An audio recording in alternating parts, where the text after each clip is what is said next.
I saw a few live. First, very excited to continue in the competition. So if you're new here, welcome. Say hello, introduce yourself. Or if you're watching the replay, leave a comment down below saying hello. We always have fun here on Thursday night, so I'm glad to have you part of our community. We see quite a few folks actually already here in the chat. I was a little bit late. Thank y'all for waiting for me. Who do we have here? We got Michael's here early. Good evening, all of you wonderful whiskey people. Good evening to you, Michael. Hope you're doing well. Im is here. Donnie is here. Our incredible mod team here as well. Fred, YouTube is ranking us now. Yes, there's a new leaderboard thing that YouTube is testing out over here.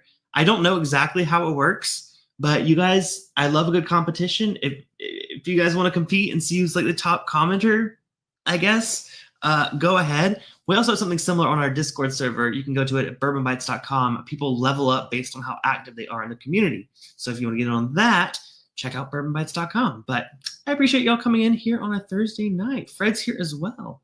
Gamification means in-poopification. I mean, I can turn it off. It's a new feature. That's like a beta thing. So if it bothers y'all, I can turn it off. But I'm like, I do like a little gamification. We'll see. You have a counter. Apparently, again, I didn't have a choice. It just turned on, but I do have a way to turn it off. So if y'all don't like it, I can turn it off. Let me know. But tonight, we are doing not quite the same as my favorite stream of the year. Y'all know what that one is. If you don't, I'll mention it in a second. But something very, very similar. I'm going to take several B batches of Elijah Craig Barrel Proof and put them head-to-head against the latest release, B525. Now, if you don't know, Elijah Craig does 3 barrel proof releases a year. So they do an A batch, a B batch, and a C batch. Usually at the end of the year, which is the one that I was saying is my favorite stream, I put them all together in a blind flight, and I rank to find my favorite Elijah Craig Barrel Proof batch of the year. So this is a little bit like that, but we're going back in the past. We're not just sticking to this year. So what we have here is, like I said, the new B525 batch that just came out last month. I'm comparing it to last year's B batch, 2022's B batch, and 2020's B batch. So I went through my collection trying to find out how many of them I had left. Funny enough, the 2022 and the 2020 are brand new bottles. I just cracked them today. So it's not like they've been sitting open for 5 years. They were just opened. The one that's the lowest is the one from last year, only because I really enjoyed that one. So I think two.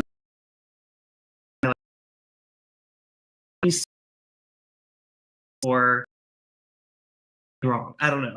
But I just thought it would be a really fun stream to do. Make sure I put these in order so I don't get mixed up already. That's the 25, 24, 22, and 20. Let me know what you guys are drinking. Do you have an Elijah Craig Barrel Proof? Have you had any of this year's batches?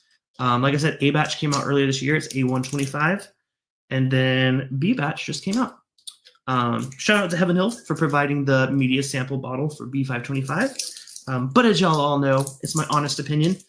I'm not going to, fake my opinion. Most people already know I'm a lover of Elijah Craig Barrel Proof, the lineup. That doesn't mean I love every release, but it does mean that I think I'm going to have a good time. I would have bought this bottle even if I didn't get a media sample. Don't tell Heaven Hill that. Listen. I'll take what I can get here on the channel, being a smaller whiskey tuber, but I do appreciate the being on their list for ECPP. All right, I got all 4 of those poured. I'm gonna let them open up just a minute because I've noticed with some batches, they really take a good 10 minutes to kind of open up a bit, especially on the nose. Sometimes they're so muted, I would never guess they're an ECPP unless I let it open up. Let's see. We are aware of that release cycle. D batch is my favorite. Wait, D batch? What? I didn't know there was a D batch. Tell me about that. Zara is my dog. Also, welcome. Hello. I think it might be the first time seeing you in the chat. Good to see you. More of a Larceny Barrel Proof fan. I've only had the Elijah Craig 925. Wait, 925. So that I imagine your thing is C925. That's not out yet. So maybe you mean C924. That would have been last year's September release. Unless you're from the future. I said we're going back in the past. You might be from the future, but welcome to the stream. There you go, 924. There we go. Yeah. No, that one was great. I did a blind at the very end of last year comparing all of the batches. Can't remember which one won, so I'll have to go back and watch that myself. Adam Freeze in the chat. Still on track for the after party. Yes, if you guys don't know, we do an after party hangout for Patreon. Or not just Patreon, the Byte Club. Byte Club is what I call my membership over on bourbonbytes.com, same way it's spelled here. It's basically the same as Patreon, just more of the funds actually go to me as the creator. You can join either way. Basically, everyone $10 and up gets access to our after party hangout after every Thursday night live stream, where we just chill, hang out, talk. At the $5 tier, you get access to our movie night, which, by the way, we just picked our movie for June. We are going to be watching, what is it called? I keep forgetting the name of this. Every time, UHF from 1989. It's the Weird Al Yankovic movie. Never seen it. I do love Weird Al. Really excited. We're going to watch that on June 20th.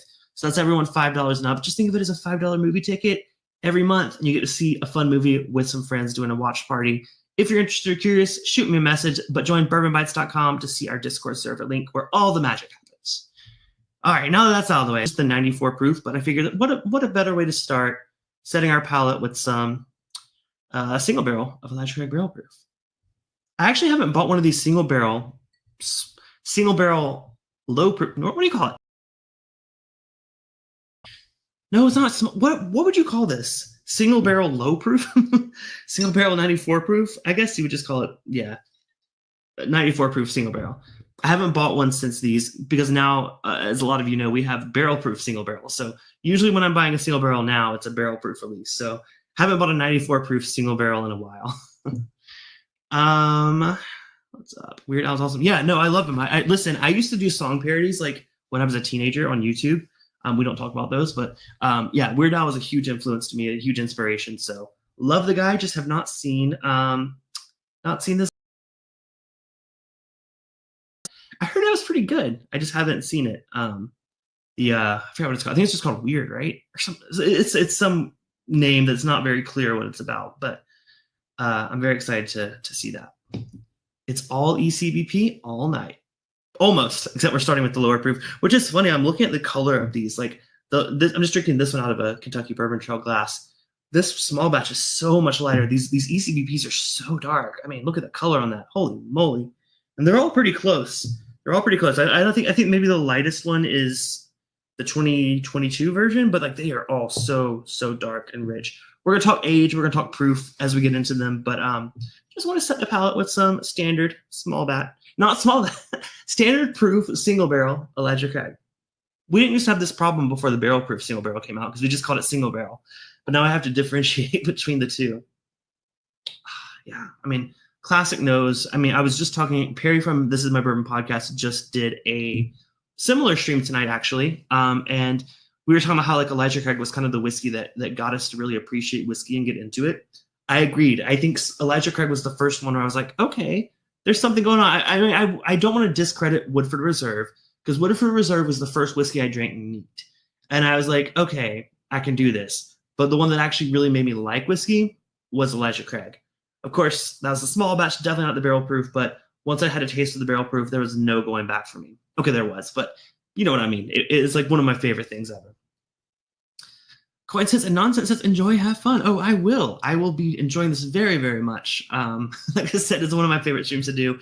Cliffy, who is my drunk persona, many of you know, he might make an appearance by the end of the stream because everything we're drinking is over 120 proof, except for this. So it's going to be a fun night.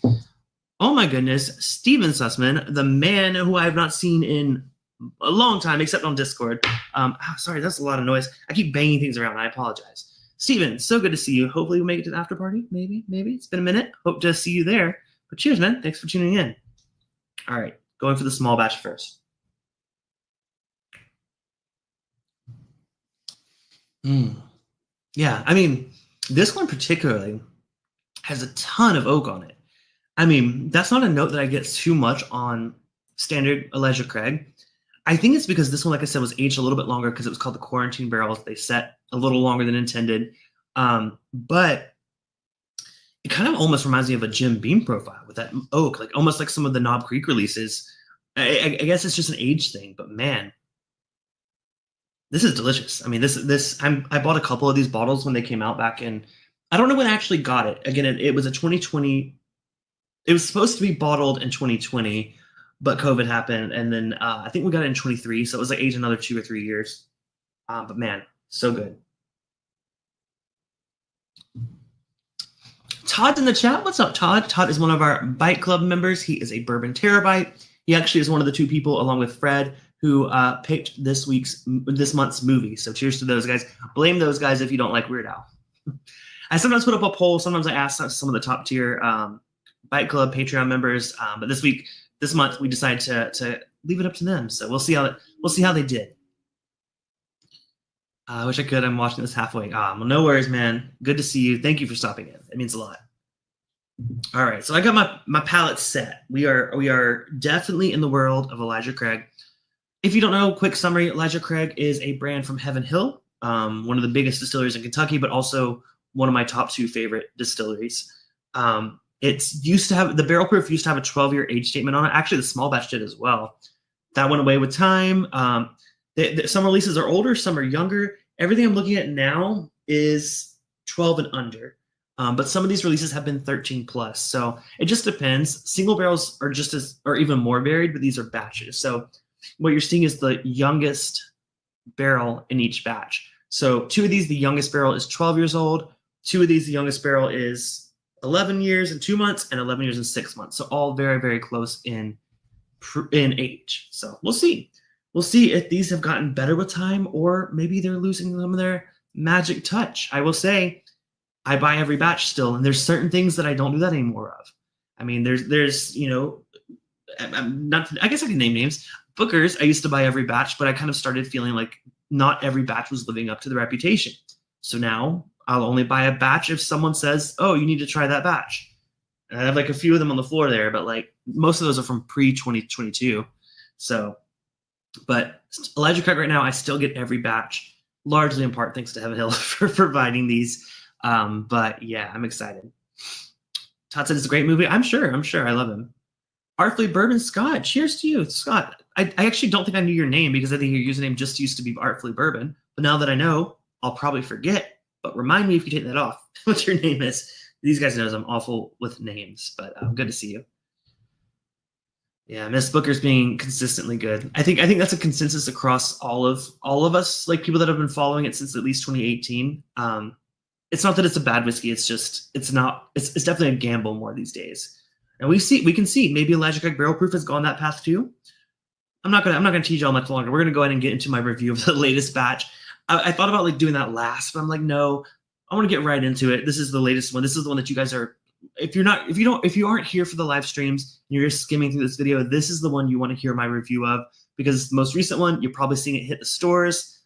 So definitely stick around. We'll be comparing it, but definitely going to start with that first. Thank you, Dan, for joining the Bourbon Bytes Discord server. If you've not yet joined, I'm going to drop the link here in the chat. Let me make sure it's a never expiring link because these videos tend to people come back to these videos, the Elijah Craig videos. So there's a link right there. You can join us there. You don't have to be a Patreon or Byte Club member to be there. You can just join our community, but you get access to some special rooms like our VIP lounge, our tasting room, and our movie screening rooms at the higher tiers. So cheers. Thank y'all for considering that. All right. Elijah Craig Barrel Proof B525 just came out May of this year, very end of May, actually. So this is very, very new. This one comes in at, will you focus? There we go. 126.2 proof or 63.1% ABV. Age is 11 years and 6 months. B525. Yeah, as Donnie said, if you're new here, please let us know. Say hello. We love it. We love new friends. Makes sense. Start with okay, Fred. Maybe we'll see. I've not compared these to each other before. That's kind of the whole point. It's like, are they better or worse? But don't like taint my mind by saying this is the worst one. I do have thoughts on it. As you can tell, I've drank quite a bit of it. It's actually the most I've ever drank of a release this close to getting it, because this one's made me think a lot, and it makes me like. This is part of the reason I wanted to do this stream because I have thoughts on this, and I don't want to necessarily say those thoughts until I compare it to other releases because I could just be misremembering. So that's kind of the point I wanted to do here tonight. Seen a couple of vids? Awesome. Well, thank you for tuning in. I know some people are coming over from TikTok. I did a review of, believe it or not, it was Doritos liquor. It's like a vodka made with distilled Doritos. And that video is kind of blowing up right now because someone else mentioned that in their video that went viral. And the search result, if you click it, my video pops up first. So people have discovered my TikTok. Maybe I should go back to making TikToks. I used to doing what I called bite-sized reviews, which were 60 seconds or less reviews. Just quick little, should you buy it, should you not buy it? different whiskeys. I did like making them, one, because like super easy, but also two, I think a lot of times when we're looking for a bourbon, we want a quick answer. Is it worth it? Is it worth it? Is it worth it? So I enjoyed doing that. So if you want me to go back on TikTok, I mean, apparently I've gotten like over 100 new followers in the past day. Maybe I should pick back up TikTok. We'll see. If you're not following me, it's at Bourbon Bytes, same as it's spelled here. Fred said he's not had B225, but A125 sucked him. I think Perry had a similar reaction to it on his stream earlier today. But I've not done them side by side. I'm saving that for when I do my end of year stream, A125, B525, and C925. My favorite stream of the year. I think a lot of people's favorite as well. If you're new and you want to come back for that, make sure to hit subscribe and hit the bell button to be notified every time I go live. Here pretty much every Thursday night, but sometimes some Saturday night streams as well with our friend Brandon. So yeah, I'm looking forward to that one. That will usually come towards the end of the year after the C batches come out. Matthew Park says he is a ECBP super fan. Well, you're not alone. You're in good company because so am I. Steven said, I had the last couple drops left of my favorite Bookers. I just don't want to kill it. I had A120 recently. I forgot how chocolatey it was. Oh, nice. So we have B520 here, but not A120. Scott says he's looking forward to B525. The A125 was actually really good. See, again, differing opinions. I'm seeing a lot of different reactions. I usually see that with Larceny more than Elijah Craig. Usually I feel like people are really adamant whether they love it or hate it with Larceny, but I'm seeing a little bit more of that with Elijah Craig this year. Really curious to see why. I want to see if I feel the same. Do you do the fancy TikTok dances? No, I do not. I probably have. No, we're not going to talk about that. Brandon, I was actually just shouting out. I was saying sometimes I do Saturday night live streams. So this is the guy that we do them with. So tune into those. Make sure to subscribe. Zara says I may like A125. My memory on A125 was, well, I did just have a pour of it like while Perry was drinking it. To me, on the nose, it really sets it up for this really interesting flavor because it's very, very smoky, almost like a barbecue note. But on the palate, it's so harsh. It's only 118 proof, but it hits you really harsh with the alcohol. And then there's not much of a finish. So I see why people don't like it. I love the nose. The nose is so unique. But I'm curious to see how that compares to all the batches this year. It might still be my favorite. We'll see. But yeah, there's mixed opinions on it. Michael said, is it our favorite stream because Cliffy shows up early with all the barrel proof bourbon? Potentially. I will say my Elijah Craig streams do relatively well, so that might be the reason. I should just put like, I should rate each video with like a Cliffy meter, so that way before you start watching, you see like, okay, how drunk does he get in this video? I do like 5 Cliffy emojis for like this is like I'm going to be wasted at the very end of this. We'll see. Hopefully you guys are watching it for more than just that. But I love providing. I choose my channel category as entertainment, not education. So there's that. I try to provide a bit of both, though. Definitely a little more on the entertainment side. All right. Let's switch over to, like I said, the B525 from my single barrel. So what I say the proof of this one was, it was 126.2 at 11 years, 6 months. Let's go to nose.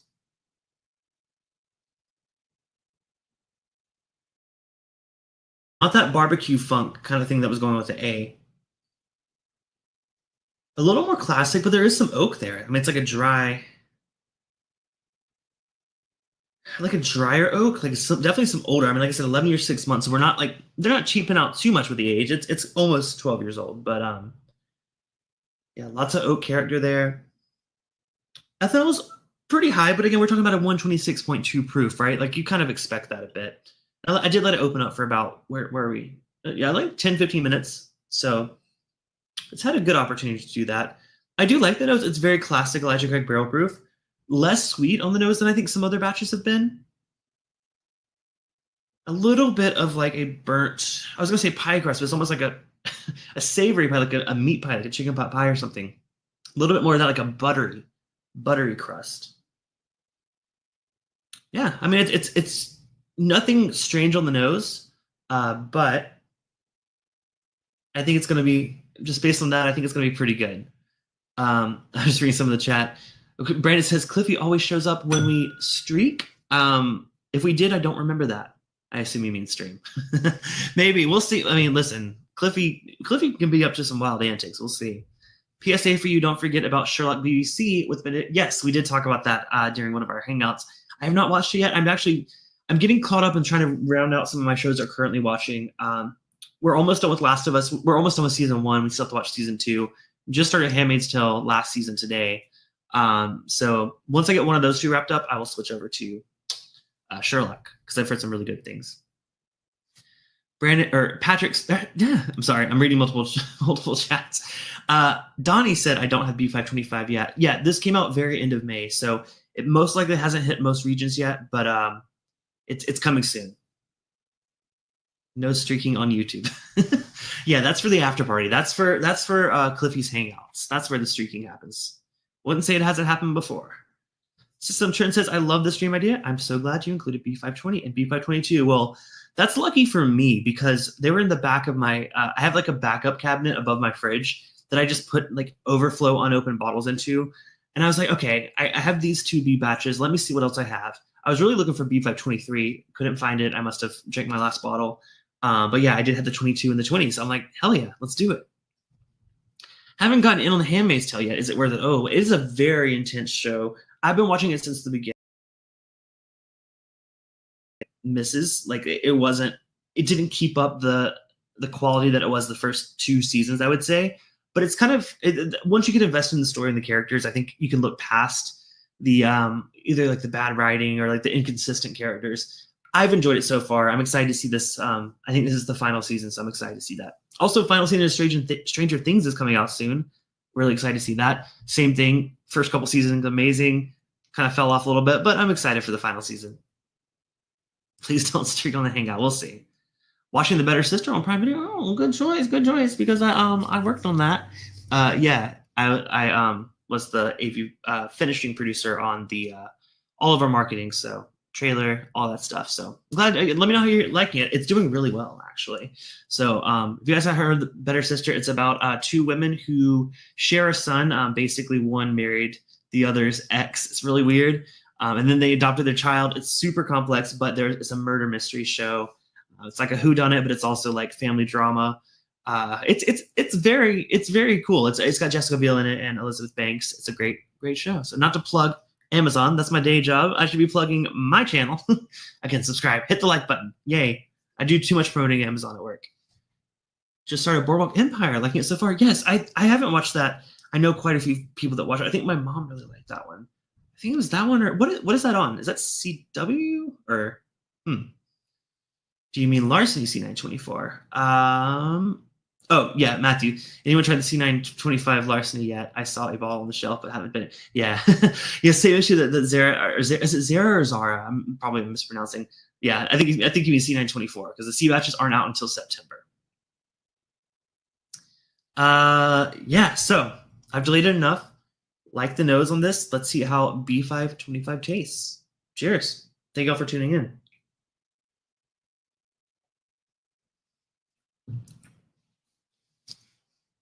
Oh, that's hot. Yeah, I mean, you can feel that proof. 126.2. Yowza. Okay, I think I'm gonna have to take a second sip because that. Oh, it's HBO. You're right. It's Max. I like HBO Max. HBO Max. Whatever they call it these days. Dude, I don't know. And it's the funniest, like rebranding kind of situation. You're right. I was thinking of something. There was a CW show that people keep comparing to that show. I can't think of the name though. Again, I don't keep up with TV most of the time. But yeah, that was so hot. I'm gonna have to need another taste because I think that wasn't a fair. It was an honest reaction to it, but it wasn't a fair assessment. Let's give it a taste again.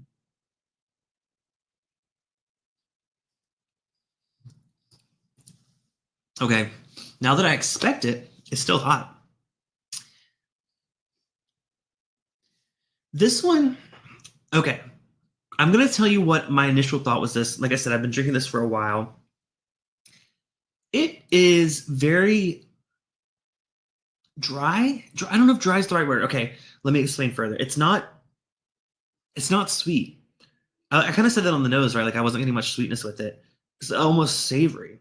It's got like a it's almost like, you know, like where I was saying like this small or single barrel one. I was saying like it's got like this really dark, rich oak flavor. This has like a young, like green wood kind of note, like something that almost tastes a little young. I get that note on craft whiskeys, not 11-year-old barrel proof whiskeys. So that's one thing that caught me off guard. It's dry. It's not sweet. Let's go for another taste.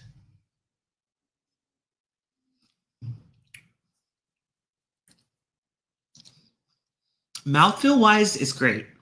Everything I love, rich coating, like mid palate is fantastic. It's like, this is like the one that hits the tip of your tongue and rolls back slowly, almost like a thick molasses kind of experience. But the weird thing with this one is once it gets to the mid palate and I swallow it, it's like the finish isn't quite what I remember Elijah Craig barrel proof being. So let me focus on the finish one last time. I'm gonna drink all of this before I get to the next whiskey. Who knows? This one's made me think so much more than any batch has in a while, and I think it's because it's so. Fuck! That flashed in my eye. That hurt. Sorry. Fuck. Of all the things to splash in my eye, it's 126 proof bourbon. Got a little excited. It scared me more than anything. It's like, what is in my eye? Okay, I'm good. Whew, that scared me. I was like, oh my god, I'm gonna go blind during the stream. Anyways, moving on. Ow. We're good. We're good. If my eyes water later, that's why I'm not crying, I swear. Now that I'll be very gentle, I should wear eye protection for this stream.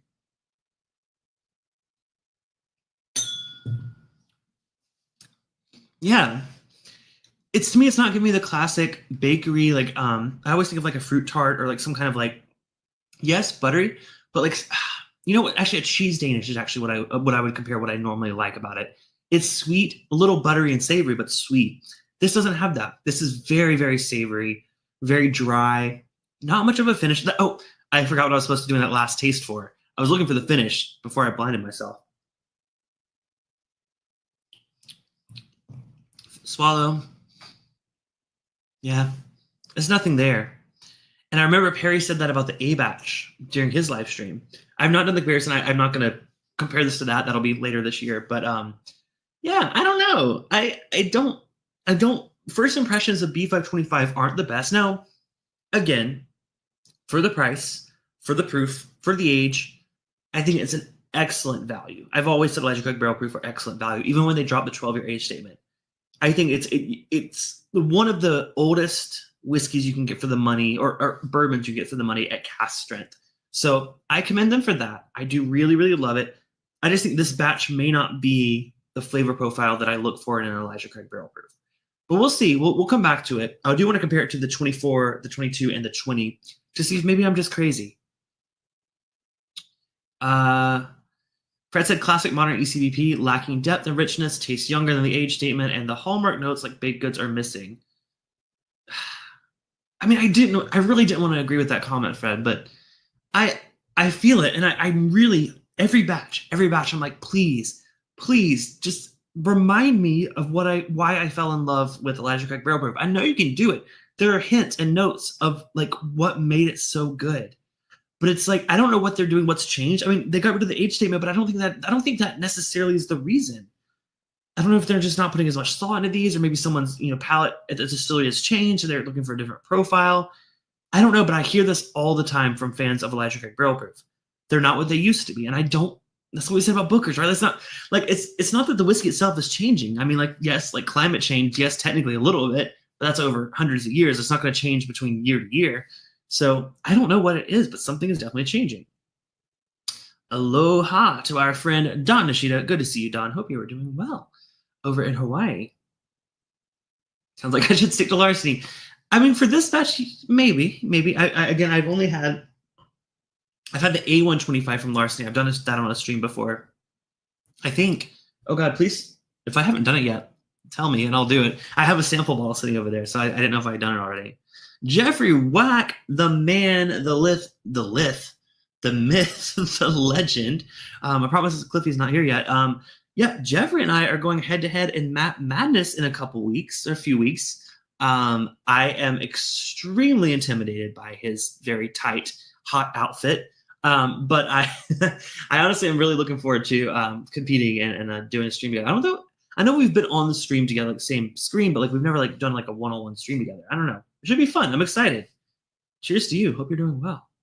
Clifton needs steampunk goggles. I think you're the only one that noticed it, Emily.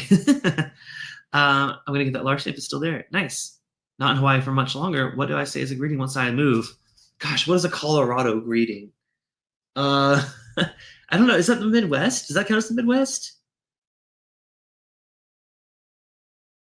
You can still say aloha, dude. That's like your personality. That's like you know. You don't have to live in Hawaii to have Hawaii spirit. Is what I've learned. I think. I don't know. I'm not going to speak for you, but cheers. Yes, wishing you the best. I asked ChatGPT. The answer was hello. Yeah, we're pretty basic here on the main country, mainland. That's what I'm going to say. All right. So now that we've had the B525, let's compare it to last year's release. This is the B524, almost out of this bottle. This one's been opened the longest of all of these. So it comes in at 130.6 proof. So we're jumping up quite a freaking bit. I mean, like, not too much. It's like 4.5 proof points. 11 years, 2 months, so a little bit younger. B524. Boy, that got blurry. That was kind of weird. 65.3% ABV. So, yeah, this is last year's B batch. Do I remember what I thought of it? No. I don't remember if it was one of my favorites or not, but we're going to go back to it now for the first time. Not the first time. I've probably drank this several times since then, but. Oh, gosh. I'm reading the comments. Hey, partner, got weed? I mean, that's pretty much a lot of states these days. Oh, gosh. Send some mountain oyster jerky. Oh, God. Oh, man. I used to love your snacks. Now I'm going to be like, if I see a box from Dawn, I'm like hesitant to open it. The freaking wild boar or something. I don't know. That's all good. ECP is really one of the better cast strength vibes for the money. Yeah, I agree. And that's like, even though I'm critical of certain batches, I think it's absolutely worth a buy. It's a great price point. It's just really incredible product. All right, B524. Let's give it a nose. Okay, immediately sweeter. Less oak, a little more, I was going to say perfumey. It's almost like a little floral, but not like overwhelming, like off-putting floral. But it's almost like a hint of like honeysuckle, which is a very, very light floral. Sweet, though. You can tell it's got some proof on it. Again, just like the last one. But again, a little more traditional of what I would expect from an Elijah Craig barrel proof, on the nose at least. Sophie's in the chat. What's up? Cheers. We are on our second one. We're from B524 from last year. Again, this smells a lot more traditional Elijah Craig barrel proof, which is what I look for. Listen, if you have a product that people absolutely love, I get experimenting, trying. Like, that's the beauty of 3 different batches a year, right? One might be a little more spicy. One might be a little more sweet. I don't know. But then I feel like every year there should be a batch that just is a tribute to what made you great. Maybe it changes year to year. I know some people really love the C batches. All right, let's go for a taste of B524. Cheers.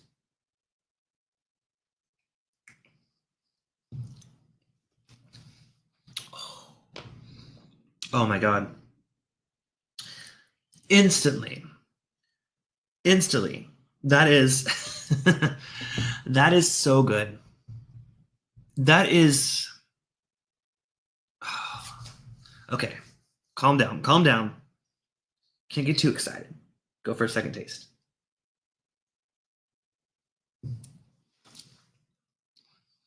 When I thought the mouthfeel of B525 was rich, this is twice as rich. I mean, it hangs around.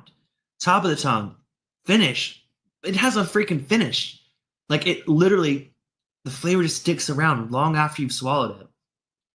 And that flavor is everything I love about Heaven Hill at cast strength. It's sweet. It's like a bakery. Like I said egg tart earlier. I really don't know what to compare it to, because it's not like a sweet dessert. It's not like we're talking like a beignet or something. It's almost like it's the casing for a sweet dessert. Like that's why I say fruit tart. To me, it's like the cup for the fruit tart. There's a little bit sweetness, maybe like some powdered sugar on it, or a little bit of like jam on it, but just a hint, because that baked note that I love needs to be at the forefront. And this B524 for me retains everything I loved about the brand. I'm pretty sure this was my favorite from last year. I'm not going to lie. I don't remember exactly, but I see why I love this.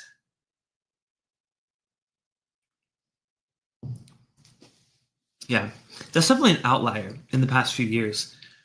That feels very much like why I fell in love with this whiskey. Now I'm going to really shed a tear because, like, honestly, I'm just kidding. Sorry, catching up in the chat. Joseph said checking in to say it's B520. Oh, so he's got bets on B520. Okay.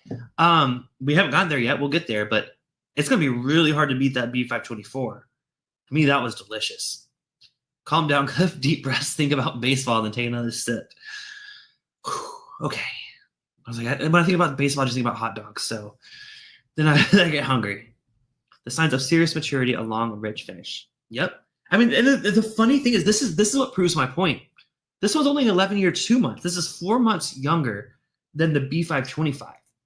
To me, that proves it's not entirely about, oh, it's because it's younger than 12 years. No, you can get that element and include some younger whiskey. Now, what you mix with it is also a big factor. There could be some older whiskey, maybe much more older whiskey blended with this one. There's a chance of that, but yeah, so good. Yeah, so we've been through 2. We got 2 more to go, and I realize I'm taking it too slow this time. I'm just sitting back and enjoying what we're drinking. It's so good. Donald Rance in the chat. Good evening, folks. Just taking a quick work break to pop in and say cheers. Well, Donald, hopefully you are having a great rest of your day. Hopefully we'll see you in the after party hangout, or at least on Discord. Minimum age, sure, but what crazy older barrels went in there? And you said that as I typed this. Yeah, that's exactly. So we don't really know. I kind of would love. That's what I will say. That is one thing that I absolutely love that Booker's does. They tell you the minimum age of the barrel it went in, but they give you a card that has a breakdown of like 70% this age, 30% this age. Like they break it down for you. They tell you the rick house, the amount, the mash bill. Like I love that. I would love to see something similar from Elijah Craig. For anyone, honestly, I'd love to see that with Knob Creek. Although Knob Creek is single barrel, and I know when you do the pick at Knob Creek, they show you where in the rick house it was, but that's just for the person that picks it. That's not for the consumer. So listen, I love transparency. I love to see exactly where my bottle was. Actually, for me, it's less of the location of the rick house. To me, it's more about when was it bottled, when it was barreled. I love seeing dates. People go crazy for dates. As you all know, like people seek out dates of bottles for their birthday or for their anniversary or to celebrate a special occasion or remember someone important in their lives. I think that's a cool factor that we don't really get with Elijah Craig Barrel Proof or Booker's. So I don't know, Heaven Hill. They to give them credit, Heaven Hill does do it with Henry McKenna 10-year bottle and bond. They do have dates on that. It's just that's so expensive these days. It's like, I'd rather get an Elijah Craig, personally. Scott says, I think Heaven Hill does a great job of getting so much variety in their batches. Yes, but do I want it? I do. I do, but I want it to be consistently good. How about that? Tony's in the chat. What's up, Tony? Tony is one of our bourbon megabytes here on the channel. Cheers to you, Tony. The best ECB since they dropped this 12-year was the C923, 13 years. Yes, I've heard that from so many people. I do really enjoy that batch. To me, that actually wasn't my favorite of the year. That year, actually, I think I preferred the A batch. I don't have it in front of me, unfortunately, but that year, that one in a blind, it wasn't my favorite. Now, maybe a different day it would have been, but that day it was not my winner. Yeah. So okay, wait. Let's keep moving. We got the B522, which is back from the year 2022. We were knees deep in the pandemic then, maybe starting to slowly get back to normal back then. 121 proof, so we are going lower in proof, 60.5% ABV. Now, this is one that still has the 12-year age statement. So this one's at least 12 years old. By the way, it says non-chill filtered. They all say non-chill filtered, even the new ones that don't have that age statement. So let's go to nodes C920 B522. Gosh, this is getting harder and harder the more I go. That's what he said. Another nice nose there. Okay. I kind of want to go back to B. There's some similarities here. Or I say B. They're all B. Go back to 24. That was the one that had like the floral honeysuckle thing. This one doesn't have that. It is sweet though. Almost, I'm getting more of like a red fruitiness on this one, almost like a, but not like super sweet, not like a strawberry, but like maybe like a, not blackberry either. Oh, that's tough. It's hard on the nose. I'm not really good at picking out specific fruits on the nose. I mean, it's definitely like a very condensed version of it, so like more of a raisin. So it's like the fruit tart even more. Maybe there's a reason that fruit tart stuck in my head for years. Like maybe they used to taste more like an actual fruit tart, and they slowly gotten away from the fruitiness. I don't know. It's interesting to go back in time like this. Yeah, I love the nose. It smells great. Again, we're going lower proof, 121, but that doesn't mean any less greatness. Cheers.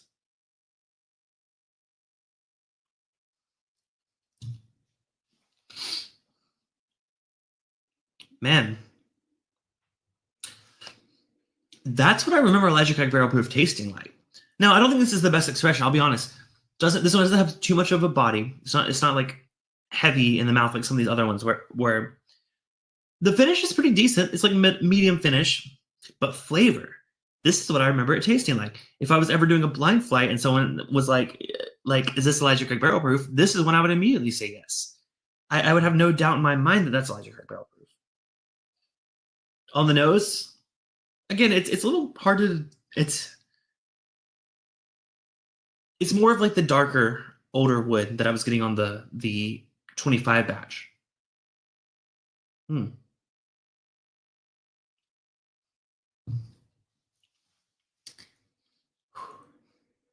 I will say, I don't think the lower proof hurts it.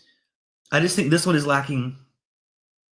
It's lacking an upfront body, so like the richness in the mouth, and also like an upfront taste.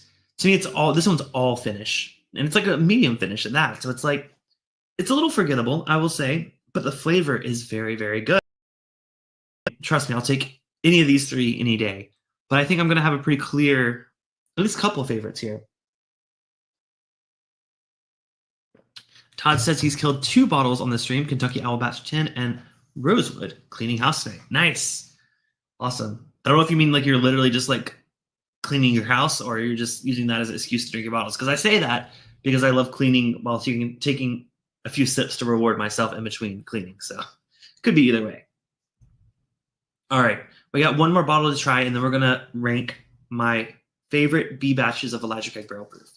Lastly, this is probably one of the oldest Elijah Craig bottles I have, other than my beloved C918, which I just opened my last one. I'm a little sad about. This one is B520 from May of 2020. Oh, that was a fun time, wasn't it? 127.2 proof, 63.6% ABV. Most similar to the most recent batch, B525. Proof is very similar. That one's 126.2. This is 127.2. 1 proof point difference. This one's 12-year age dated. That one is 11 years, 6 months. So in terms of like the closest ones, I think it would be this one compared to the B525, which we'll do shortly. Yep, B520. That's what we're drinking right now. All right. Dandy of a bottle. I love it. All right, let's go to nose B520. Oh, very interesting nose. And by the way, this is a fresh crack. I've had this sealed for 5 years. It definitely noses differently. Let me do a quick little cleanse there. Smell the hand. What are all the tricks you do? That was different. Huh, this one smells a bit like a old cupboard or an old like cedar chest, which is a note, believe it or not, I swear I used to give that note so frequently about 3 or 4 years ago. I wonder if that was like a common theme in bourbon. Like it was just like an old dusty chest of like your grandma's not clothing, but like your grandma's like sheets and stuff. That's what it reminds me of. And I think a lot of whiskeys did used to give me that note. Lately, I'm seeing less of that. Have y'all noticed that, or is that just me? Because to me, I used to always say like, oh, grandma's closet or grandma's attic or grandma's cupboard. This is the first one I've had in a while that gives me that on the nose. I don't know. Maybe I'm just losing that sense of, maybe it comes with age. I'm now 32, and maybe like I don't remember that as clearly as I did back in, God, what was I in 2020? 27? Yeah, I was like 27 when this came out. Yeah, not too much on the nose, but let's see. Let's give it a taste. Cheers. Mmm.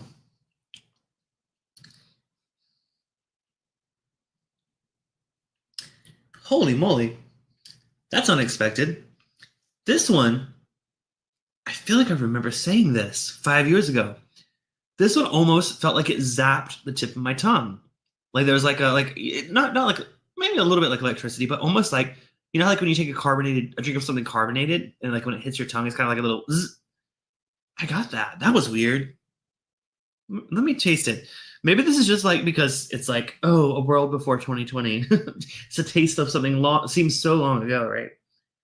Yeah, not too much on the nose, but man, that flavor was really intense.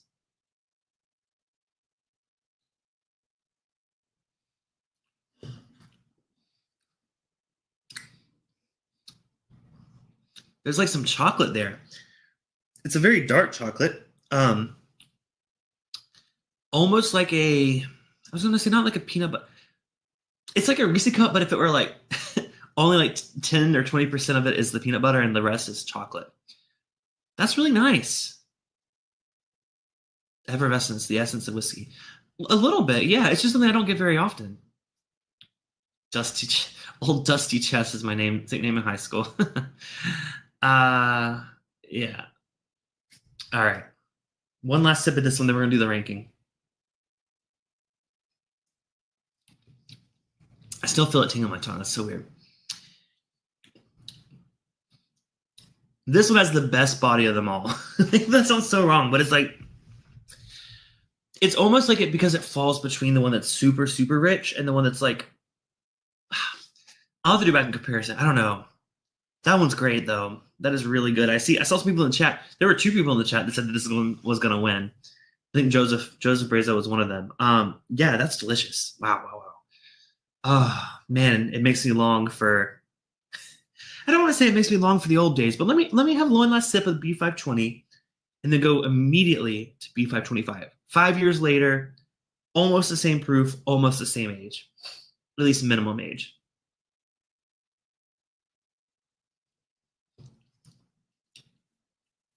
It does like dry out the tongue, but it's pleasant. I will say it is less sweet than the last two we tried, but not to the point where it feels like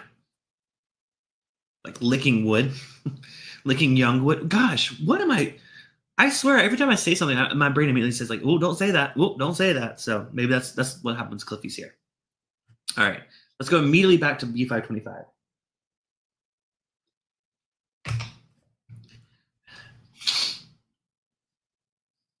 More of the nose. Again, it's more of like a. Oh, you know what? I remember now. Now that I went back to it, this smells more like a younger oak, like a very like a green piece of wood that you tried to snap off the tree, but it didn't quite snap, and you smell it. This is absolutely what B525 smells like. The B520, no, it's definitely more rich, more like almost like coffee grounds, like espresso. Again, that chocolate thing that I was going for. All right.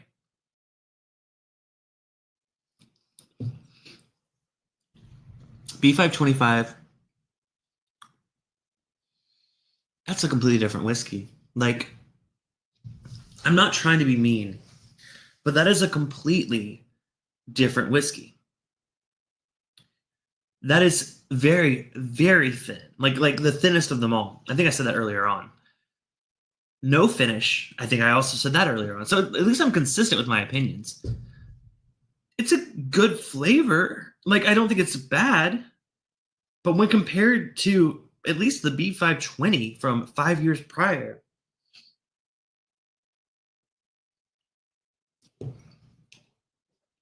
no comparison.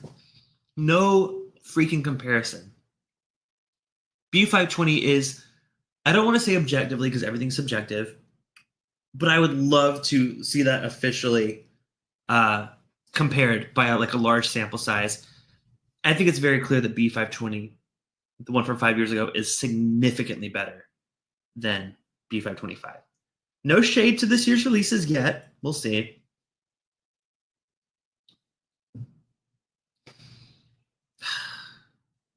Yeah, I mean the only thing that B525 has going for it is it tastes good. But does it give you the best mouthfeel? Does it give you the best experience? If you're new to whiskey and you just want the high proof, sure, it's good. But if you want to really sit down and appreciate a glass for a really long time, that's not the whiskey for you. All right, let's go ahead and rank the rest of them while we're here. We got a few more minutes. I started a little late, so. Fred, I feel like there are some people that would disagree with that statement, but don't tell me if you put a leaky barrel in front of every single person in this room, they wouldn't take a little lick. I would. Listen, when I went to like a distillery tour, I saw like a barrel that had like gunk leaking out of the side of it, and yes, I did. I like did a little. It didn't taste good, but I'm like, I'm gonna do it anyway. It tasted more. It did taste a little sweet, but it was like, that was gross. They should have done that. Listen, I had to try it once. You know, every master distiller at some point has probably done that, right?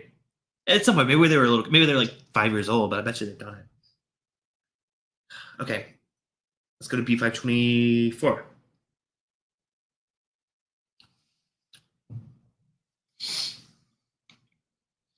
Very dark, oaky. Good. I mean, it's definitely the savory. I think that's the one I said was savory, right? It's definitely the savory one. I like it. I do like it. Okay, B522.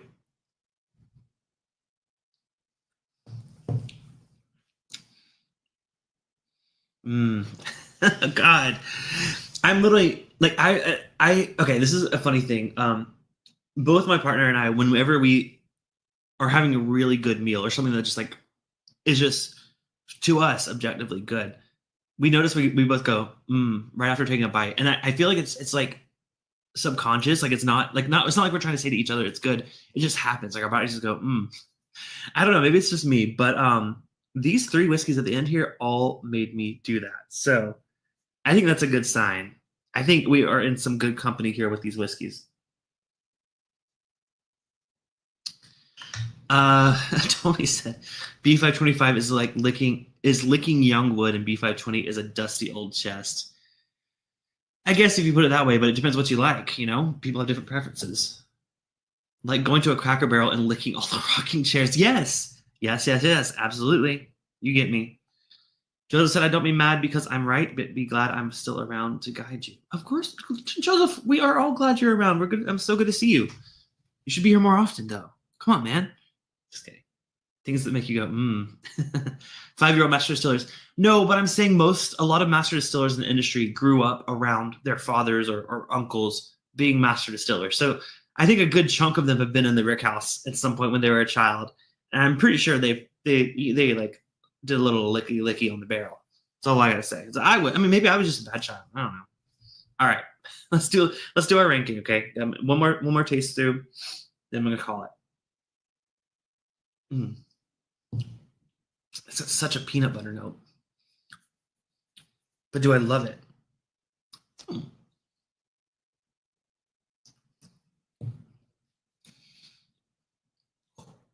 that's really good. It's really good. I'm talking to myself. I'm sorry. I feel like I'm doing Matt Madness right now, like rushing through these, but I just don't want to keep y'all hanging. All right, last one, then I'm going to make the decision.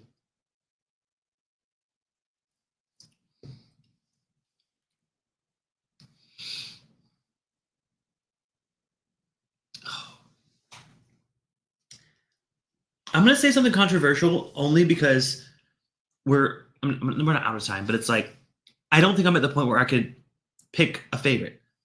I have 2 that are tied, like equally, like they're different, but in terms of like liking them, I really can't pick a favorite. One, I prefer the flavor. One, I prefer the mouthfeel, body experience, finish, all that. But just such a slight difference. Let me just double check.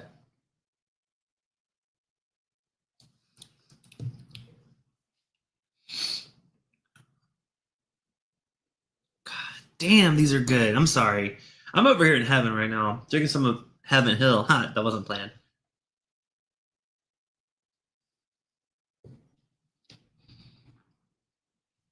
All right. I do have a winner. I actually do. I didn't think I did. I promised to do a head-to-head. We're going to do it. We're going to reveal right now.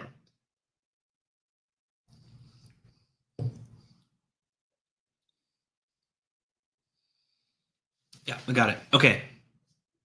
Whew. My ranking of B520 through B525, a few here and there missed. My least favorite tonight, June 5th, 2025. Again, this could change tomorrow. Least favorite, unfortunately, has to go to this latest batch, B525, that just came out. I'm not saying it's a bad batch. Definitely give it a try, especially if you're an Electric Barrel Proof fan. Give it a try if you can find it at a good price. But if you find a different batch, maybe buy that one instead. So that one to me is a far last place. Unfortunately, it just doesn't stand up to the other three. The other three, I would say buy, absolutely. Like, legitimately, like, even if it's a little bit overpriced, buy them because they're really good. I think my third place has to go to B524, which was last year's release. Now, that's not, please don't take this as like, this is just as bad. I think B524 from last year is delicious. I think, like I said, these top three, please consider buying if you see them. I like it. I just think the other two, to me, are better. My second place, and this is the one that was close. First and second were the hardest to pick between. Second place for me, after much deliberation, as you saw, I kept going back and forth. I'm going to have to say my second place, this is such a close one, man. Both of these were, I almost said this was a tie. Y'all heard me. I legitimately was about to say both these are a tie. There is one aspect that made it go over the edge. My second place goes to B522. So this is the one from 2022, 121. It's the lower proof one. It's delicious. The flavor is so good. It's everything I want Electric Barrel Proof to be. But coming at 121 proof, it could have just been the competition tonight. It could have been the fact that there's higher proof options in the lineup. That's the only thing that held this back. It was missing that little bit of little, like, you know, that heat, that twang on the tongue, shall we say. So that means my winner tonight, my first place of the B batches, goes to B520, coming in at 127.2 proof. Listen, that little tingle that it gave me at the tip of the tongue, it was just teasing me. Like, that was like, as Emily said, that was like foreplay. Like, that's what it felt like. I was like, oh, okay, get a little frisky there. That's what it felt like. Every sip of this whiskey tingles the tip of my tongue. None of the other ones do it. And I keep going back and forth between other ones. I come back to that one, tingles, tingles, tingles, tingles. I don't know what it is. I was legitimately inspecting my glass to see if maybe it was like cracked. And I was literally just cutting my tongue and like bleeding everywhere. No, it's a normal glass. I was like, could you imagine if like, oh, I like the way it feels, and I'm just literally just like cutting my tongue? No, it's not. But for me, so it goes, to me, I think it's gotten worse with age, unfortunately. But that's just a very subjective opinion here for me tonight. I would love for some of you to, if you ever did this comparison or a similar comparison, please, please, please, one, hit the thumbs up button on this video while you're here now. But two, come back, leave a comment below. Let me know what you think. Let me think if you do something similar. Like, I would love to know, am I crazy? Am I right? Am I wrong? I don't know. But this has been my experience. The B524, B522, and B520 are delicious. Buy them if you see them. But man, what a great, fun, delicious flight. I am so happy right now. Cliffy is in the building. We're about to do an after party hangout. If y'all want to get in on it, join bourbonbytes.com. $10 and up gets access to this. If you join tonight and you don't, if I'm not acknowledging you, please message me. I will get you in ASAP. But other than that, I will see you guys next Thursday night. We might do something a little crazy, a little silly, but it should still be fun. We'll do it next Thursday night. The people that watched last week may know what we're doing. But yeah, should be fun. Thank y'all so much for watching. Happy Thursday. Hope you have a wonderful weekend. I know we just got over Memorial Day weekend, but I know some school, like summer breaks are starting. Enjoy your summer. Go out, like hang with your kids, bond, like all that fun summer things. I'm going to a wedding this weekend, so that's fun. But yeah, go out. It should be it should be nice, as if like you guys all live in Southern California. Sorry, I pay the money to live here. All right. Cheers, y'all. See y'all next week. And until then, this has been Bourbon Bytes, whiskey reviews with an 80s twist. Movie night on the 20th, watching the Weird Al movie. Cheers. I'll see y'all next week. Bye.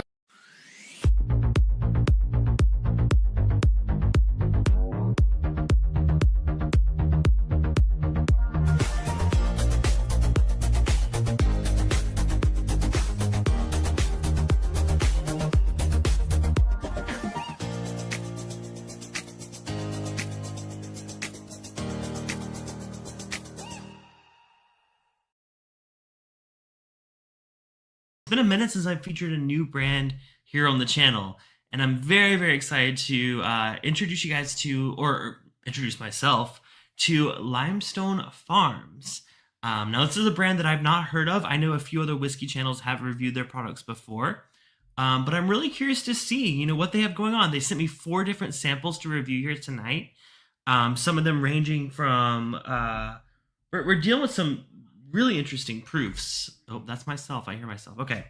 So we're going from 95 proof all the way up to 113.6 proof with this new, relatively new brand. Came out about midsummer this year, I think, is when they kind of introduced themselves to the world. They are technically the Limestone Farms Heritage Distilling Company. They're mostly making bourbon, at least at this point. They might be doing some more things. Oh, did it start a little bit later? Oh, I'm sorry. I did the countdown and everything. Did it just randomly start? I don't know. Well, if you missed it, hello, I'm Clifton. Welcome to Bourbon Bytes. Been a while since I've seen you guys. Glad that you're here.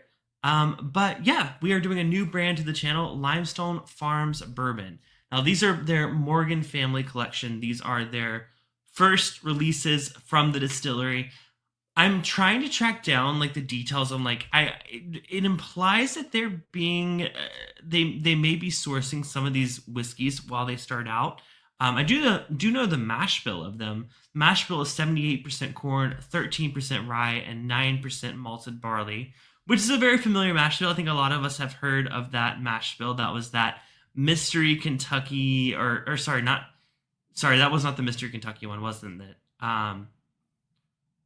Sorry, I don't have my mash bills pulled up. But, yeah, so this is a blend. It's a blended Kentucky bourbon whiskey. So it's all bourbon that's in there, but it's a blend of bourbon. And there's 4 expressions. We're going to go through each and every one of them. Again, shout out to the brand for sending these through to review. This is my honest first impression. I've not tried any of these before.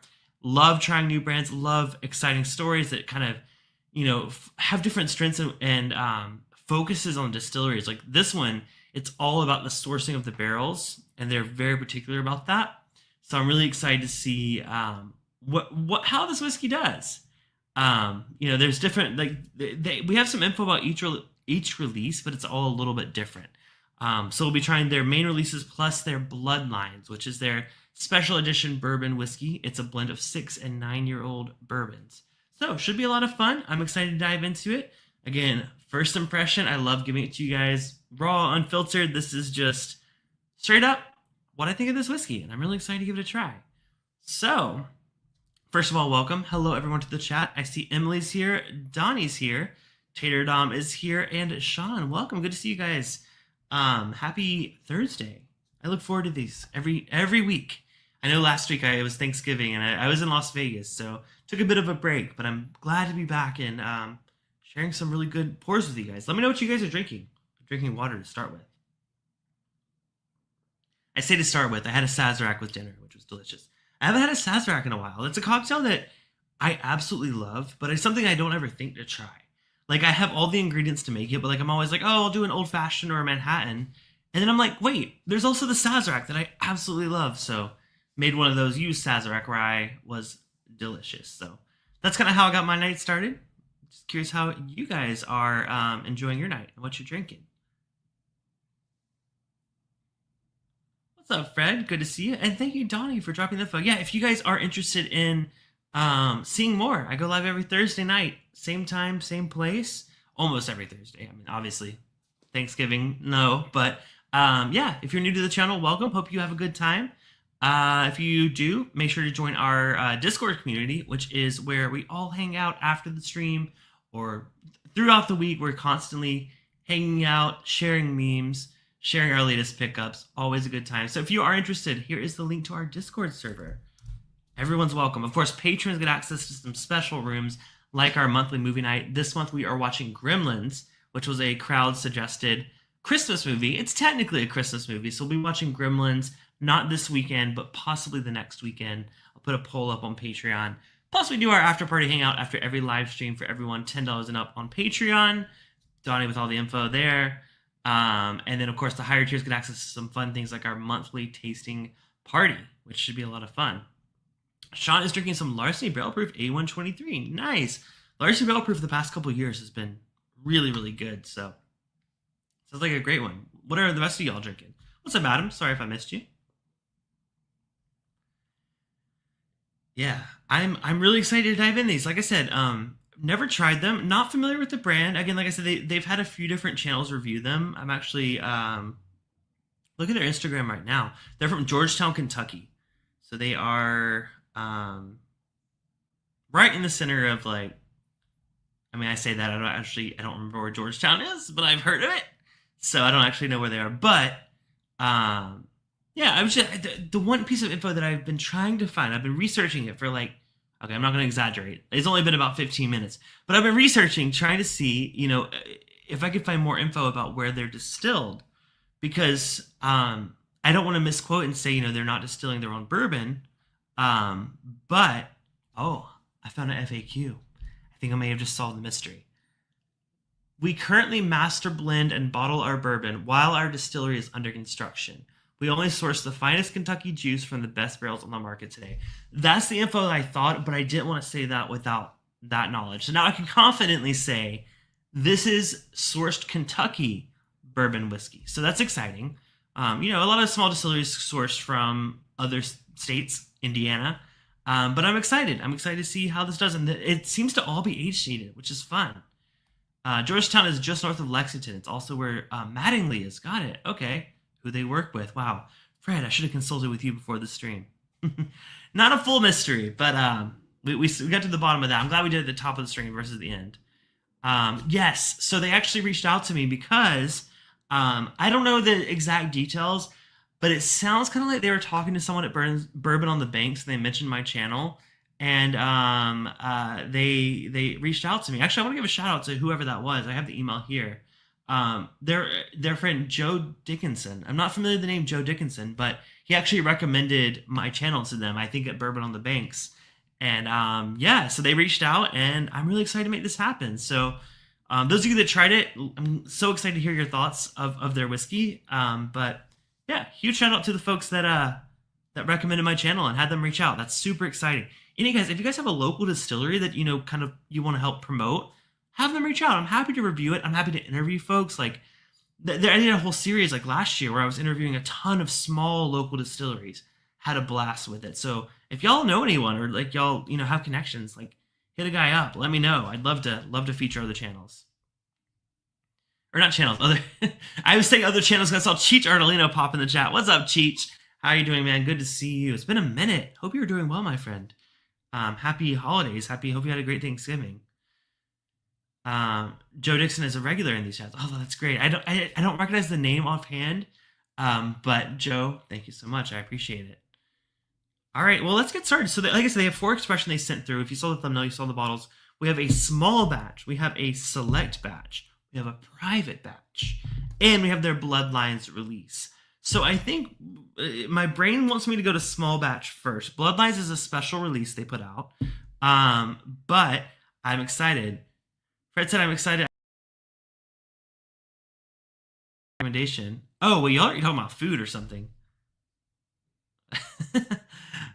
Are you talking about food? I'm very confused. Oh, gonna have an Old Speckled Hen IPA or English Pale Ale with carne adobada. Oh, I totally missed that thread. Fred, enjoy your meal. I was like, wait, on the menu? They have this whiskey on the menu? I'm like, that's cool, but okay. I gotcha. All right, let's go to move on. Let's start with the small batch, shall we? Like I said, really excited to try something new. Let's see, small batch. Okay, looking at the... okay, got it right here. All right, so this is their Morgan Family Collection small batch straight bourbon whiskey. And I'll show you the, this is just a sample bottle, of course. But this is small batch. They wrote the proof on it, so it's 56.8% ABV, 113.6 proof. But these vary in proofs and batches. So let's take a look at this one. All right, it says their limited super premium small batch offering creates a conversation as you find an even deeper, broader, more complex, and longer-lived Kentucky whiskey experience. Typically from the same mash bill as their select batches, but from our best of best barrels and our blends. Experience clean, delineated flavors with undeniable smoothness. Okay, wait, hold on. Maybe I should back up a little bit. Sounds like based on that, I should start with the select batch. Yeah, that's what we're doing. We're a little bit out of order there. Okay. The select batch is their entry level one. So let's back up a little bit. But let's go to the select batch. So let's start with this one. This is the Limestone Farm select batch. This one comes in at 111 proof. So we're dealing with some pretty high proof stuff here. I'm excited. Y'all know I do really enjoy some higher proof whiskey. This is a Kentucky straight bourbon. It is at 55.5% ABV, 111 proof. Now this mash bill is 78% corn, 13% rye, and 9% malted barley. Sounds like there's some differentiation between their different mash bills, depending on the different release. So I'm excited. Now this one is the barrel entry proof. For those of you that are curious, is 115. So it did drop a few proof points, coming in at 111. But it is a blend of 6 to 9 year old Kentucky straight bourbon whiskey. So I'm excited. I mean, y'all know I love 9. To me, like, it depends. In Kentucky, I think my age range that I really enjoy is 9 to 12. But like with like some other distilleries, like in Indiana, I love a good 7, 8. So I could see myself really enjoying this just based on those facts alone. But let's go ahead and give this a nose. This is, like I said, the select batch. I did a little bit of backtracking there. Nice. Okay. Yeah, that's I don't want to say unassuming, but it's like knowing that it's 111 proof. I think the nose, it's very approachable. It's less of the oak, which is what I was thinking. Like it's gonna be a little less intense with the older notes that I was talking about when I'm talking about 9 to 12. Doesn't necessarily have those, but it has like an orange candy kind of fruitiness. Yeah, or even like an orange zest, like not quite like like eating like a tangerine or something. It's like you take the oils from the skin and you express it on like an old fashioned. And I've gotten that on some younger Kentucky bourbons too. Not very often, but when I do get it, I really appreciate it. What's up, James? Cheers, man. Hope you're doing well as well. Barrel is American white oak, which we would assume from it, but they do give you that info there. Yeah, the nose, it's bright, it's fruity. A little bit of like, I'm trying to find like the 6 to 9 years old is nothing to like turn your nose at. Like that's a pretty well aged Kentucky bourbon. So I'm trying to see if that maybe there's a little bit more, because I don't get the oak. It's not super oaky, but there is a bit of like a nuanced kind of like, almost like I don't want to say earthy, but it's kind of reminding me of some new riff, actually. So some new riff barrels, especially the single barrels, have a bit of like an earthy kind of orange flavor going on. It's very reminiscent of that. I like that. It's really nice on the nose. Now, retail on this one goes for $100 for this select batch. So, pretty up there in price. 111 proof. At least we're getting that higher proof. Well, it's basically barrel proof, right? The entry proof is 115, so I'm assuming it's barrel proof. James Taylor in the chat as well. James, good to see you. And Beach Sand Bourbon. Love the Limestone Farms expressions. We did our video a couple weeks ago. Went out and bought 4 of the big bottles. Oh, that's awesome. So this is my first impression. I've actually not tried any of these 4 yet. So I'm excited to finally give them a try and review them. And well, cheers to you. I don't think I recognize your name, but welcome. I'm looking forward to checking out your channel after the stream. Thank you for stopping in. I appreciate it. I'll subscribe if you subscribe. Just kidding. Yeah, I love the nose. It's orange. It's a little bit I don't want to say earthy, but like it has some depth to it that kind of the reason I said new riff because like sometimes I get like a moss note, like forest floor, I guess some people say note. Getting a little hint of that, not too intense, but yeah. And I've never watched someone else review this distillery. I don't like to do that when it's a first impression kind of stream because not scared, but I feel like I could be easily influenced by someone else's opinion, and I don't like to do that. So if you're watching this video and you've watched other people's opinions, I appreciate that, but like know that I'm going into this blind. I have not watched anyone else's review, so if my thoughts align with theirs, then maybe there's something to it. If my thoughts are wildly different, well, maybe we just have wildly different palates. But anyways, let's go and give it a taste. Cheers, y'all! Happy Thursday, happy holidays, and glad that you're spending it with this Thursday evening with me. Cheers.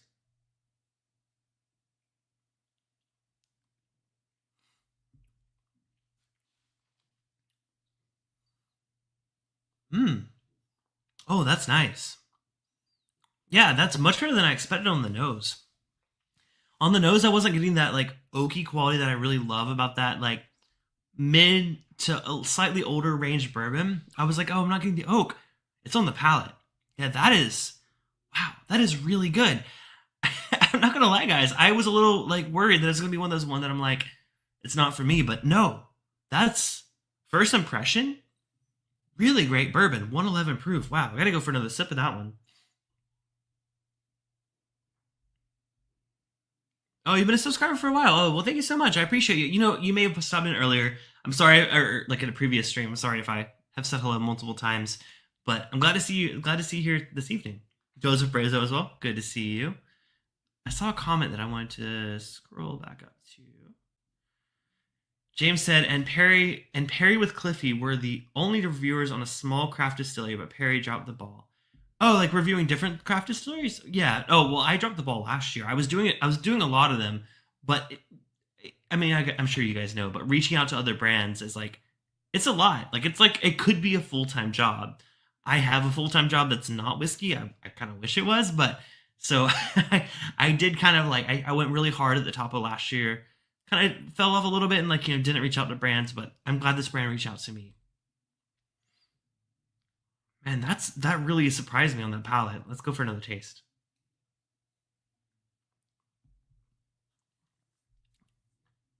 Mm. Still the orange. The orange is there, but it has a backbone of like a bit of a smoky kind of like the barrel char is very present. It's like a charred. I originally said it's kind of like a charred orange peel, but that's really nice. You know, for $100, that's a bit pricey, but they are a new distillery. I mean, I'm sure y'all know. With a new distillery, there are upfront costs. You're kind of raising money to be able to distill your own product, age your own product. So yeah, it's going to be expensive.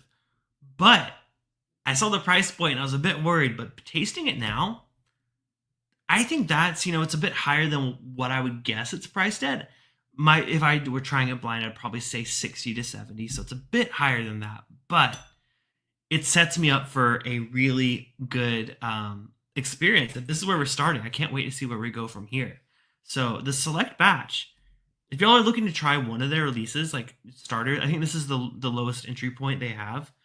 Try the select batch. Like I said, $100. But if you like it, maybe try some of their more premium releases, which we're about to get into right now. So yeah, I'm excited. I'm excited to see where we go. I'm gonna leave a little bit out in glass though. All right. So I assume next I need to move on to the small batch, right? All right. Mash bill is the same, 78% corn, 13% rye, 9% malted barley.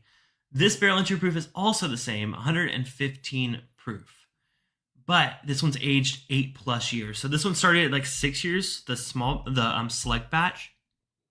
The small batch is at least 8 years old. Now this one, my bottle is a bit higher proof. It is 113.6. So that's 56.8% ABV. So jumping up a little bit from the select batch. Sorry, I'm a bit confused. I'm so used to small batch being the the lesser, and then like select, private, like, so branding wise, I'm a little thrown off. I would have thought small batch was first, and that's my bad. But the small batch is a little bit more pricey. The proof ranges from 112 to 120 or higher, so it could be higher proof. This one is retails for about $140. So we're jumping up $40, jumping up a little bit in proof, at least on my bottle, but you're at least getting an 8-year age statement. So let's see what that means for this whiskey. Let's also read their description. So they say this one is a limited super premium small batch. It's typically from the same mash bill as their select batch, which we just tried, but from their best of best barrels and or blends. So this is kind of taking some of their best things they have to offer, blending it, at least 8 years old, and this is what they come up with. Beach Sand said all of the limestone farms are delicious. Love all of the Morgan family collection. They're the best. Oh, that's awesome. Yeah, no, like I said, totally new to it, but I'm really excited to continue exploring. I was really impressed with that first one, so let's see how it does. Okay, a little different on the nose. This one, it kind of goes, even though it's the same mash bill, it's a little more malty. It almost reminds me of more of like an American single malt on the nose. Less of the orange, for sure. Still some of that, like, it's like a bit of like an apricot or something, like a bit of a sour dried fruit. Like not quite raisin, not quite plum or like prune. It's got a bit of like a sour tartness to it. Like an over-ripened something. It's definitely like darker though than the first one. Yeah, again, unassuming on the nose. I would not guess the proof that this is. So I don't know. I can't say too much based on the nose. I think that I enjoyed the nosing experience of the select batch a little bit better. That doesn't mean that the palate's not gonna blow me away. So let's go ahead and try the small batch Limestone Farms Heritage Morgan Family Collection. Cheers.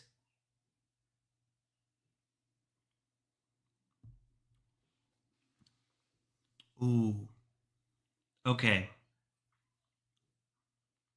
As with the other one, the nosing is fine and all, but the palate, that is delicious. That is a delicious bourbon.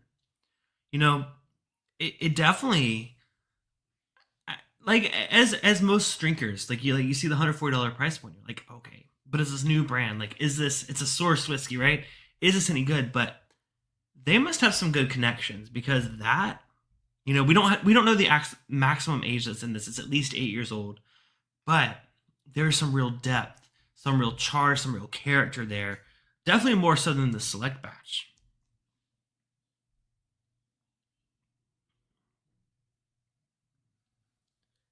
Still a little, the only similarity I would say between the select and the small,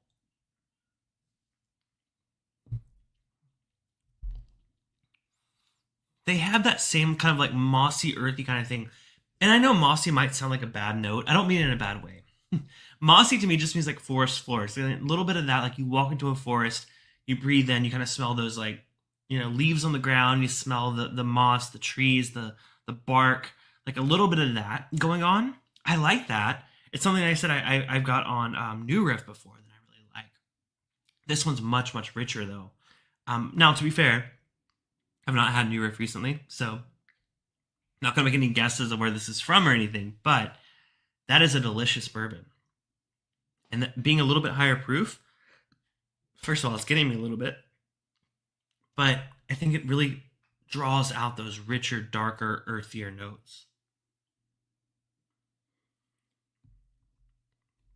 Man, if you blinded me with that, I would probably guess that's a really well-aged bourbon.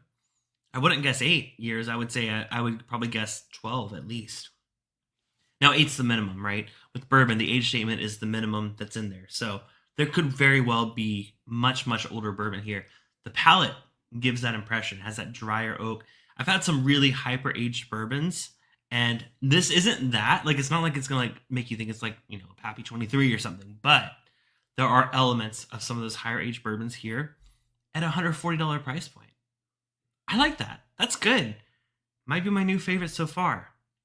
Wow. Well, first impressions so far are going really well. I do have two more to try, but I want to ask the group now that I'm halfway through this. Those of you that had tried this either at Bourbon on the Banks or Beachsand Bourbon, you seem to be a fan of it. Like, what was it about this that surprised you or intrigued you the most about this? Love to hear. Like I said, they're a regular participant on Bourbon on the Banks. I'd love to go one year. I'm all the way in Southern California, so a bit of a trek. But I'm curious. Again, never heard of this brand, but like, so far so good. I'm really enjoying it. James Morgan said, "I would like them to ship here too, but I'll take what I can get."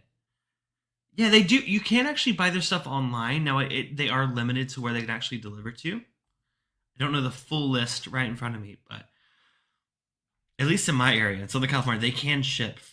No, they're not local. I've never seen their stuff locally here in LA area, at least. Although this says Keg and Bottle has it. Total. Oh, no, that's the Old Forester. I'm like, what? Okay, yeah, there are some places. Like, this is Keg and Bottles in San Diego. They have it. They have a little bit more. That's the private stock. So, Beach San Bourbon said, "I really enjoyed the Morgan family selection, the higher proofers." James, are you okay here? It's rare to see craft. I always forget that, James. I don't know why I always forget that you're in the UK, but that would make sense. Okay, yeah, yeah, that would make sense.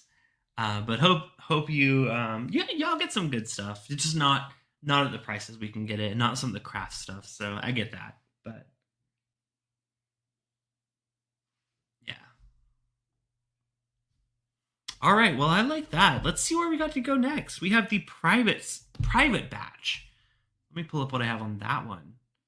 This is also part of the same collection, the Morgan family collection. This one is the private stock. It says private batch here, but the label. So my sample like says private batch. Just so you guys can see, it does say private batch. I don't have a proof, and I do. Oh, sorry. Yeah, I do. 113.6 proof. So the label on the full size bottle looks like it says private stock. So maybe they made a change recently. It says, with a rare and unique mash bill, Limestone Farms private stock is the perfect indulgence for any bourbon connoisseur. A limited release that is at its height of maturation, yet yields an exotic flavor. Search honeyed wheat. It pulls up a beer that has.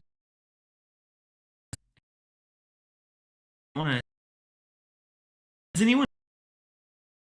I toast. Tried honeyed malted barley. Best honey malt bourbon. Huh. That's interesting. I honestly don't know. I don't know for sure. I'm just gonna go off of what it says. So unique mash bill, 8 years old. Again, 113.6 proof.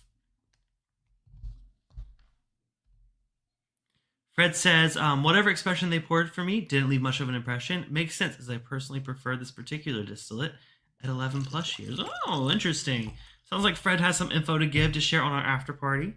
Fred, we'll save that for the after party, but interesting. Good to know. I could have a guess. Wow, this is dark. Look at that color. I mean, it's kind of hard to tell, but let me show you some of the other ones. Let me show you the select. Like, this is like a normal bourbon color, right? Like, nothing crazy, right? I already drank some of it. Let me show you this one. This is the small batch. A little bit darker, right? This is the private stock. Wow, that is really dark. Yeah. Yeah, Beach Sand Bourbon says they get a ton of creme brulee on this one and toasted sugar at the top. Fred said it's got to do something with the drying of the grain, or drying and or roasting. Yeah, that's what I thought. It had to do with the grain, either like the toast level or something along the lines of that. I don't have that info in front of me. I know like chocolate malt is a thing, chocolate rye, like I get that, but honeyed, I'd have to do a little bit more research. I'm very intrigued as well. Old Pirate Bourbon, welcome. Cheers. We have two pirates in the chat, Pirate Fred and Old Pirate Bourbon. Good to see y'all. All right. I already knows this. I kind of cheated. I nosed it. James said, is that down to smaller barrels? My guess is no, only because at this point they're still sourcing. So I can't imagine them sourcing an 8-year-old small barrel. We'll see. We'll see how the flavor is, because I can usually pick those out real quick. But it is super dark. Now, it could also be like where it's aged, right? Like, we don't know for sure if these were aged entirely in. I mean, I would guess they would have to be, right? Kentucky straight bourbon. You could technically take a Kentucky bourbon somewhere else, like Texas, and age it and then bring it back to Kentucky, and it would still be a Kentucky bourbon. I don't know. Great question. That's super interesting, James. Oh, that nose. Wow, that is molasses. Really dark condensed sugar. And I say molasses because like I grew up on field trips going to a old slave plantation, and they would always make us some like traditional like molasses cookies, and they were like, I've never had that flavor since that plantation visit, but it always has stuck with me. They would make crackers out of like this really really dense molasses flavor. That's what I'm getting on the nose. Hmm.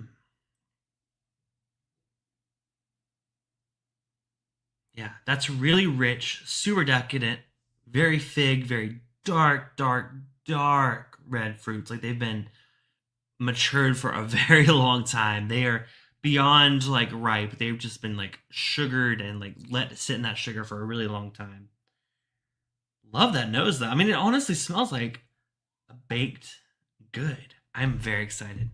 Yeah, Fred said 8 years in a small barrel would be disgusting. That's what I'm saying. Like, I'm like, I don't want to say that for sure, but like, I wouldn't think so. Yes, they are all sourced from Kentucky. Undisclosed distillery. I think people that have hung out with the folks may know what distillery. Again, I'm just going off of the info I have. I just know it's an undisclosed Kentucky distillery, but this smells delicious. Oh, well, Fred gives some good info. Kentucky bourbon has to be aged in Kentucky to say that on the label. That's really good to know, Fred. I actually didn't know. I didn't know if that was a requirement, but good to know. Wow, I can't quit nosing this. This is delicious. Let me see the price point on this. Do I want to see it before I taste it? I'm getting a little bit of like a peanut butter, like a really dark, rich peanut butter, 189. So we're going up to like going up another $50 in price point or $40 in price point. But I gotta say, the nose of this makes me wanting to try it so bad. So we're gonna do it. We're gonna go for the private stock straight bourbon whiskey. Cheers, y'all. And cheers to Limestone Farms.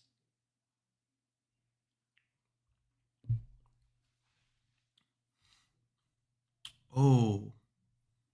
Oh, wow. Oh. Okay. Hold on. Let me sit and think on that one. Wow. Wow. Wow. Again, I went to this with no expectations, right? I'm like, okay, another distillery, what? But that drinks like some of the limited release bourbons I've had from other Kentucky distilleries. It almost has a bit of a finished quality to it, which is why I like double check my notes real quick. I'm like, is this finished? It doesn't claim to be, but man, that palate is such a dark fruitiness. Like something I would get from like a sherry cask, but like a PX sherry, a very sweet sherry. Oh my goodness, that is really good. Let me go for another taste.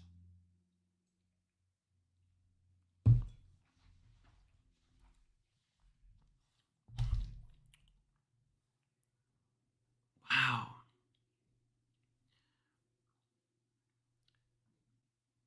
I really I'm kind of speechless here. You know, y'all know, like when we get into like the 150 plus territory of bourbons, I'm like, can it really be that good? But I'm trying these two, the other two, and I'm like, I think it can. I think it really can. I mean, this is $190. What was the proof on this one? 113.6. And it says 8 years old. Might be a little older. I don't know. Now, it could depend on like, could I get the same distillate for cheaper somewhere else? Maybe. I don't know. Again, I don't know the details. I just know this tastes delicious. And this is really, really good. I could see myself paying $190 for a bottle of that if I knew it was going to taste exactly like this. Now, that's definitely a try before you buy kind of situation because that is up there in price. You wouldn't think an 8-year-old bourbon would be this good, but this one really surprises me. Dark, rich, flavorful, fruity. Man, it's a weeded too. It's a weeded. Sorry, I did not read the full mash bill. I didn't do my math. 70% corn, 10% honeyed wheat, 10% honeyed malted barley, and 10% distiller's malt. Again, no description on what these necessarily mean, but That sounds really great. I do have a bit of a PowerPoint. Let me see if I can see if there's any that info on there. No, just kind of what I said. Yeah. Yeah, but that's delicious. I like that a lot. I think you might be able to take it out of the state after 1 year. Oh, interesting. Tom Morrow lives about 1.5 hours north of me. He is the brand ambassador of Limestone Farms. Yeah. So if you check out the description of this video, I post like all the info. I just don't know any of the people involved. Again, I was sent this by a brand ambassador, so I have no personal connection other than they supplied these samples for tonight's review. But they are some pretty legendary names in the industry, so check out the description below to see all of the history, the details. Again, I'm approaching it as like, okay, they're a new brand, they're sourcing whiskey. Let's see if it's any good. But so far, I am very, very impressed. Mind blown, yes. All right, we got one more to try. Let's go on and move on to the Bloodlines. Now, this is a special release. The Bloodlines is not part of the regular line of whiskey. So this one is, let's see, once in a lifetime whiskey. Let's see what we have here. A meticulously crafted bourbon blend sourced from our super premium 6 to 9 year old barrels. Every release showcases the 94 to 96 proof and highlights an extraordinary yet intricate flavor profile. Our Bloodlines Kentucky Straight Bourbon Whiskey stands out, offering a rich, layered, yet smooth and inviting, mature bourbon experience. So we're dropping down in proof. We're going back down to 94, 96. Mash bill is that same one that we had earlier, not the private stock one, but the small batch and the select batch. 78% corn, 13% rye, 9% malted barley. Again, blend of 6 to 9 year old bourbons. So let's see if we can find some price info. Maybe this is the one I should have started with. I don't know. It wasn't available on the website. Oh, here we go. Here it's available here. 60. Okay, so we should have started there. Again, as a newbie, I see this is their core lineup. I see Bloodlines. I'm like, oh, that's the special one. But anyways, it doesn't matter. We've not blown our palate yet. We still have their $60 6 to 9 year old Bloodlines release. Here's the Bringing Heritage Home. 47.5, 95 proof.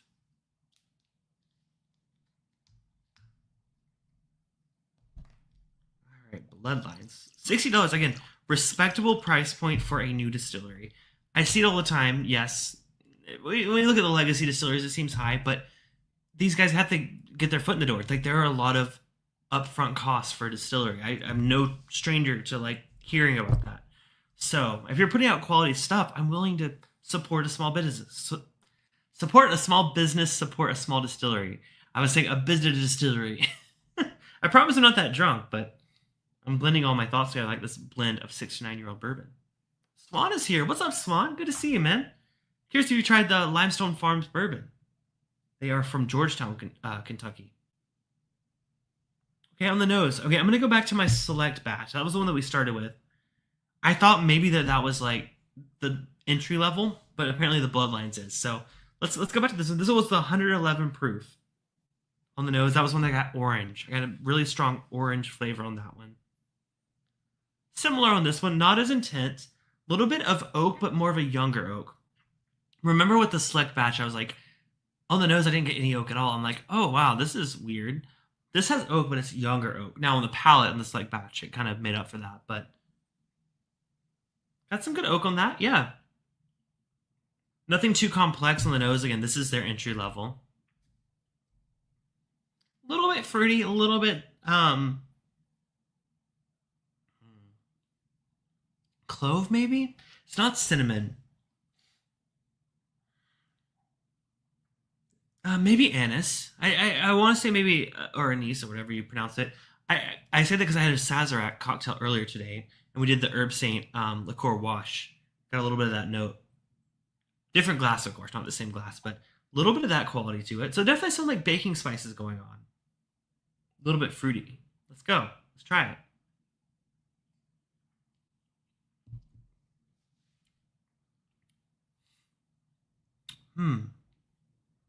Okay. It's in line with the select batch. It does feel a little bit, I don't want to say rough. Rough's not the right word. because I've been drinking their premium products, right? Let me rinse my palate real quick. And this has happened before, right, on the channel. Like, sometimes I'll tell you to skip an entry-level product from a brand and skip right to the next one. Maybe not skip all the way to their top tier, right? But like, there's some brands where the entry level is just meant to capture someone on a budget, but then their premiums products are significantly better.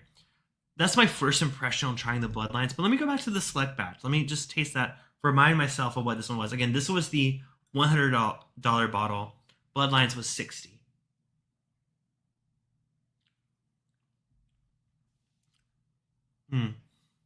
Yeah, select batch is refined. Like, it takes some of the flavors that I'm experiencing in the Bloodlines, but it kind of refines them and balances them out a bit. The Bloodlines almost comes across a little sour.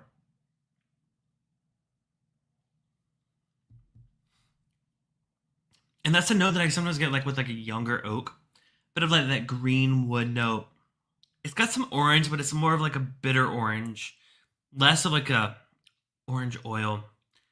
A little bit of like brown sugar, a little bit of graham cracker. Not very sweet though. When I say brown sugar, it's more of the darker.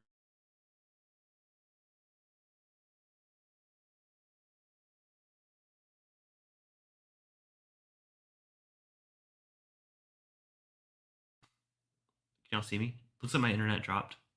You still here? Give me a thumbs up in the chat if you can see and hear me. Or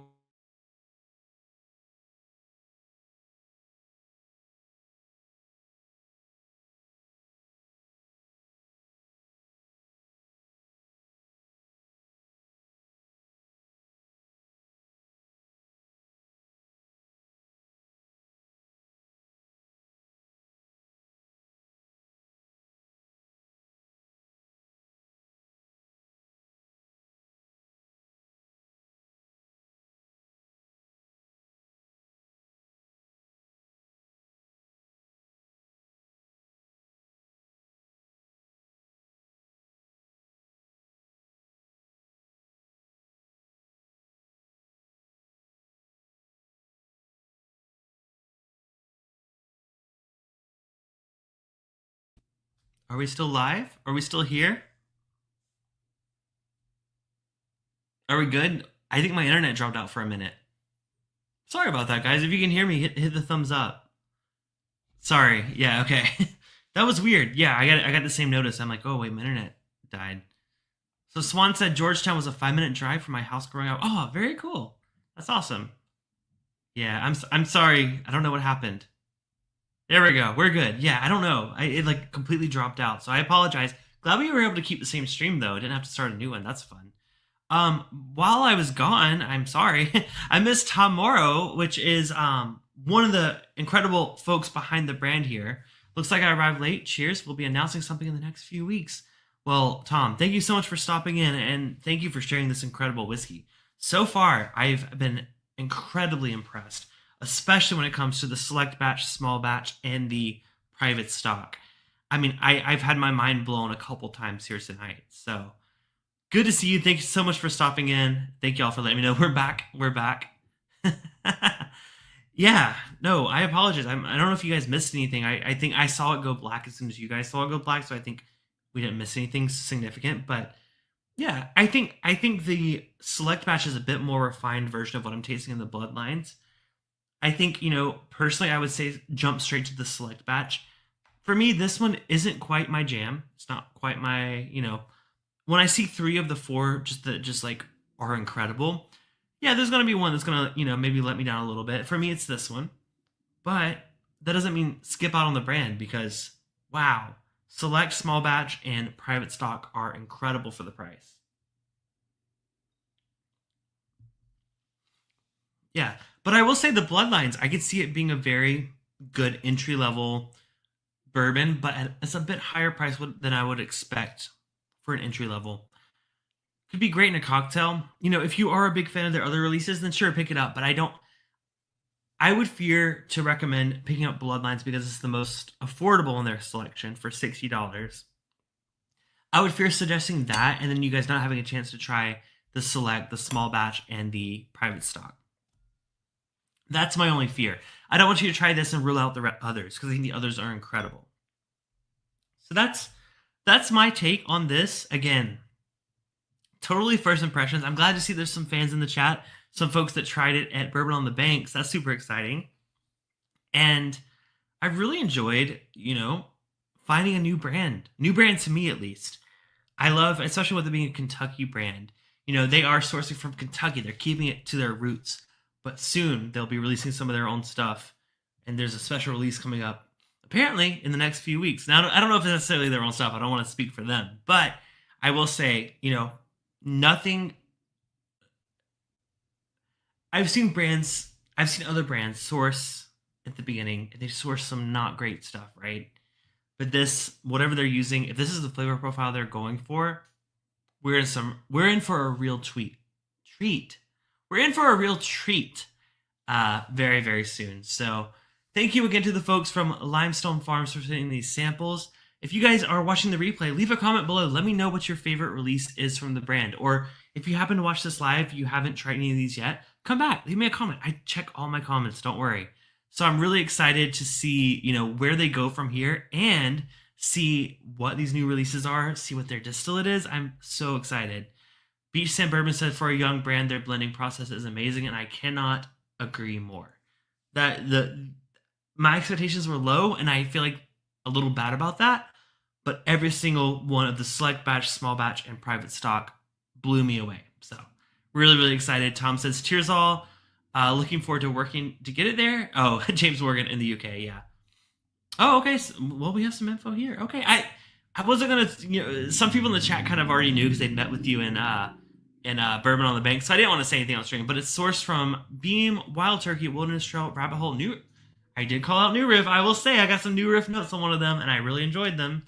So I'm glad I'm not too far off. But thank you so much for sharing that info, Tom. And if you missed the start of the stream, hey, feel free to watch the replay.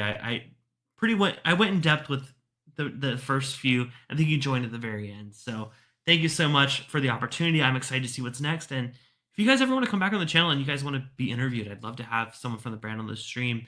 I don't think it worked out this time when the brand rep reached out, but I would love to do it soon. It's always so fun to discover new brands, as Emily says. So thank y'all so much for watching. I'll be live again next Thursday. If you are a patron, we'll be doing our after party hangout right after this stream over on Discord. If you're not yet on our Discord, hey, join our server.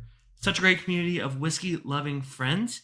We also have our Patreon movie night next Friday. We're watching Gremlins as a movie. What do I call it? Monthly retro movie night. So Gremlins is our choice for next Friday. Tom says, New Riff private stock. I'll be watching replay for sure. Truly appreciate you doing this review, and we're glad you enjoyed our expressions. Well, thank you again, Tom, and cheers to everyone that's watching. Until next time, this has been Bourbon Bytes, whiskey reviews with an 80s twist. I'm your host, Clifton. I'll see y'all next Thursday. Happy holiday season. Drink some good bourbon, and let me know in the chat what y'all are drinking. All right. Bye, everyone.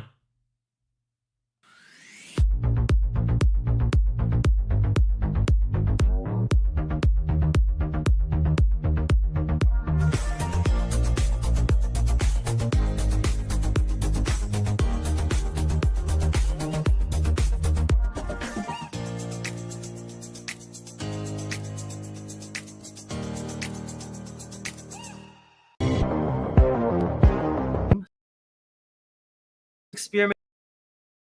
Last time, very, very new to Scotch, and I was not worthy. But I think, you guys have trained me well. I'm a lot more experienced with it now.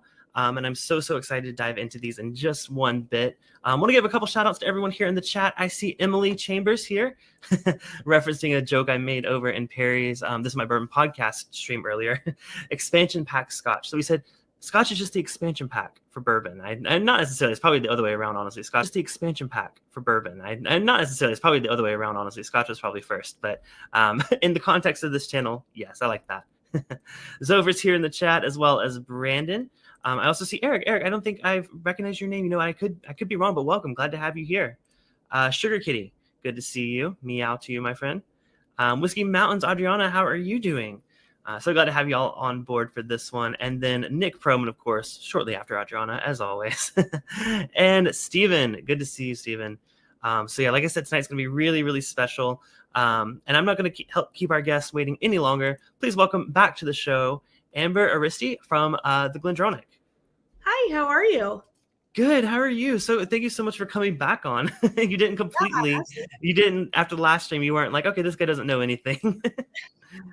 No, not at all. I mean, Scotch is always a journey. No matter where you're starting, it's always part of the journey. And you're already drinking whiskey, so you're ahead of the game in that. Very true. And we're going to be doing some really, really special ones tonight. I'm so excited to get into these. So like I said, last year, actually about this time last year, I had Amber on for the first time. And I had very little experience with Highland Scotches. I think I had like a couple Deanstons, and I had just bought my very first Glendronach that day. so I think I've come a long way since then. I was rewatching our stream that we did last year, earlier today, and I realized you were actually the one that suggested I try a bunch of different dessert wines on their own and do a lineup side by side. I've done 2 of those streams ever since then. So thank you for that suggestion. Has been incredibly helpful, especially in my Scotch journey. Yeah. That's so fun. I think I love the desserty like ports, but I also love a good PX sherry. So that's what I learned that I like. I like the sweeter ones. But I was really intrigued. I think I was caught off guard by Oloroso. I wasn't expecting it to be what it was, but I really appreciated it. And it really gave me a better appreciation for, the cask that they use, that especially the Glendronach. So. Yeah, absolutely. And I love that you said that, because I actually had an experience just the other night. We did a Benriach cask bottling tasting with Benriach being our other brand in the Brown-Forman household. And we ended up tasting the dessert wines after the Scotch. And it's just such a cool experience. So I'm really glad that you went on that, went out and tasted some. And you're right, PX it's like the king of the dessert wines. It's amazing. You can't go wrong with it. Yeah, so that was so much fun. And I also remember last time you were talking about you were a bit of a gamer. Actually, today you said you had a delay because you were playing some Elden Ring. So I was gonna say, what have you been playing lately? Yeah, Elden Ring badly, which I guess is like the theme of Elden Ring. I was gonna say I didn't even buy that game because I know I would be absolutely awful. I have actually a few viewers that are really big into that game, so I just know it's not my game that I'm gonna be good at. Oh man, I am convinced that absolutely 0 people are good at that game, but the story is intriguing. And honestly, like once I figured out the HUD, I was like, okay, I think I can maybe figure this out. But then I got killed by a crab for like the 5th time, and I don't know what I'm doing anymore. Hey, it's not at least you took a risk with it. I didn't. What I've been playing lately, I'm a member of I don't know if you like Humble Choice, like Humble Bundle. They do a subscription that I've been subscribed to for probably 2 years, but their game this month that was featured was Destroy All Humans, which was a game that I used to have on PlayStation 2. You're like an alien, and like your goal is just to destroy everything. It's like a throwback to my childhood because I really loved that game. This is of course a remastered version of it.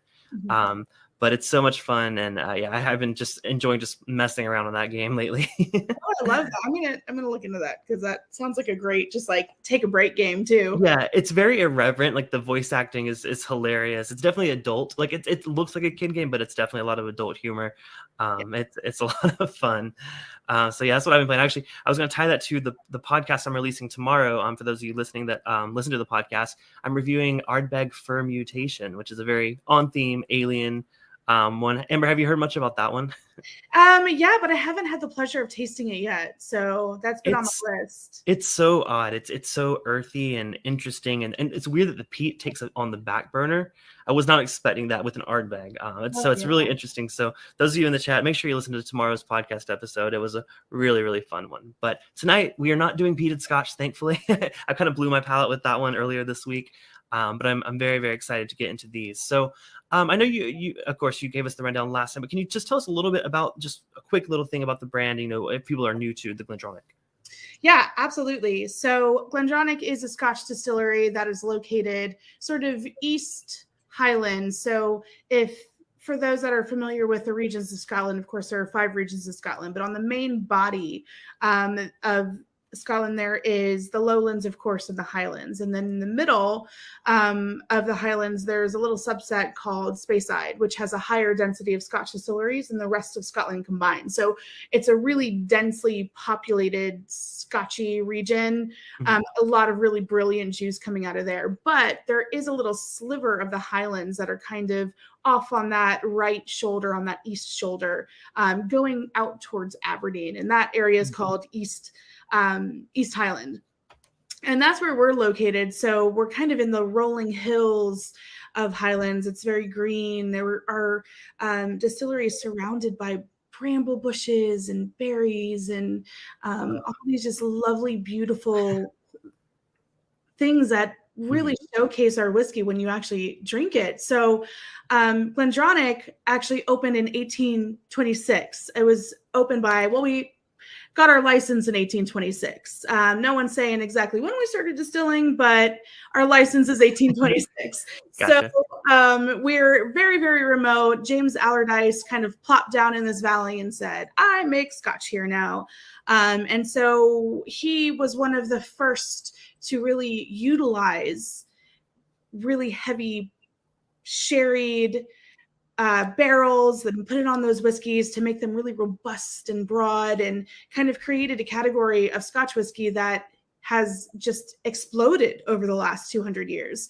But what's interesting about the Glendronach is we were one of the second distillery ever to get a legal license, and we've been making our whiskey exactly the same way since 1826. So when we say that we know what we're doing with sherry, we really, really mean it. So it's kind of a really cool journey to take, especially with these barrels, because you really are drinking the history of Scotland when you're drinking Glendronach. That's incredible, especially with these releases. All the info for the ones we're trying tonight will be in the description below. If y'all are curious, there's the tasting notes from the distillery there, as well as the ABV, bottles produced, and the price on these. So if y'all are curious during the stream, definitely check the description. I did see a super chat come in from our friend Adriana at Whiskey Mountains. She says, cheers, probably in and out tonight celebrating my new niece. Cheers to Amelia Rodriguez. Congratulations. That's so awesome. Born just fantastic. 3 hours ago. Wow. Congratulations, Aunt Adriana. Very, very cool. That's awesome. And thank you so much for the super chat. That means a lot. I see a lot of people popping into the chat now. Whiskey Food Dude says, cheers to a great stream. Cheers, everyone. Cheers to you. Donnie is here after celebrating his wife Diana's birthday. So happy birthday again, Diana. I appreciate y'all coming in and checking out the stream. Peter, I see you there too. Lots of really cool people here. So let's get into these. So we chatted a little bit before about, because these are all different cask types. So it's kind of hard to be like, which one's first. So we decided to actually go up in order of just age. So we're starting with the 1994. This is cask 5080. And if anyone's watching the replay, I will put the chapter markers in the description so you can skip around and find whichever one is available to you. So Amber, tell us a little bit about this one. Yeah, so this one is 27 years old, so distilled in 1994. When we talk about a single cask, which all of the whiskeys that we're tasting tonight are single casks. So that means that every bit of the juice that you are drinking tonight came from one barrel. Generally speaking, when we're talking about even single malt or bourbon or whatever the case may be, that whiskey is blended. It's almost always blended unless it says single cask on it. So this is exactly what we're drinking tonight. So this one in particular came from an Oloroso barrel. So big sherry barrel. This type of sherry, generally speaking, and we talked a little bit about this, is that it can be a little alarming for some folks, because when we think dessert wine, we think big sugars and broad fruit notes and, kind of a sticky, cakey sweetness. But with Oloroso, it's kind of equal and opposite to that. So it tends to be a little drier. Yeah, I think I just thought that all of it was going to be super sweet. So I was like, what's wrong? And I was like, okay. And as I tried to, I actually went back to it after that stream. I was like, okay, so now that I expect this, I appreciate it a bit more, but man, that caught me off guard. Oh yeah, absolutely. And I don't blame you for that at all. And it almost has an oxidized quality to it as well. So it has that kind of funky, nutty thing going on, which for some, myself included, it's like exactly what I'm looking for. I love it on whiskey because it almost makes it this decadent dark chocolate sort of situation. So when we put our nose in this, actually I haven't poured my, I'm gonna go ahead and pour them all just so they can open up a bit. Oh, that's a good idea. I'm going to open all these up too. Yeah. So when we put our nose in it, we're really going to be kind of looking for some of those sort of darker notes, maybe a little bit drier, on the drier scale. Sometimes when you age whiskey for a long time, no matter what the barrel, you're going to get a lot of those kind of barrel notes out of it regardless. And this one, oh, it's just lovely. Peter White says, I still have a heel left of the GlenDronach 1994, but bottled in 2014 Oloroso. Oh, very nice. Seems like a great night to finish that bottle off. Definitely, Peter.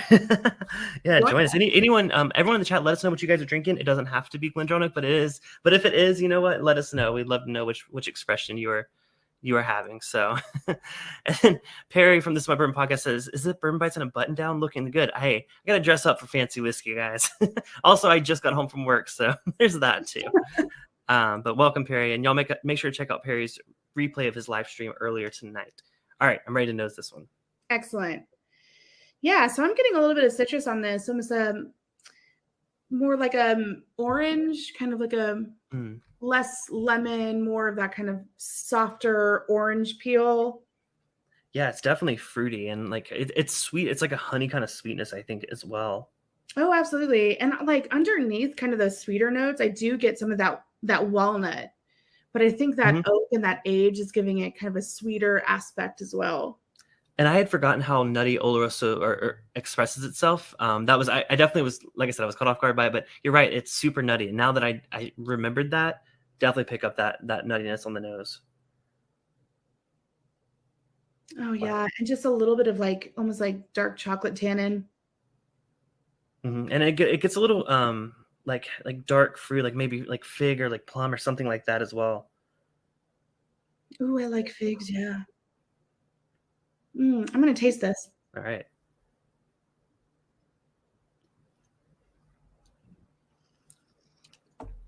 Wow. You know, the thing about this is that I'm always like, this is my favorite, but I'm going to say that one too. Well, you mentioned, so this is your first time trying these, which is really exciting. Yeah, I wanted to like kind of have my reaction saved up for y'all. So. Oh yeah. No, I appreciate it. I cheated a little. I tried them a little bit yesterday just because I knew this was like a really important stream that I wanted to for sure do my best on. So I took a little bit of tasting notes here, and that's kind of what I was kind of drawing from. But yeah, I didn't pick up on the nuttiness yesterday, but now that we mentioned that, like absolutely, that's nutty. It's still fruit forward. I think it's like I still get like plum or like those darker fruits, but very desserty. Is that kind of like what you're getting on it? Oh, absolutely. And it has like a really lovely viscosity as well. That's kind of like sitting in my mouth and kind of hanging out. I'm going to go back because that was my first sip of whiskey for the day. So I think I need to. Oh yeah. No, I got to say it's very viscous. It's very thick and it's definitely like, dessert. It's like actually like a dessert wine in itself because of how rich and thick it is. Wow, that's really nice. That's a great way to start off, I think. Just a little touch of spice. That's really lovely. And like some kind of like a really dark, deep berry. Oh, that's just so lovely. I wish y'all were tasting this with us. It's really nice. Yeah, I wish I had something to share with y'all, but I appreciate y'all tuning in and drinking with us. Whatever you're drinking on, just enjoy whatever glass you have. Oh, absolutely. And the United States got a different barrel. So, like we were saying earlier, we'll put up exactly those caches like that. Right. So this first one that we're tasting is actually not available to either me in Georgia or you in LA. So, but for those of you that are in the middle states there, please go out and check it out. You might be able to find a bottle of this in those states already because they should have all shipped out to you. Yeah, I'm from South Carolina, so I might have to send my mom out hunting. Not that I trust that she'll get the right thing. By the way, hi mom. I know she's gonna watch the replay, so no offense, but yeah, that's very cool. I know we have a few people from all over, so if y'all see y'all state at any point, just give a shout out. Say you're from there. Love to hear where you guys are from. Yeah, absolutely. And what's also cool about this is all of these barrels were very specifically chosen by our master blender, Rachel Berry, who, and I know I probably talked about her last time, but she really is one of my greatest whiskey heroes. She has an immense history in the whiskey industry and has just the perfect palate. So when she went into our warehouse to choose each of these barrels, she's very specifically looking for different traits for each of these regions. So these are definitely very special. So I noticed that it says for cask type of this one, it's a puncheon. And I remember last time you mentioned, is it a taller barrel? It's definitely, because I'm looking at the output of this one. I mean, there's a lot, about 667 bottles of this. Yeah, they're fat. They are big fat barrels. And of course, because we're talking about it, I'm not going to remember exactly the number of liters. 500 liters, something around there. They're big boys, and usually well used. So a lot of times in Spain, they will use those barrels until they're dead. Basically what that means is they dump the sherry and bottle it and ship it out, and then just put more sherry directly into that barrel until that barrel is no longer giving any of its inner soul back into the liquid inside. Right. So they can be really old, like when they were actually coopered, I guess. Exactly. Yep. So basically what Rachel does is when she goes out and chooses her barrels, she's looking specifically for certain qualities in the barrel that are going to suit our whiskeys best. So they're not just any old barrel that Spain didn't want anymore. We work with a particular bodega. She goes out, she chooses her barrels, and she buys the sherry. So all of our barrels come to us dripping wet. So there's still sherry in those barrels when we put our whiskey in. So it's you can tell with this too. There's a lot of that impact on the whiskey itself. Absolutely, very vibrant barrels. Steven says he's having the Glendronach 18. Nice. You know what? I have not. I need to see that one out, because I know I tried port, because I know I was seeking out port before our last stream, just the standard release. I didn't get a bottle of it, but I did try it at a friend's house, and I really enjoyed it. Again, port is one of my favorite dessert wines, so like I had to try that one. But very cool. I have not had the 18, Steven. But you'll have to let us know how it is. Yeah, the 18 is also 100% Oloroso barrel. Oh, really? Nice. So, yeah, so it's one of the few that we do outside of these cask releases that sees no PX. So it's it has that kind of super dark chocolate decadent thing going. And I actually do pair it when I'm drinking it with some of my more bitter, like Peruvian 76 to 80% chocolates. And it's just lovely. It's lovely. That sounds amazing. Question from Brandon. He says, are there any duty-free bottles available? I'll be traveling internationally soon. Yeah, do you guys have any releases that are duty-free exclusives, or? You know what? That's such a great question. I am not entirely sure if we have Glendronach duty-free specifically. Okay. I will find out, and I will make sure that we get that answer to you. Okay. Perfect. Yeah, and if you find out later, and you just let me know, and I'll leave a comment down below. If y'all are watching the replay, if we have an answer, it will be in the comments down below. Yeah, absolutely. I know that we do have some Benriques out right now that are duty free, and those are going to be dessert wine finished or aged, and so there's definitely some cool stuff from Brown-Forman out there. Donnie dropping the info. He says it's about 84 US gallons. Thank you. Of course, they have the power of Google, right? They're not. And the Sugar Kitty says puncheons are squatter but fatter than a butt. Fatter than a butt. I don't know if that was intentional, but I like that. I gotta save some of my glass, because I gotta come back to that and see, kind of, not that necessarily compare them, but I like to see which ones I would gravitate towards. Sure, absolutely. So let's move on to the 1992 cask. This is 6052. Do you have the bottles, perchance? I don't have the bottles. Okay. I was just gonna say, like, we could show it, but yeah. So, the thumbnail. Everyone look at the thumbnail if you're curious to see what the bottles look like. I have them there.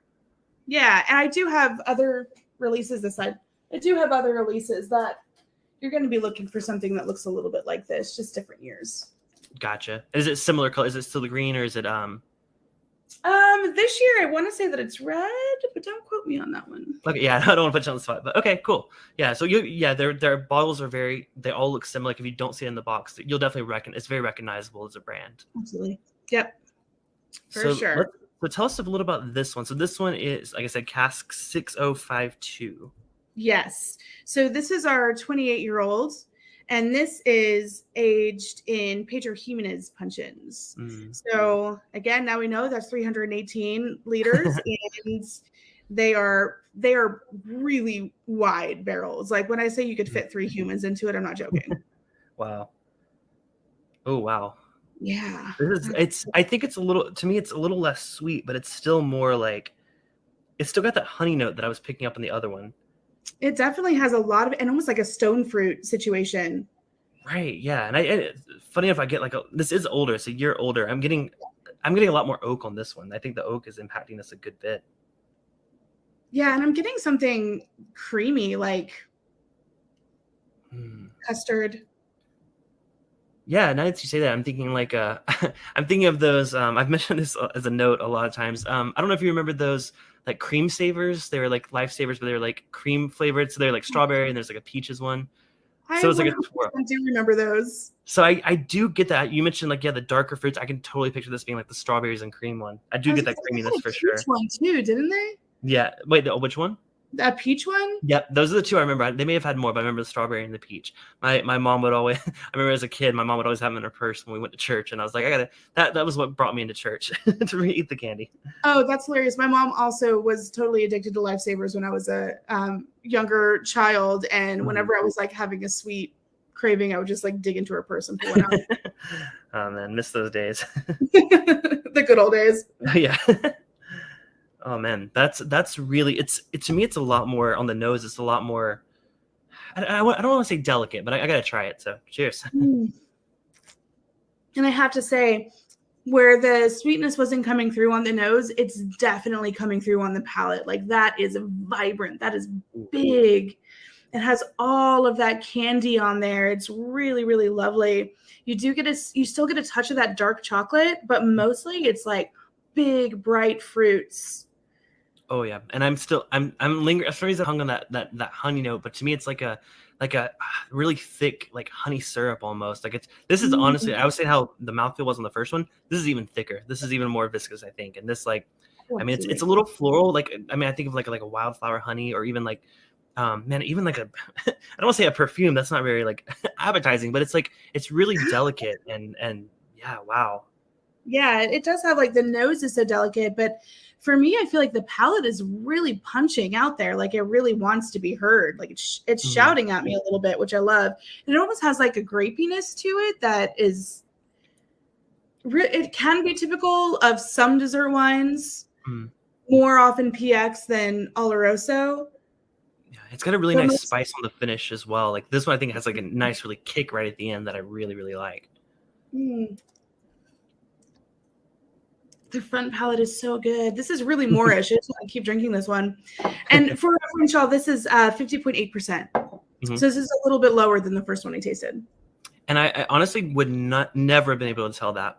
Honestly, I think it drinks just as like, I think the spice is what's helping that.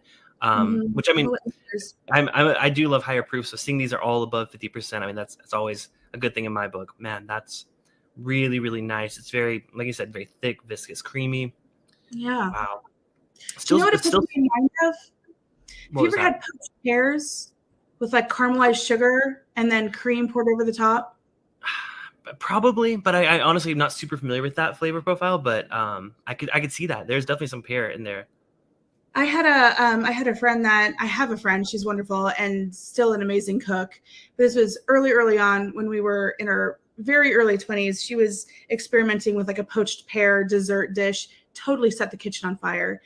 Alarms going off. It was insane. But I do remember that dish, when she finally served the parts of it that weren't burnt, was extraordinary. And I'm like, that's like what's coming to mind every time I take a little sip of this. So Christine, if you're watching this, this is your whiskey. I need to have some of Christine's cooking because this is delicious.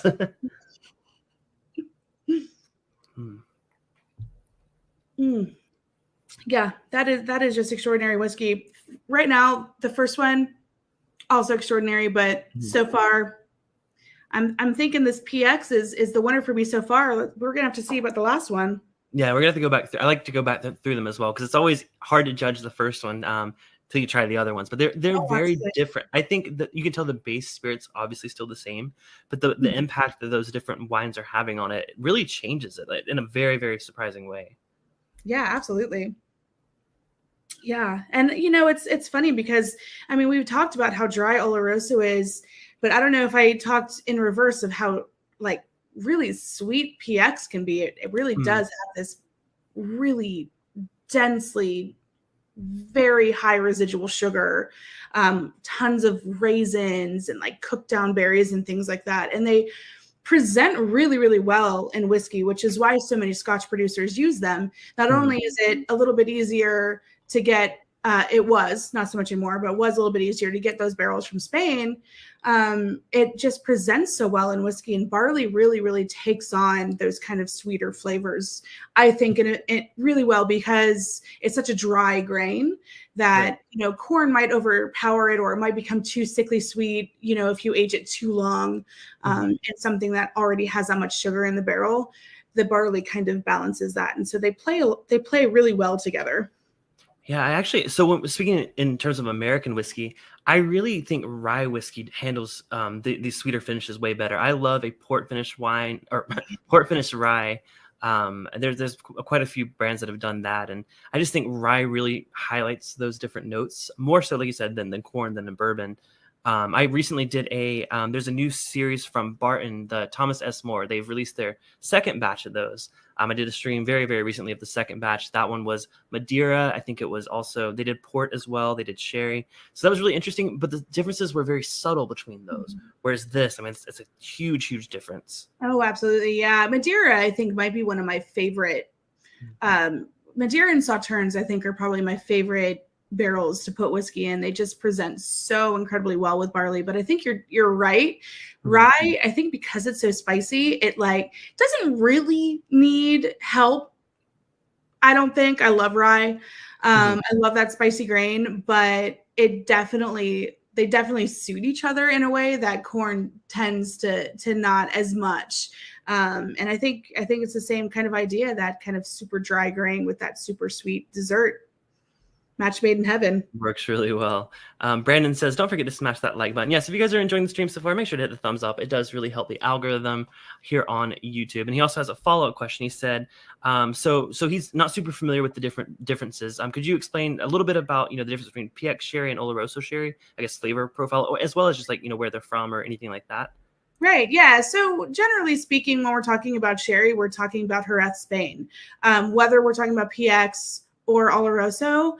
But what's really important to know about the differences here is that Pedro Jimenez, which is PX, is, like I was saying, very high residual sugar. So you're going to get that kind of ruby fruit note along with that sugar, tons of raisin. That cannot be overstated, and not in quite the same oxidative way as with port, and more of that kind of bright, more acidic sort of way. So it definitely has a big, big presence with cooked down berries and all of these really lovely sorts of things that you might think first when you're thinking about a dessert. Oloroso, on the other hand, is, like I was saying, equal and opposite. So Oloroso is usually bone dry. It has more of a creamy nature to it. So you might get more nuts, butter, actual cream, like heavy whipping cream almost, has a really soft palate that will kind of welcome you. And then it also has a little bit of a tannin to it as well. So it's just got a little bit of a different balance to it. So in terms of whiskey, when we're mixing those two flavors together, you're getting a really interesting balance, which is what GlenDronach does for most of our bottling. So if you were to venture out and look for a bottle, if you got the 12-year-old, you would have PX and Oloroso together. If you were lucky enough to find the 15-year, same, PX and Oloroso together. And as I was saying, the 18-year is 100% Oloroso. So that dark chocolate tannins, very dry. And there's the port one as well. That's someone was saying they were having the port wood earlier. Yes, the portwood is real special. The portwood is one of our releases that is aged for 7 years and then put into a port barrel for an additional 3. So it's right around 10 years old, and it has that really lovely, big, bright, pretty raisiny thing, and it is gorgeous. It really is. It's a totally different beast altogether, and very unusual for GlenDronach. So Steven says, it's a slightly unrelated question. He says, how do you pronounce it? Benriach? Benriach, okay. He says, is the 10 original still the same maturation-wise compared to the brown gold distillery logo? So yes and no. That's a great unrelated question. So the Benriach did go through a bit of a change when Rachel Berry took over. So the original 10 that you're seeing in that really lovely sort of soft blue tin, I probably have one somewhere around here, it harkens back to the original label that was in that kind of tan. So that one was mostly bourbon barrel. The new one has bourbon, virgin, touch of sherry. So it does have a little bit of a different barrel makeup, but the whole idea was that Rachel, when she took over, she was tasting that original that we had and said, how can I make Billy Walker's dream bigger? So she took those flavor profiles, that super fresh barley, citrus zest, all of those really lovely things that Ben Riach is really known for, and just dialed it up a little bit with just a touch of that sherry. So it's a little bit rounder, softer, a little bit bigger on the palate. And then also she added just a touch of peated whiskey. I think it's like less than 1% for the ton. And it's just changes the way that it presents entirely. It's like adding salt on the top of a cookie, or, you know, just a little bit of a contrast to really brighten those fruit flavors and those floral aspects. So yes and no. When I tasted them next to each other and I knew what I was tasting, I could tell a difference. And then every time I've tasted them blind afterwards, I couldn't say which one was Billy's and which one was Rachel's. So very cool. Yeah, thank you very much. Yeah, no, these guys are a lot more diverse in their Scotch experiences than I am. And then Brandon had just one follow-up question related to his question earlier. He says, do they state on the bottles what they're matured in? Yes, absolutely. So the interesting thing, I see that you say finish there, and that is such a great term. That is because us bourbon drinkers, we say the finish, but we mean, yeah. Absolutely. And there are Scotch producers that do finish, but Glendronach and Ben Riach very specifically generally don't finish at all. So all of our whiskeys are fully matured in blank barrel. So yes, if you were to go find the 12, 15, whichever, it would say Pedro Jimenez Oloroso kind of top and bottom. I wish I had a bottle within reach so I could show you, but yeah, I if I would have thought, I would have grabbed mine as well. But it's Brandon, it does say it on the bottle. But yes. Good question. And yeah, I catch myself all the time saying finish, and that's just me as a bourbon drinker, because we're used to everything being virgin oak and everything's finished beyond there. So totally get that. All right, well, are we ready to move on to the final one of the night? Oh, wait, actually, let me bring up where the past. Which one are we drinking? Sorry, 6052, where that's available. So this is the one that's actually available in California, as well as, I was going to start reading them out, but I'm like, I'm going to mess one up. Let me try it. Idaho, Indiana, Kentucky, Louisiana, New Mexico, North Carolina, North Dakota, Nebraska, Montana. Oh man, I'm so bad. Ohio, Oklahoma, Oregon, Texas, Utah, Washington, and Wyoming. Wow, I did better than I thought I would. That's great. Yeah. Not attempting that again. But so this, if you guys are in those states, let us know in the comments. We'd love to see where you guys are tuning in from. I know quite a few of you are from Kentucky and Indiana here tonight. So sound off where y'all are from in the chat. There's Whiskey Mountain. She's in Utah. She's like, woo, Utah. I love that. I actually was just in Utah. I dropped through Boise for the first time in my life and had a great time. I have not been to Utah, but I need to go out there and visit our friend Adriana. She has an amazing whiskey channel where she tries different whiskey. She tries so many different bourbons, mostly bourbons, but she tries them out in nature, and she tries them on nature trails and goes on hikes. Yeah, and actually, I was in Utah too. I was just in Moab, and brought a bottle of the Ben Riach with me. So I was in Canyonlands drinking the Ben Riach 10 Smoky, and it was a delightful experience. Brandon says thank you. He's learning so much. He's also California with me. Okay. Tommy T is in Texas. Whiskey Mountain says it's gorgeous here in Utah. Yeah, I need to get out there for sure. Yeah. All right. So this next one, this is Cask 217, 1992 as well. 29 years old. What else can you tell us about this one? Yep. So this is our 29-year-old. This is the one that is 55.4%. So again, we're updating from the 50 to the 55, so a little bit warmer. And this is aged in the Oloroso cask. So we're back to that drier style of dessert wine. And this one, I think, is going to be a totally different experience. Now, this one's a smaller, it's only 383 bottles produced, which I'm sure it helps explain the jump in price there as well. And the fact that it's the oldest one we're trying, almost 30 years old. Yep, absolutely. And it's important to keep in mind when we're talking about, the rarity of these old whiskeys is that, you know, we lose whiskey every year. So for every year that it lives in a barrel, we're losing more whiskey. And that means that we have less to give to you. So it's always going to drive up in price just a little bit. But I think that once you get into these older years, it really can be worth it. Oh wow, totally different. Yeah, definitely not the same fruitiness that we were getting on the first one. I think it has like the nose jumps out of the glass. I mean, this has an amazing nose. Like it's so prominent. I mean, it is the highest proof. Oh, I gotta try this one without. I can't say too much without trying it.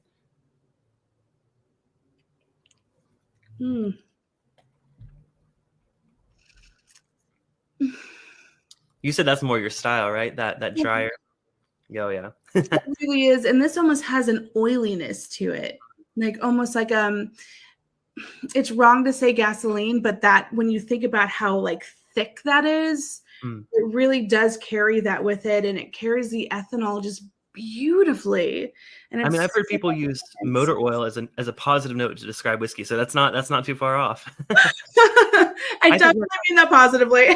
Yeah. Well, to me, I'm trying to describe it. To me, it has like a minerality, like ironness to it. I'm not very familiar with this flavor profile. It's definitely different. So when I say minerality in the bourbon world, we think of like George Dickel. None of that. I'm not talking about the Tennessee kind of minerality. Completely different. Flintstones vitamin. That's different.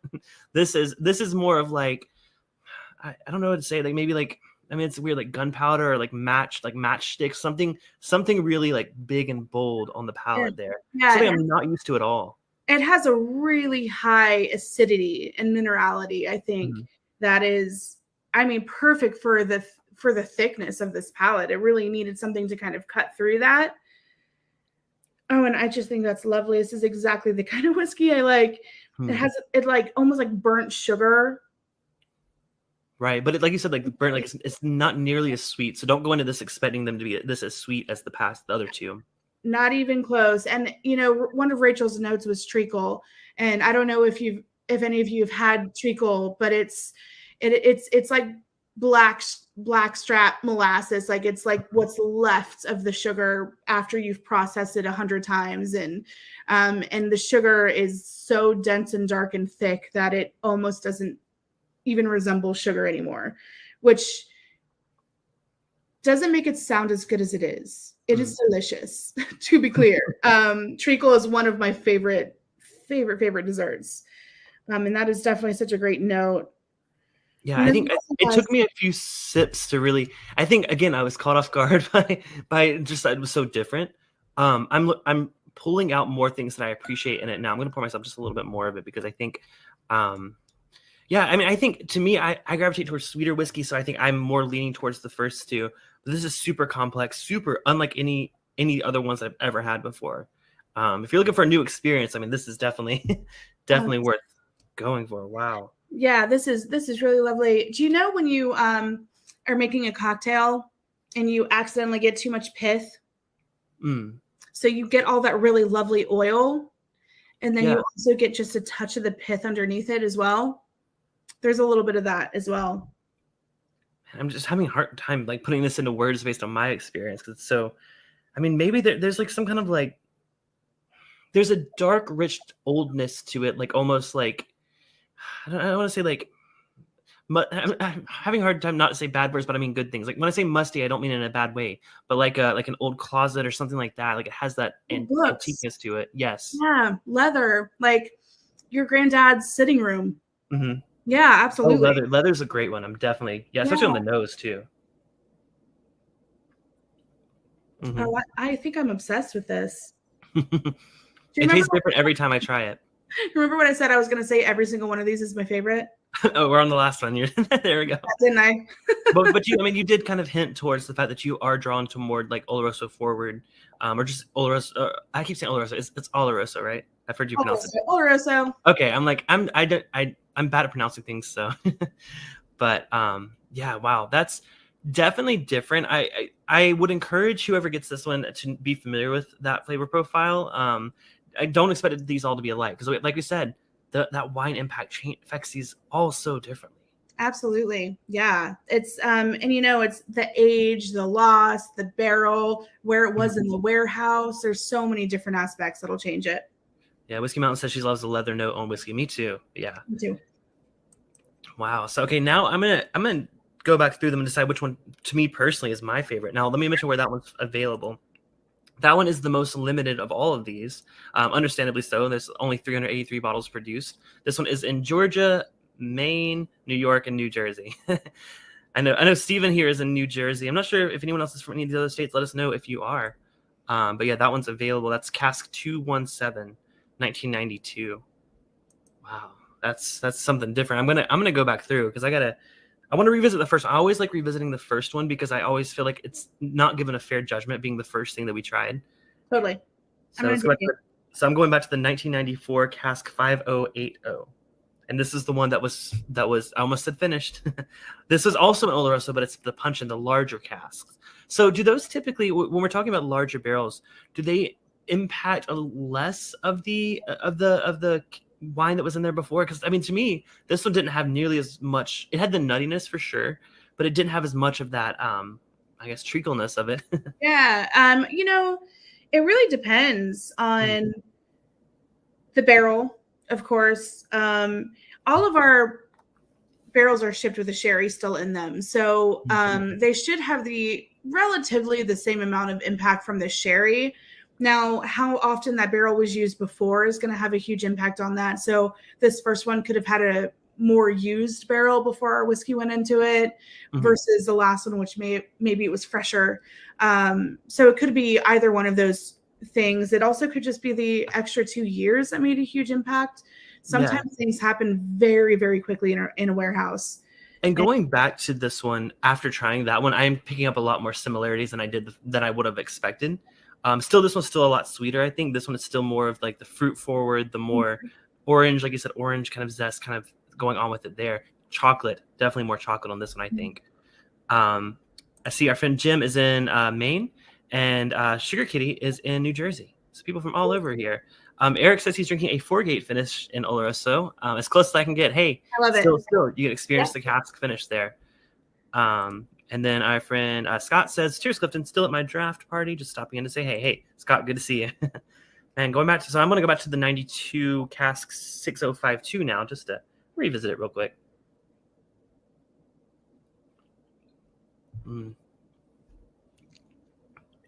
Oh, I think that's my favorite. That's right up my alley. That PX cask is just, I mean, I already said that's like one of my favorite of all the dessert wines I've tried. That, and you said Sauternes. I like Sauternes a lot too. I didn't realize, I didn't know what to expect with that one, but man, I actually have bought several backup bottles of different ones just to try it because it's one that I've kind of fell in love with. Oh, absolutely. It's whenever I see a Sauternes aged whiskey, I don't even think about it. I just buy it. I messed up. It's MA is Massachusetts. I'm sorry. You're right. Boston MA. I was in panic mode. What is Maine? Is it ME? Yeah. ME? I guess I did know that on the inside. Yeah, I didn't. Yeah, I think for me that I mixed up Idaho and Utah, so anything goes, right? Right. Oh yeah, that if you have a sweet tooth, I mean that's really sweet and a very, I think it's complex, it's thick, it's viscous. They're all complex. I mean, don't get me wrong, these are all fantastic, excellent. It just depends what your palate tends to gravitate towards and what kind of tickles your fancy there. Absolutely. But you're right. This really does have and such a great juxtaposition next to that super dry. Oh yeah, wow. It's so different back and forth. Yeah. I'm really loving the way those two are playing against each other. Yeah, wow. That's lovely. So you're still sticking with your gut going with the 92, the 217 being your favorite? Yep, and lucky for me, I can actually get it in the state. Oh, there you go. Nice. Love it.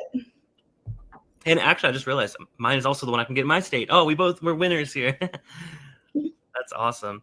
Well, cool. We have just a couple more minutes. Do you have anything you guys are coming other than this release? Because this is just as of March this was released. Yes. Is there anything else that we should that's been announced that we should be getting excited for? I'm keeping an eye out for here in the States. Oh, absolutely. So we have the Glendronach 50-year that is coming to the States. Obviously, that's going to be very limited, but it's going to be just absolutely stunning and something to kind of keep your eye on. We also have the Glendronach. This is the batch 19, which is going to be like offered in different sorts of states, as you know. So just keep your eyes out. Sometimes things kind of get shuffled around as well. So just keep your eyes out for all of those. And then on our other one, we've been talking about Benrique a lot tonight, more than I expected, for sure. Hey, I need to have you back on. I actually do not have much experience with that, so I'd love to have you on again to taste through those. Oh yeah, I would love to do it. It's they're really fun whiskeys. And Glendronach, I always say, is our staple. No changes, 1826. You know what you're getting in this bottle, and you're gonna love it. Benrique is more of that, like, well, let's see how far we can push those Scotch boundaries. And we have some really cool things happening with them. We have our own malting floor at Benrique. So we have 2 releases that are coming that are 100% floor malted. So the smoke season and the malting season. So keep an eye out for those as well. So yeah, a lot of really cool things coming down the line.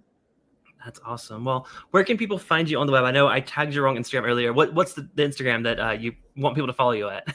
So that would be Drams with Amber. So like a whiskey dram with the amber. Yeah, and you guys check out my story on Instagram. I tagged her there. Please go give her a follow. We'd love to have you back on again, like you said, with that or any other upcoming releases from Glendronach. But Amber, this has been so much fun. Thank you again for coming on. I really, really appreciate these whiskeys. And man, they're all like hitters. They're just incredible, just so different from each other, but that they're going to fit someone's palate just absolutely perfectly. Absolutely. Thank you so much. And of course, if you have any questions or any comments or anything like that, feel free to reach out to me on my Instagram page. I monitor that all of the time, so would be happy to answer any of your questions. Yeah, so those of you that had questions that she said she'd get back to you, just shoot her a message on Instagram and give her a reminder, and she'll get back to you for sure. Yeah. Well, so much fun. Thank you guys for watching. Like I said, podcast coming out tomorrow. We're reviewing Ardbeg Fur Mutation, a really weird one. But yeah, otherwise, we have some other upcoming guests later next month that I'm very excited for. Next week, we're celebrating Cinco de Mayo. We're doing some mezcal, which I'm really learning that I really, really enjoy, like even more so than tequila. So that's coming up next week. And then a few more guest surprises. Patreon already knows about all the upcoming guests. If you're interested in supporting the show for as little as $2 a month, patreon.com/Bourbon Bytes. But until next time, thank you again, Amber. And I'll see you guys on the Patreon Hangout shortly after the show. So cheers. Have a great night, everyone.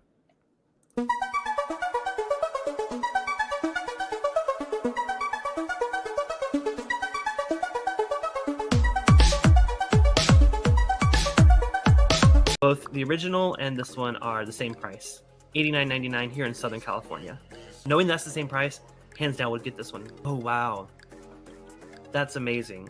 That literally brings me back. If you've ever gone to like a cave, in Mexico they have a lot of cenotes, which are like underground.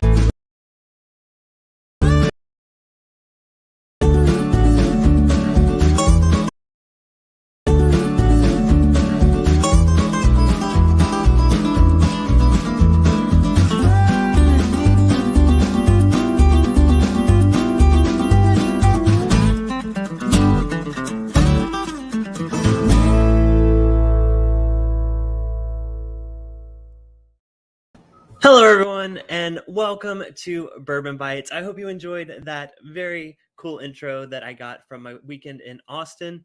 Hope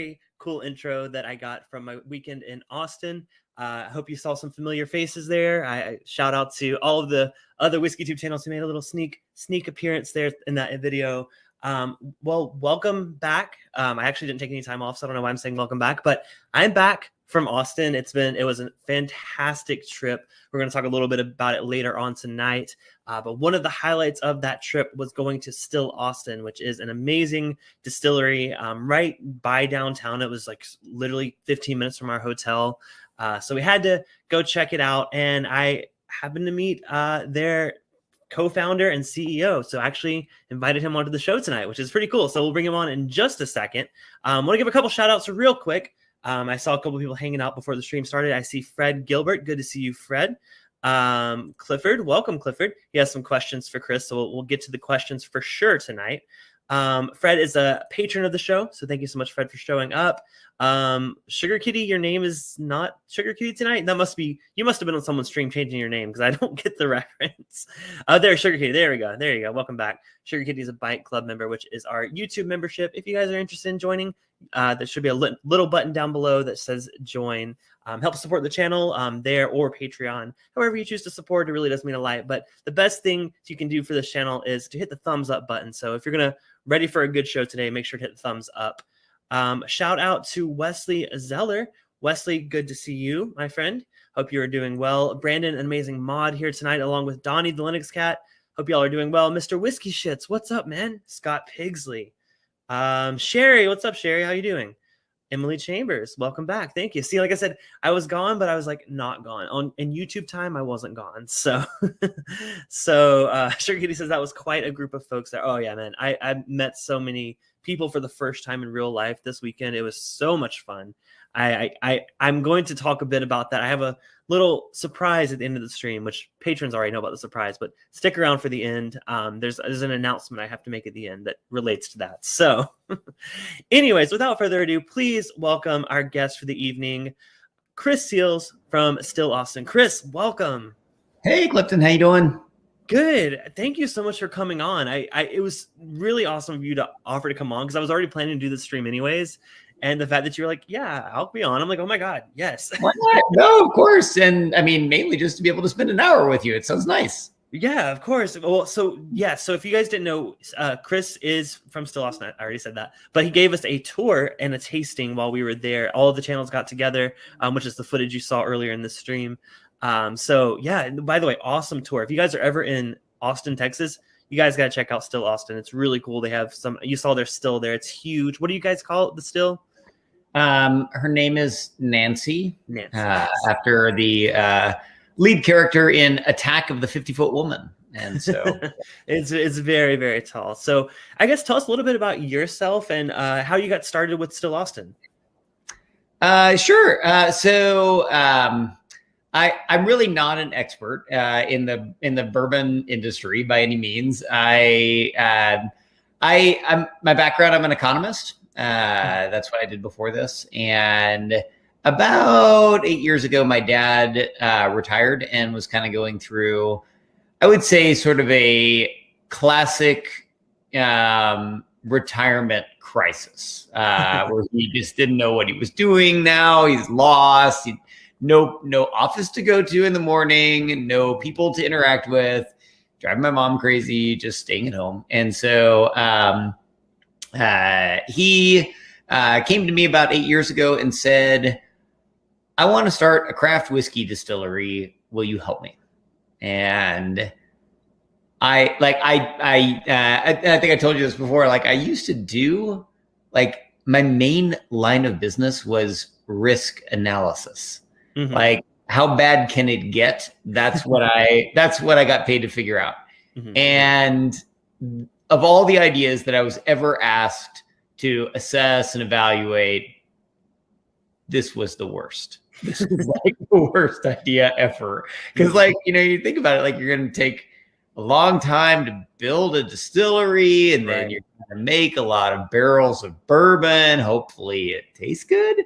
And then you're going to try to create a brand and try to sell. This sounds like a terrible idea. It's a lot. So I saw Dad is going through a crisis and he needs to spend time with me. And so that's what he wants to do. And so I basically told him, let's do a feasibility study on whether or not it's a good idea. I already know it's a bad idea, but whether or not maybe this is. Was your dad in the same field as you, so he kind of understood all that? He's like totally gung ho about it. Like, this is like an absolutely terrible idea. But I kind of thought, I've done enough feasibility studies to know that truly 99% of good ideas are actually bad ideas. But you don't need to get to that conclusion too quickly. You just want to, like, take your time. And so I said, I thought we're going to need to get out and do some, market research, which is going to be like a lot of me and Dad drinking together and visiting distilleries, and we're gonna travel. We're going to Scotland. We're going to Kentucky. We're just gonna have a great time. Mm-hmm. We're gonna get Dad through his crisis, and then we're gonna come to our senses. This is a terrible idea. Mm-hmm. So anyway, that's how I kind of got into this, and we did all that. And in the process, my dad and I were not that close when we started, but it has made all the difference for our relationship. I love my dad. My dad got married last year during COVID. And I was always kind of like a little bit the black sheep of the kids. I mean, it's not like the, you know, I'm not on the straight and narrow. I'm like, right. I got you. And my dad asked me, he said, would you be my best man? Because you know me better than anyone else. Wow. It's like, anyway, I just feel really like if nothing else ever came of this, which is definitely the plan, I really wanted to do this just to spend time with my dad. And then about a year after doing all this, you know, supposed market research, state laws in Texas changed, and it made it more feasible to open a craft whiskey distillery. So we did. Nice. So, always. Then when was that? What year was that? That was okay. Yeah. So that is going back to 2014. Okay. That we decided, okay, shit's getting real. We're gonna actually try to open a whiskey distillery. And I think because of the way that we, you know, like this was never a financial endeavor. Like and especially like once we started to get into it, we realized this is going to lose money for decades. And so we were like, let's just do what we want to do. And what we wanted was to make something really, really special. That it to us, it needed to be something that was really authentic to Texas, to Austin, where our home is. It needed to be. We really felt like we needed to make everything. I mean, a lot of whiskey distilleries, whiskey brands start off with some sourcing or partnerships, that sort of thing. But we really felt like to make something that was really special from Austin, it needed to be grown from grain to glass right here. We needed to make everything ourselves by hand, and it's kind of cool. Like, I mean, I learned a lot about our local grain varieties. We have some things that we can work with that are not common to Kentucky or any of the other major whiskey regions of the world. We have a Tex-Mex culture in Texas that has a lot of white corn in it, and that is a wonderful base for us to use for our bourbon. We have a variety of rye that grows really well in Texas called Elbon. Traditionally more of like a feed grain, Gotcha. but it tastes kind of sweet and spicy. And that's something that Texans tend to like. And so good.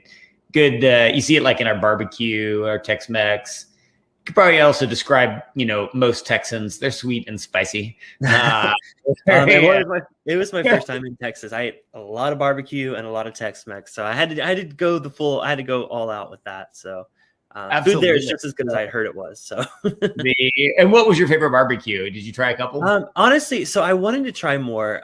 Actually, we have a good friend that was at the La Quinta, which is the hotel we all stayed at, who actually smoked, like he had like a whole roast pig. He had like ribs, like he had the whole spread, and it was all you know, donations accepted, but like it was all included. So it was delicious. That was the best I had. But okay. I wanted to hit up more place. I went to Salt Lake. There's just the airport one that they had. It's pretty good too. So I'm from South Carolina. I love barbecue. So you know, that had to be like on my list of things to do. I also got tacos at this food truck. It was like, well, I guess it was like a food truck permanent setup thing. I think it was called Sabor Tapatio. I think that's what it was called. Mhm. It was so good. And man, the food was so good. So, Tacos, well, let's they're a get way of something. life. What was that? Tacos are a way of life here. Oh man, I'm from SoCal. We have good tacos, but you guys take it up a notch, I think. It's pretty serious. Yes, and then Donnie said Pit friend Face Barbecue is the name of the company that was at the La Quinta. Thank you, Donnie. Yes. a friend of mine recently gave me the list of the top 115 Migas tacos in Austin. You know what? I had Migas for the first time. I never even heard of it, but I had it at a brunch place. Yeah, I mean, it's like a very simple thing, right? It's like basically scrambled eggs and cheese and sausage and things like that, right? Yeah, some chips in there too. Yeah, it's really good. It was really good. I was really surprised. I love Mexican breakfast. That's like my go-to. Like, usually I'm a chilaquiles kind of guy, but I was like, I got to try this Migas thing because it was everywhere. I was like, I've never heard of it. Let's try it. Migas is yeah. Well, now that my mouth's watering, let's get something in our glasses. So I think we should start with the gin. So was the gin the first product you guys did, or did that kind of come as a result of also making the bourbon? Yeah. So the gin was completely, like most things at Still Austin, sort of accidental. We had a distiller, Ali Block, wonderful person, wonderful. And she was kind of working the night shift, and that meant that she had plenty of extra time on her hands. And she was a bit of a geek, and she wanted to make a gin. And I was like, actually, we're a whiskey distillery. So we actually don't make gin. But I'm trying to be like, it's being like tongue in cheek with her, but I was like, I don't know. I mean, I don't know if that's something that we'd want to do. And she was like, well, what if I made a gin that whiskey lovers adore? And I was like, well, you just won my heart on that. And so we gave her some budget, and she started working on it. And for about a year, she did a different recipe, just really trying to think of something that would be very genuine to what we value. We're very community based. We're local farmers, local artists, do all of our labels. Everything's like from our region, so it's got to be very genuine, but also something that a whiskey lover would like. And so what she came up with, which I have to say I think is quite brilliant, she came up with a gin that is made from a base of rye whiskey.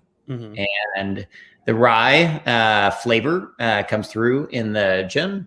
And rye is something that most whiskey lovers adore. It's like sweet and spicy. So it's a flavor that everybody likes. And it's at the center. And so all of the botanicals that are selected in some way complement and balance the rye. And it's just made for a beautiful gin. So should we get into it a little bit? Sure. Yeah. So I'm one of those people that has to be converted into like a gin drinker. My husband loves gin. That's like his thing. But for me, having a rye based gin, I've had it at a lot of whiskey distilleries. It's always up my alley. This is actually really, we had to buy a couple bottles of the Still Austin gin while we were in Texas, because we, currently it's not available out here in Southern California. My husband loves it. He's like, this is his go-to gin for now on. So like, I'm gonna have to source them out. So thank you. Yeah. So actually I have it neat here, but I also made a fall cocktail because why not? This is an apple cider gin cocktail. I actually put the recipe for this down in the description below if anyone's interested in making one. But it's basically apple cider, cinnamon, gin. It calls for thyme, but I ordered it from the grocery store and they gave me rosemary. So rosemary, but it works. But it's really, really good. So I will save the cocktail. Actually, I want to try the gin by itself first, because we were just talking. I was like, try the spirit first by itself. Yeah. I don't know. What do you pick up on it? Like when you smell it? So to me, it's herbal, but not in the typical like juniper forward kind of way, which is a good thing for me. I'm not the biggest juniper fan. To me, it's spicy. I would say a little spicy. Yeah. Maybe that's the rye coming through. I don't know. What do you get on it? I get like I do get a little bit of juniper, but it's like to me, it's like coming in with the rye with that spice, and I also get a good amount of citrus. So a little grapefruit. Oh yeah, it almost smells like it's already a gin and tonic, but there's no tonic water. So I do because we usually put lime in our gin and tonic, so that actually makes a lot of sense.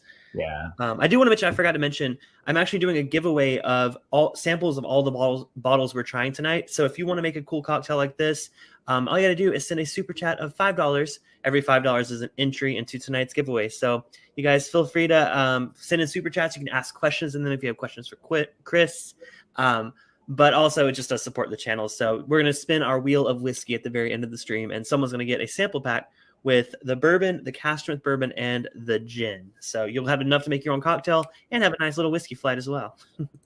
Nice. All right, so I'm going to go in and try the gin. Cheers. Cheers.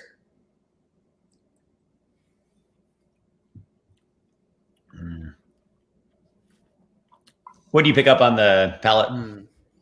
It's a lot more. What I love, I think why I gravitate towards a gin that uses a rye base is, to me, it has so much more of a mouthfeel. It's a lot thicker, a lot richer. Because a lot of gins are very, like rubbing alcohol, basically. This is not that. This has so much like flavor and boldness, I think, from the grain itself. Yes. Now the botanicals you guys use, you said they're not all sourced from Texas, but they're all meant to complement that rye grain, right? That's right. It's kind of interesting. Like when you start thinking about like what can you do to really complement the rye and still be kind of true to our palate. Mm-hmm. A lot of things that a good amount of things that we eat in Texas don't come from Texas. So cinnamon is like one of those spices. We just don't grow. Cinnamon is not here. We use a lot of allspice in our kind of like this time of year, like our Thanksgiving desserts. But it's two types of cinnamon, Jamaican allspice. But some of the things are local. Like we have a lot of grapefruit. This is a grapefruit peel, as well as Valencia orange and a little bit of lemon peel.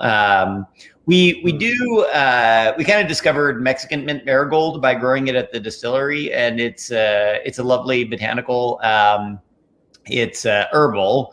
It's kind of a variety of tarragon. So it has a little herbal component, floral as well. Just one floral component, which is elderflower. Two. So there's a orris root, and that gives it an angelica root that gives it a little bit of earthiness and kind of binds things together. It kind of really pulls it all together. And of course, the most required and most famous botanical of all, juniper. I know, even though it's my least favorite, like specific flavor, I think if it's complemented well by other botanicals, I think I'm okay with it. And I think this one does. I mean, there's a reason, again, we bought 2 extra bottles while we were in Texas.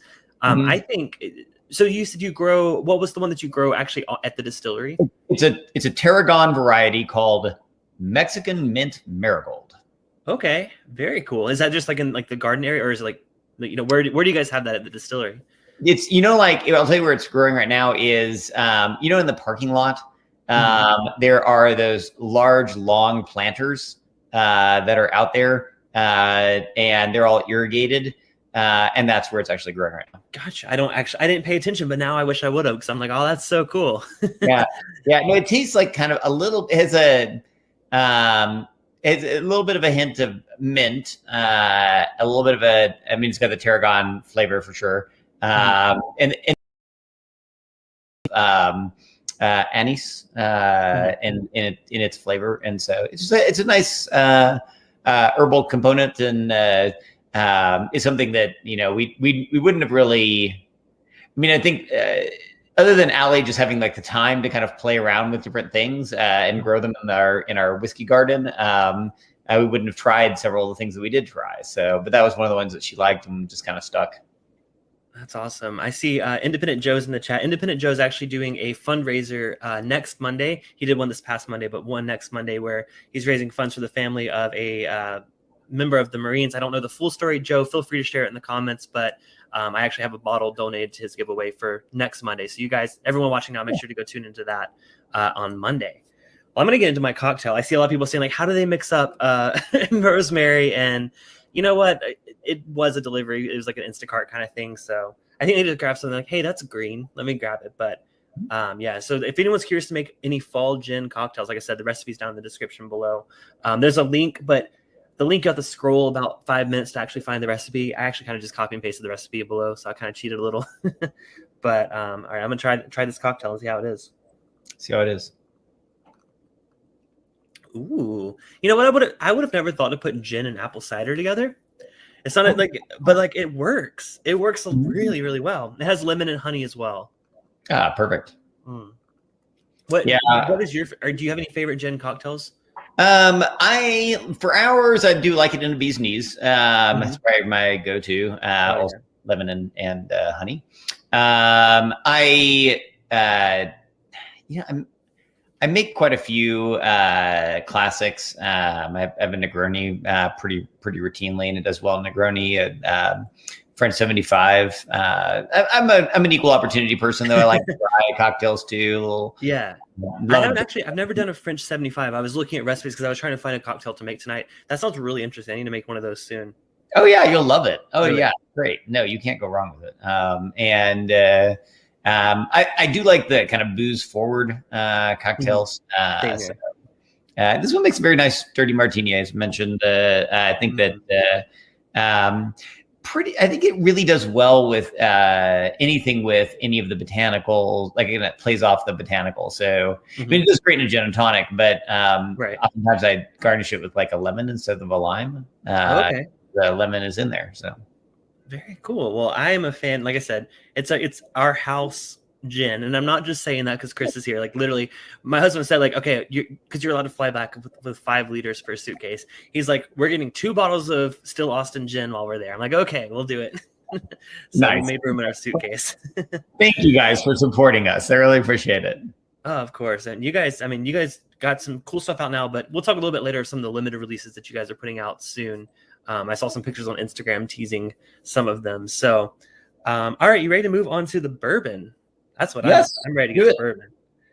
Let's do it. So tell us a little bit about how, I guess, this bourbon came to be. I know you guys said you guys knew it was a lot of risk to put out your own stuff, not source it like a lot of people do. Right. How did you know when it was time to start bottling it? Well, like you have to kind of have a lot of patience on this sort of stuff. And we started with quite a few different mash bills, different grain varieties that we grow here in Texas. Very, very fortunate to have Nancy Fraley on our team. We took her class years ago, just fell in love with her. One of the most knowledgeable people you'll ever meet in terms of just like the depth of her nose, her experience. The number of regions of the world that she's worked in whiskey making. So she's really pretty tremendous. She's also just genuinely, like, from a character and personality standpoint, just someone that I so highly respect. I just think that she's really, you meet people from time to time that can just, you just feel special getting to know them. And she's one of those people. She's really, really wonderful. But we've had her as a kind of our guide throughout this journey. And when we first started, we made several different mash bills. And about 6 months in to maturation on those, we began to start to taste through them. And I guess like the good news out of that was about 90% of what Nancy tasted, she was like, this is good. There's nothing wrong with it. And it will eventually get to where it's very good. It'll eventually to be good. And about 5% of it, she was like, this is very bad. And well, she's not gonna bullshit you. She's very tough. She's very tough. She was like, this is something you should never plan to release. And we actually have a little joke going because I keep telling her, like, I'm like, I think with age, these barrels are going to get better. And she was like, I don't think so, Chris. And hey, at least you're not wasting time, right? yeah, well, that's true. Although we have not thrown those bad barrels away, as she recommended that we do. And we taste them every year, and they actually are getting a bit worse as they mature.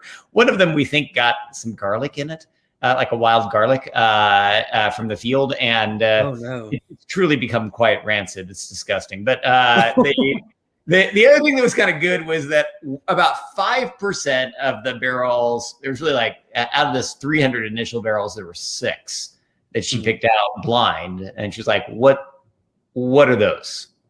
And those 6 all happen to be 6 that were made with the mash bill that is currently the musician. And those 6, that's the musician, yes. They have about 70% white corn, 25% Elbon rye, and then 5% wildfire malted barley. And it was a journey of discovery for us. You know, like a lot of times, like if you're sourcing a product when you start, then what you're doing is then making things that you hope will match that in the future. So you have kind of a pretty clear goalpost of what you're going for. Right. But that's not what we were trying to do, and it also made it really hard. We were trying to get a genuine expression of Austin, Texas, and believable. And so, but without trying to recreate what someone else has done, instead make something that is very true to our ingredients, what we have, and our climate. And so Nancy brought to us like a lot of the techniques from Cognac and Armagnac. She's what's called a musketeer of Armagnac. And so she is well regarded, I'll say that, in the area of master blending and maturation. And one of the techniques that she taught us was this very slow reduction of the whiskey while it's still in the barrel. So it's a very labor intensive process, but basically every so often, say like every month or two, may add a little bit of water to the barrels to kind of slowly bring down the concentration of the alcohol. And it kind of gives you an ability to first that will naturally cause at each different like the distillate is both alcohol and water, and so early in the maturation it's more alcohol than water, so more alcohol solubles come out of the oak, like the oak tannins, and then later in the maturation, as you've added more water solubles come out of the oak, and like your oak sugars. And so every month you're kind of adding a new layer of flavor and character to the spirit. And it gives you some time to sort of fine tune and make something that's really soft, has this character being well-rounded, and has what we strive for the most, this quality of finesse, that it takes you on a little journey from the time you first smell to the flavor, the palate, the finish, and that all those things come together in a beautiful way. And so I can't wait to try it. I'm going to get a couple of super chats that have came in while we were chatting. Independent Joe says, just want to support the channel, not for the giveaway. Joe, you're in the giveaway. Right now, as of this moment, you're the only entry, so you might win it automatically. But awesome interview with Chris. Glad to meet you, Chris, and cheers to you, Joe. But then Fred didn't want to let that happen, so Fred came in with the super. He was like, okay, the competition's on. So Fred says, thanks, Chris, for doing these big barrels, slow reduction, etc. The best Texas whiskey, in my opinion. Wow, that's a big claim. That's awesome. Thank you. And then he's like, but what's up with the cast distribution? Haven't seen it any at all over Texas. Yeah, so you guys are expanding that recently. There it is. I got a bottle too. I mean, they also sent it to me, so like that's not really fair. But it's about to come out next month. you always want to make sure that everything's just perfect. But we had the initial release, and that is when I discovered that there is a cloak and dagger espionage side of the whiskey industry. Because it came out and people were just doing crazy things trying to get it. And it just seemed to disappear overnight. And so we really kind of listened to our customers. We've heard from everybody, and we've decided that we're just going to bring it back as a flagship product where everybody can get it.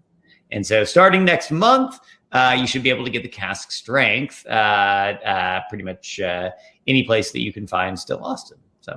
Wow, that's awesome. Well, let's get into the bourbon. Well, Sherry coming in saying, cheers, not a big Texas fan yet. Well, Sherry, Still Austin might be the one to convince you. All right, cheers, Chris. Thank you.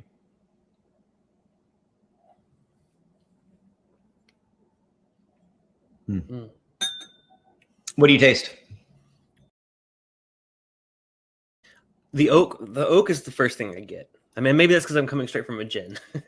It's really sweet. Not necessarily. What was the mash bill you said? You said 80% the white corn? 70% white corn, 25% Elbon rye, and then 5% malted barley. I was going to say the corn sweetness seems to be the focal point that I'm getting from it. I think it's like really, maybe almost maple, like some kind of maple syrup. Maybe, I mean, I always try to differentiate between honey, maple, and molasses. Like those are my first, when I talk about sweetness. This one to me leans mapley, but I mean, I'm not really the expert on that. But yeah, it's super sweet. Now, what's the proof on this is? 98.4. 98.4. Which is, I mean, for your standard release, that's pretty up there. Was there a reason you settled on the higher proof versus doing like everyone else and just doing an 80 proofer? We're very craft. We had to try it at every 1 point down. So 98.5 was not as good. 98.3 was not as 98.4. And so and we it's amazing actually. Like when you kind of get into these couple point differences, you kind of get shocked at how different they are. They can really stand out. And so just through a bunch of testing, we decided 98.4 was the best. We think that is the right place where we kind of have the right balance of the layers of flavor from the reduction, having something that can really stand up certainly in a cocktail, but with a block of ice, and sometimes it may take you 30 minutes, an hour to enjoy a glass of bourbon. We really don't want it to be too watered down by the end of that. And so we like for it to really stand up. Of course, you can always add a bit of water. There's nothing that stops anyone from doing that. I was going to say with Texas heat, I mean, I can see having a nice ice cube on it. I sometimes with the bigger, bolder bourbons, I do enjoy a nice ice cube in it, and kind of over time letting it, see how it interacts with the water. Yeah, it opens up. Sure, absolutely. Yeah, that's actually really good. I saw Fred say, okay, this is not to insult other Texas whiskeys. He said Still Austin actually tastes like good bourbon, unlike other Texas whiskeys. I wouldn't say it like that, but I get what Fred is saying in the way that this, if you didn't tell me this was a Texas whiskey, I would just think it's a Kentucky bourbon because it's what we're familiar with. I say that because a lot of Texas whiskey goes hard with the small barrels. They have all that, I call it Texas funk. But so a lot of the big name Texas distilleries, I do get a lot of that. But I think Still Austin, not that it, blends in with everything in Kentucky. That may have came across wrong. That's not what I was trying to say. But it was more of it's more familiar and more approachable from a standard Kentucky bourbon drinker perspective than a lot of the big, bold Texas whiskeys that are small barrels. Yeah, I mean, that really wasn't our plan, but we hear that a lot, that people who tend to like things that have more age and are a bit further in maturation tend to like ours. And I think that comes in because of the focus on quality from the grain selection, the grain cleaning, our quality of the fermentation, the distillation. And Nancy is a very unusual craft bourbon still. We can really isolate and bring out some of the flavor from our local grain and the slow reduction. All those things are very labor intensive. they require a lot of focus. And Mm-hmm. I think that where in my opinion, where we stand out from a lot of the Kentucky bourbons, to be not to be too tongue in cheek, but I think our corn, it's a little less corny, and the white corn is kind of a bit softer. It's subtle and mild.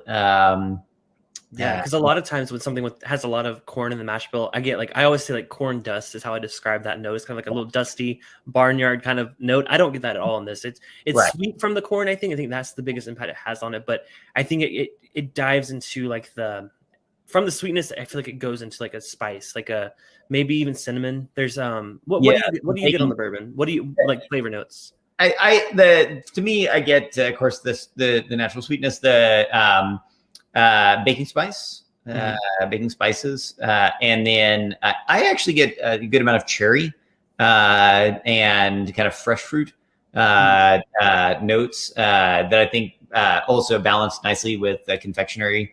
Very, the place where I feel like we're right on Kentucky is the classic confectionery notes. Your vanilla, caramel, sort of toffee note. All those pieces kind of come together. And you taste it quite nicely in the musician, but I think we get a little bit more fruit and a little bit more baking spice. And the one thing I think is missing that is very different. A lot of the Texas bourbons tend to be kind of more like heavy brown sugar kind of notes to them. We don't really have that. And that's like when I was talking about molasses, or that's kind of like what I think of in that note. I don't think this goes in that direction either. I think it's lighter, like you said, fruitier. I was almost thinking raisins or like fig or something, but you said cherry, which I could absolutely get that too as well. Fred had a question. He said, you guys are using 63-gallon barrels, right? 53 gallon. So the 53 is the standard. Yeah. And then Mr. Great Shot says, I have the regular still, Austin, and the cast strength, and I like them both. Maybe the cast strength a bit more. Well, lucky for you, we're about to move into the cast strength. Before we do, what's the price point on the regular bourbon? I think you should be able to find it for around $40, $45. Yeah. Cool. We don't set the price for the retailers, but that seems to be about where it lands. And the gin, I think we picked it up for, is it around 35? I think that's $30. Yeah, 35 at the distillery. We price it a little higher at the distillery, but like about a lot of our retailers, they buy so much that they can get a little bit better price. So sure, give her $30 thereabouts. Yeah, very cool. 28. Cheers to you, 210. Good to see you. All right, so cast strength. This is where I get excited. So we talked a little bit about the labels earlier. Can you tell us a little bit about? You said that it's a local artist. What was the inspiration behind this design in this portrait? So once again, we didn't have a clear Mark, hey, this is what we want you to paint. We said, okay, what we want to do is to sort of create we commissioned Mark to paint for us a series of portraits.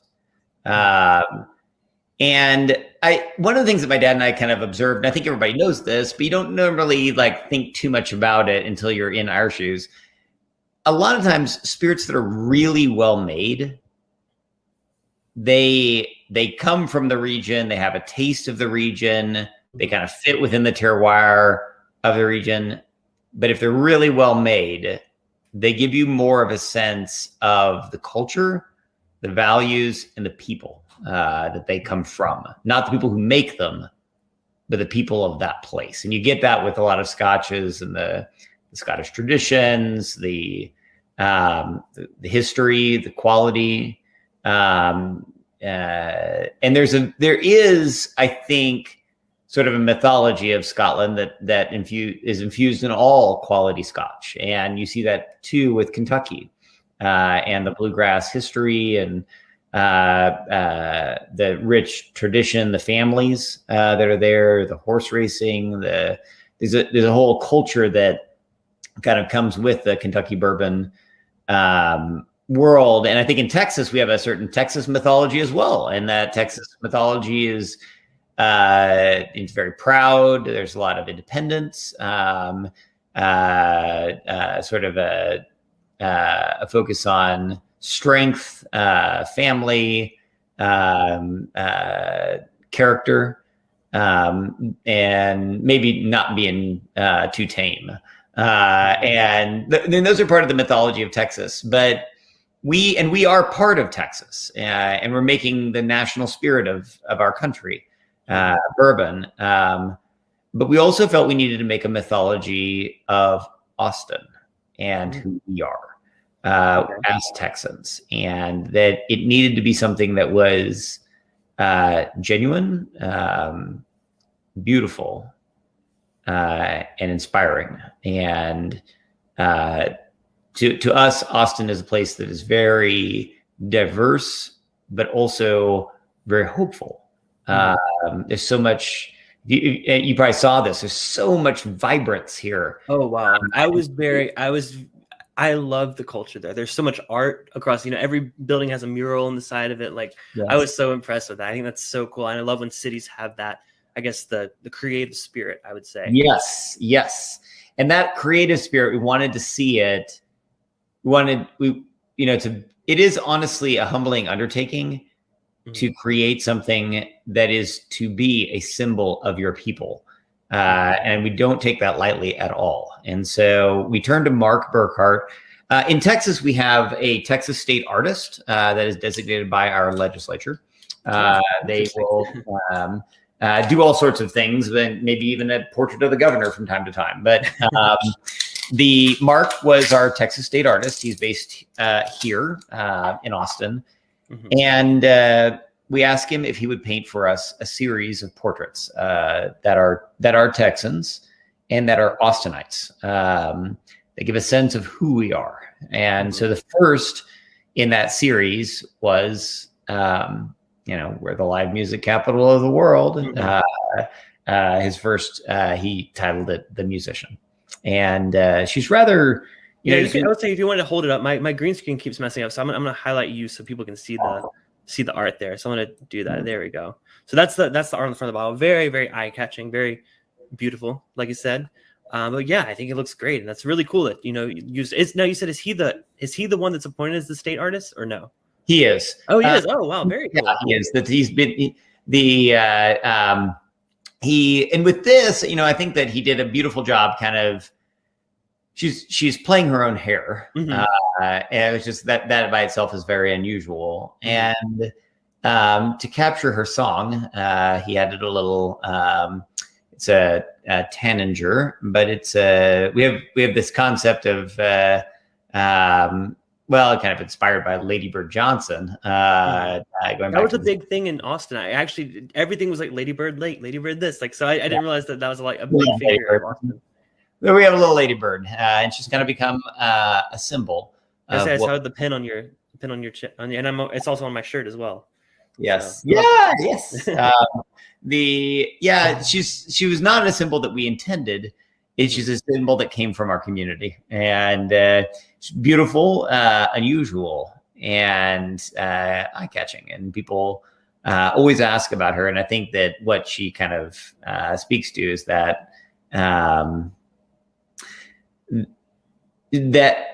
to me, like. First, Mark just painted her into one of his paintings. And I asked him first thing, I was like, what is this bird? And he was like, it's open to interpretation. And so it's like, oh, perfect artist answer. Open to interpretation. But I do think that that is the spirit of what you do when you share a whiskey with someone and someone, because like, when you sharing a whiskey with someone is totally different than almost any other drink, because you stop, kind of a slow down, you let your guard down, you raise a glass, you celebrate their worth.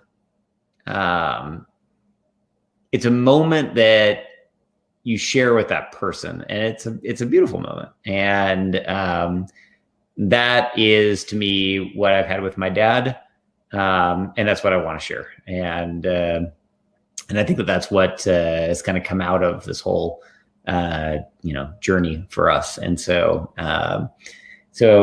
anyway, so that's kind of the story of the artwork. There is several different portraits that he has painted for us. One appears on the gin, the Naturalist. Austin's a very outdoorsy place. We have our Greenbelt, and we also have Hippie Hollow, which is our nude beach.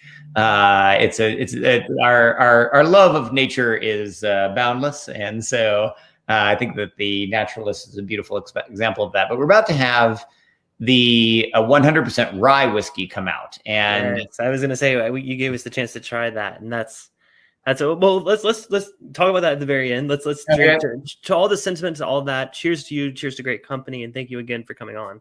Absolutely. No, happy to spend the time with you. What do you taste different in the cask strength versus the musician, the bourbon? So I think where the bourbon, the original one, was so oak forward, this one is the fruit forward. Again, I'm still getting raisin. Raisin's the one that's calling to me. It's a darker fruit. It's like cherry as well, like a wild cherry, like not necessarily like a fake cherry flavor, but like a really good like Luxardo kind of cherry. So to me, that's what's dominating this one. I think, wow, the proof difference is only it's proof of the cask strength is 59%. Right. So it's only technically about 10% more, or a little over 10% more. 98.4 versus 118.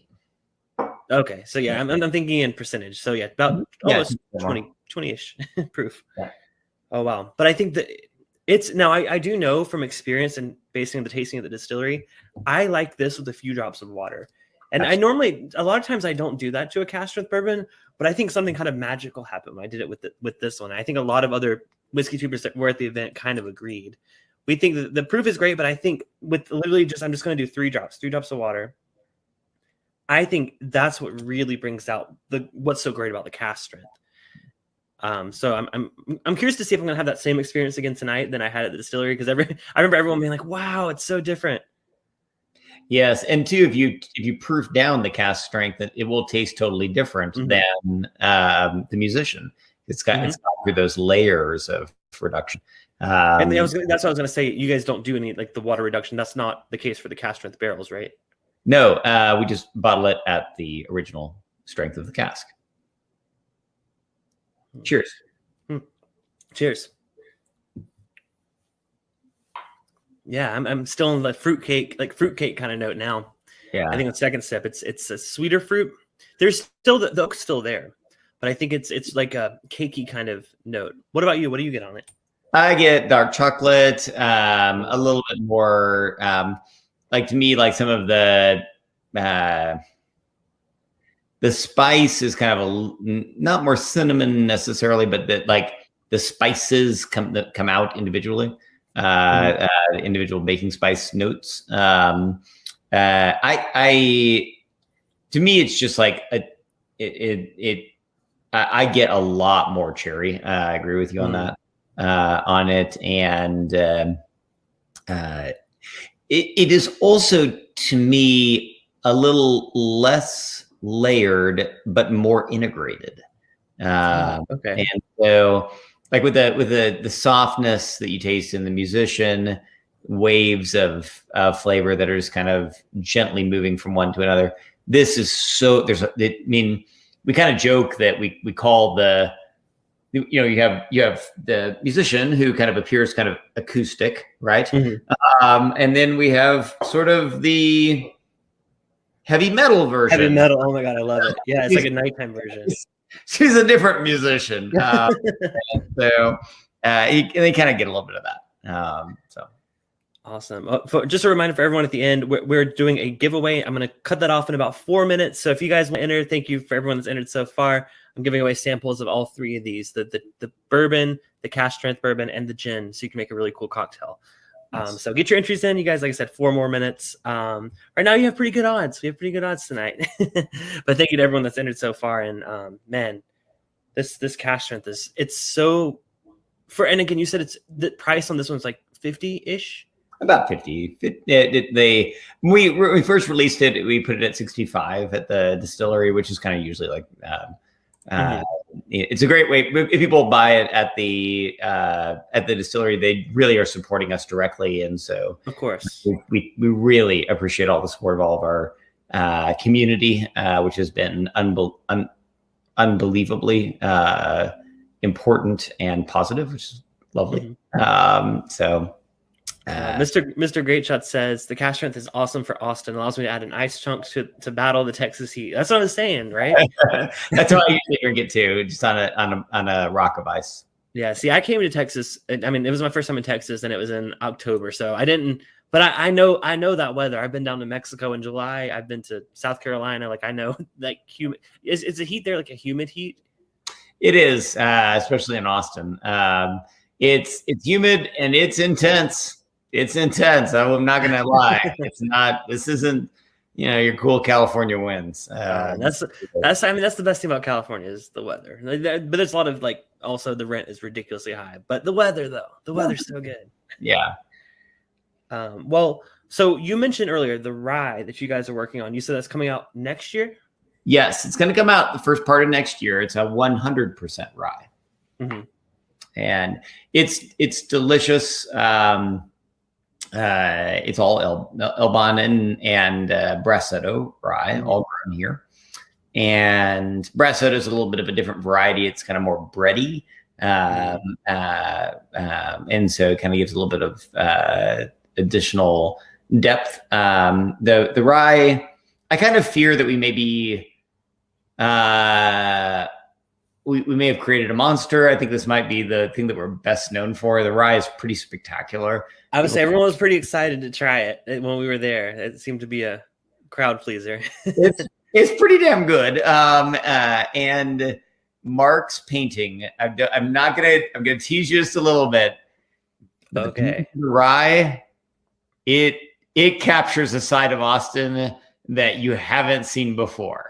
We already have the heavy metal version. What is this? The goth punk version? It's the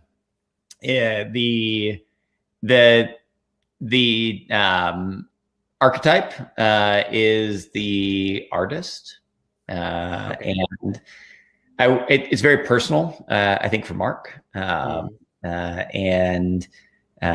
he's in some ways representing the community that he is part of as an artist, and so it was a big undertaking, I think, for him. And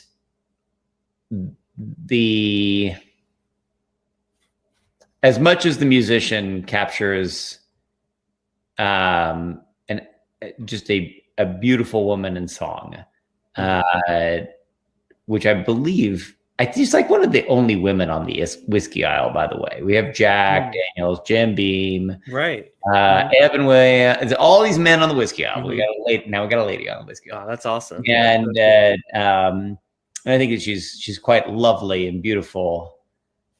The artist, she's gonna knock your socks off. I put this comment. Fred was like, "Nude?" ? She's gonna stand out. I'm telling you. Oh, okay. Stand out. She's gonna be memorable. She's gonna be very memorable. You're not gonna forget her. I can't wait. Steve was asking, can Still Austin be found in Southern California? I don't think you guys are. You guys aren't out here yet. If you go to stillaustin.com, you will be able to order. And we, through a partnership, are able to ship awesome. your house in Southern California. And the gin as well? The gin and the bourbon. The cask I'm just strength. asking because I know my husband's going to be like, we're either flying to Texas or we're ordering it shipped to our house.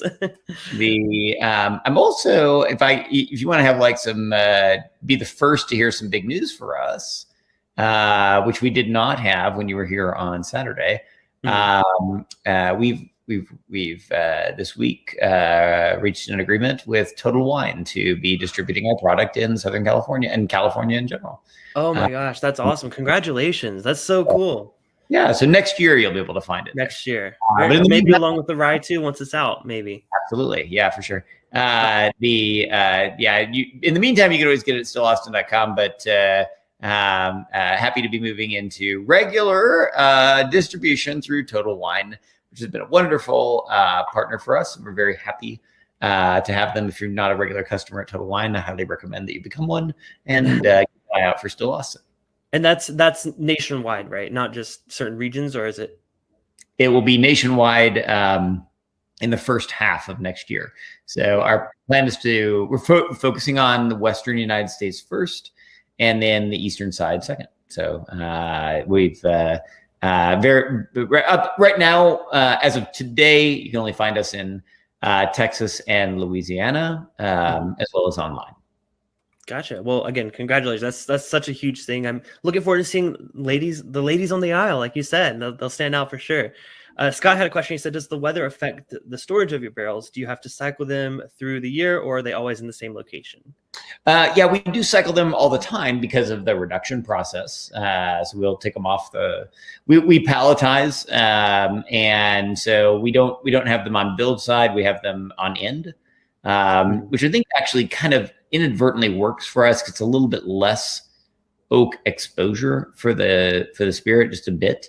And I think that kind of keeps it from becoming too oaky, which has been a challenge in a warmer environment.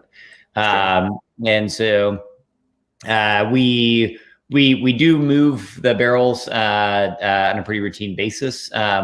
Our warehouses are not conditioned, but they are ventilated. So we have a gradual warming of the barrels during the day, and a gradual slow cooling of the warehouse in the evening. And that gentle adjustment is very important for maintaining that softness in the whiskey, especially in Texas. I mean, because like I said, it gets hot. Okay. Climate's a big part. Oh, absolutely. So before we spin our wheel of whiskey, I did say there would be a bit of an announcement. Patrons already know about this, but I'm launching a podcast, the Bourbon Bytes podcast, tomorrow. Nice. The very first episode of that is coming out tomorrow. I put a link down in the description below for anyone interested. Right now, it'll only be on Podbean because you have to have a number of episodes before you can submit it to Apple and Spotify and stuff. But if y'all want to be first to know about that, like I said, link to the description below. I'd love if you can follow me there. I'm very excited about it. It's so different from me. Like, I'm so used to this video format. So it's going to be mostly whiskey news, but some gaming news as well. It's going to keep it very short, around 30 minutes or less every episode. So great for a commute. So if y'all are interested, I just want to say that. That's great. Okay. Well, Clifton, that's awesome. Thank you. I know you are not as awesome as being in Total Wines across the country, but you know. Still pretty cool. All right, so we'll spin the wheel of whiskey. Chris, you can stick around while we do this, and we give away samples of these bottles tonight. Thank you again, everyone that entered. Let's go ahead and spin the wheel of whiskey. Let's see who's going to win tonight. Got everyone here. Okay, so Joe, you said you didn't want to enter, but I think you said you haven't tried it yet. So Joe, you're getting it. So congratulations, Joe. Like I said, Joe is having a fundraiser on his channel on Monday, so y'all make sure to tune that in, and I'll make sure to get him these samples.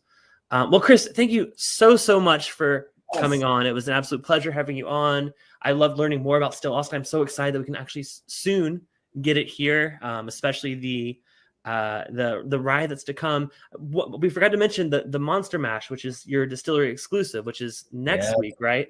Distillery Reserve series. So this come out like every so often, and the next one that's up is the Return of the Monster Mash. So, I love that label. I put if anyone's curious, there's a picture on Instagram of the label. So cool. So now that's like kind of like a lottery system for being able to purchase it. Is that right?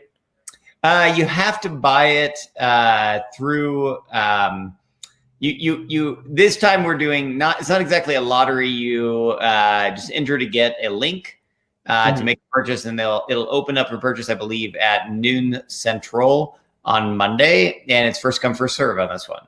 And you so have to pick up at distillery, correct? You must come and get it at the distillery. You pay for it online, but by Texas law and a bunch of other constraints that we have, this one you have to. It comes with your opportunity to visit Austin, Texas. There you go. And pick up a bottle of whiskey at the same time. So, but the Monster Mash is spectacular. we work with all local Texas artists for all of our labels, and this one is a different artist that is quite excellent, and I think does a wonderful job of capturing the essence of the friendly creature, which is actually it's like an old reference to whiskey in Texas, the friendly creature. So what's different about this release? Like, what makes it special? That's what Fred was asking. A big part of it is the mash bill, which started as a tradition at Still Austin, where it came from, just kind of walking around and realizing we've got all these unusual, weird grains that are starting to pile up. And I was kind of worried that we might get bugs or rodents or that sort of thing. And I was like, we got to get this stuff out of here. It's been here for weeks, months, some of it. And so the distillation team decided to just throw it all in one big mash. Okay. And we have an ERP system that keeps track of every barrel. And the ERP system has a naming convention. So if you read the name, I know like what farm this came from, what year it was distilled, what month, what day, what is in it. Like there's all this stuff, and it's all kind of encoded in the name of the barrel, and its unique identifier. And this one had so much stuff in it that in the ERP system, they just named it Frankengrain. Actually, I like that name too. Maybe save that for later. It's like a bunch of different stuff, and it started to taste phenomenal. It was like, damn, this is so freaking good. That since it had been named Frankengrain, we decided to release it for the first time last year at Halloween, and we called it the Monster Mash. And it was our first time to really do a serious distillery reserve series.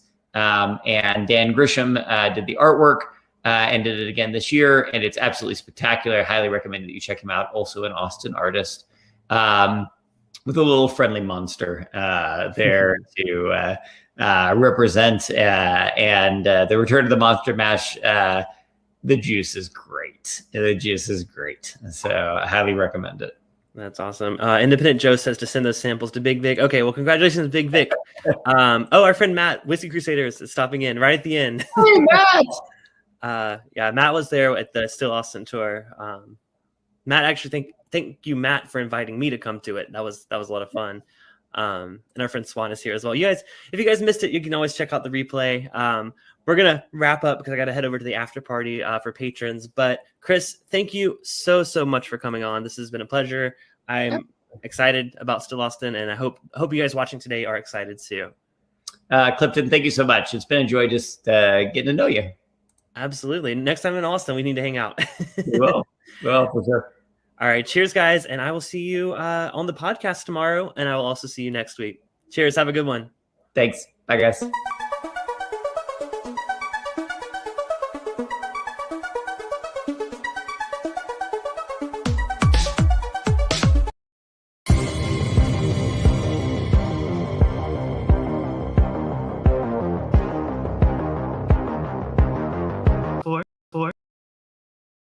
Bit did some of the Super Bowl or maybe Mardi Gras or whatever your reasons for looking for some non-alcoholic pours/drinks.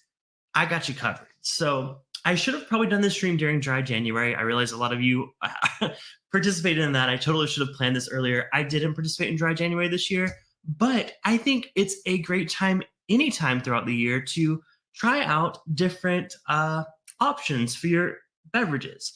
And I say that because I'm the type of person that kind of builds a routine out of like settling in at the night, having something to drink, whether it's a beer, a glass of wine, a cocktail, a pour of whiskey. I kind of get into that habit of that. And I realize like, hey, that's probably not the best habit to have every night. So I started looking for some options for some things to do outside of drinking alcohol, which there's not much. I'm just kidding. Totally just kidding. But no, seriously, I actually did a dry week mostly this week, other than Valentine's Day. We're going to Las Vegas this weekend, so I wanted to make sure my body was reset before Vegas, and I had some stuff to come back to recover after Vegas, because I go hard in Vegas. So I picked up a bunch of different non-alcoholic beers. So tonight I'm going to be trying 6 different expressions. Now these are all name brand expressions. Yes, there are some other ones that are made exclusively as non-alcoholic beers. These are all brands you know and may or may not love, but they're all name brand beers. If you saw the thumbnail, I'm going to be reviewing Budweiser, Stella, Corona, Heineken, Guinness, and Blue Moon, all non-alcoholic options. So I want to do a bit of like a rating here. Like at some point of each of these, I want to find my favorite non-alcoholic beer. And I was trying to think of categories, and I feel like what I should do, let me know if this makes sense. Those of you watching live, hello, nice to see you. I'll give you some shout outs soon. Those of you watching the replay, I guess you'll just have to deal with it. But I think I'm going to rank these out of 5, but 3 different categories. 1, how beer-like is it? How similar is it to its alcoholic cousin? 2, I'm going to look at taste on its own, independently of how beer-like it is. Is it good? Do I want to drink this? 3, I'm going to look at value. I'm going to see which of these are the best bang for your buck when it comes for non-alcoholic beer. So I'm really excited to get through these. Let me know if that sounds good for ranking. Again, I have a wide variety here. Should be a lot of fun, and hopefully you guys can enjoy it as well. Now, if you're drinking, feel free to. Of course, this is totally just on your own time. I just want to make this video because I know people do dry weeks throughout the year, and I kind of wanted to have a piece of content on my channel that you can maybe watch. I did do a stream reviewing different non-alcoholic spirits. So if y'all want to check that out, that was probably last year. Just search non-alcoholic on my channel. You could probably find like one other video. But yeah, so definitely check that out. But I thought this would be a fun thing to try. I tend to drink beer most often, other than like whiskey and cocktails. My next category is beer. So all these brands, I'm very familiar with the flavor profile of their alcoholic version. But I want to see which of these are actually good. So let me know what you guys think. You know, you may not be here for this. You may be here for the whiskey. Sorry, want to do something a little bit different. Like I said, doing a bit of a semi-dry week this week to prepare for Vegas. Want to do some shout outs. Zofra said plot twist, somehow Cliffy makes an appearance. Oh gosh. You know, I'm not going to be Cliffy. I'm going to be like very like burpy. Like let's say gassy. I'll just be gassy, not Cliffy. Bradley, good to see you here, Brad. Hope you're doing well. Tony says, where was this content when I was doing dry January? I know. I didn't think to make this back then. I get dry January is not something I participate in. I commend people that do. But yeah, next dry January, come out to the stream and watch it. Swan, what's up? This should be interesting. Swan, I hope you were doing well. I heard there was a bit of a fire situation at your apartment. I didn't realize it. I heard from some friends. So hopefully everything's okay. It wasn't your apartment. It was the one above you. But hopefully you and the pets are okay. Hope you're doing well, my friend. Tony, again, what he said on his other account. Good to see you. Hey, if you guys have not yet, hit the thumbs up button. It does help out the channel, especially with this type of content, because there's so much other non-alcoholic beer content on YouTube. Give this a thumbs up. Leave a comment after the show what your favorite was. Help bump this up in the algorithm, because I want to give my honest opinions on this. Fred is here as well. Taste and sensibility. Brandon, Emily, hashtag moistfeb. I get it.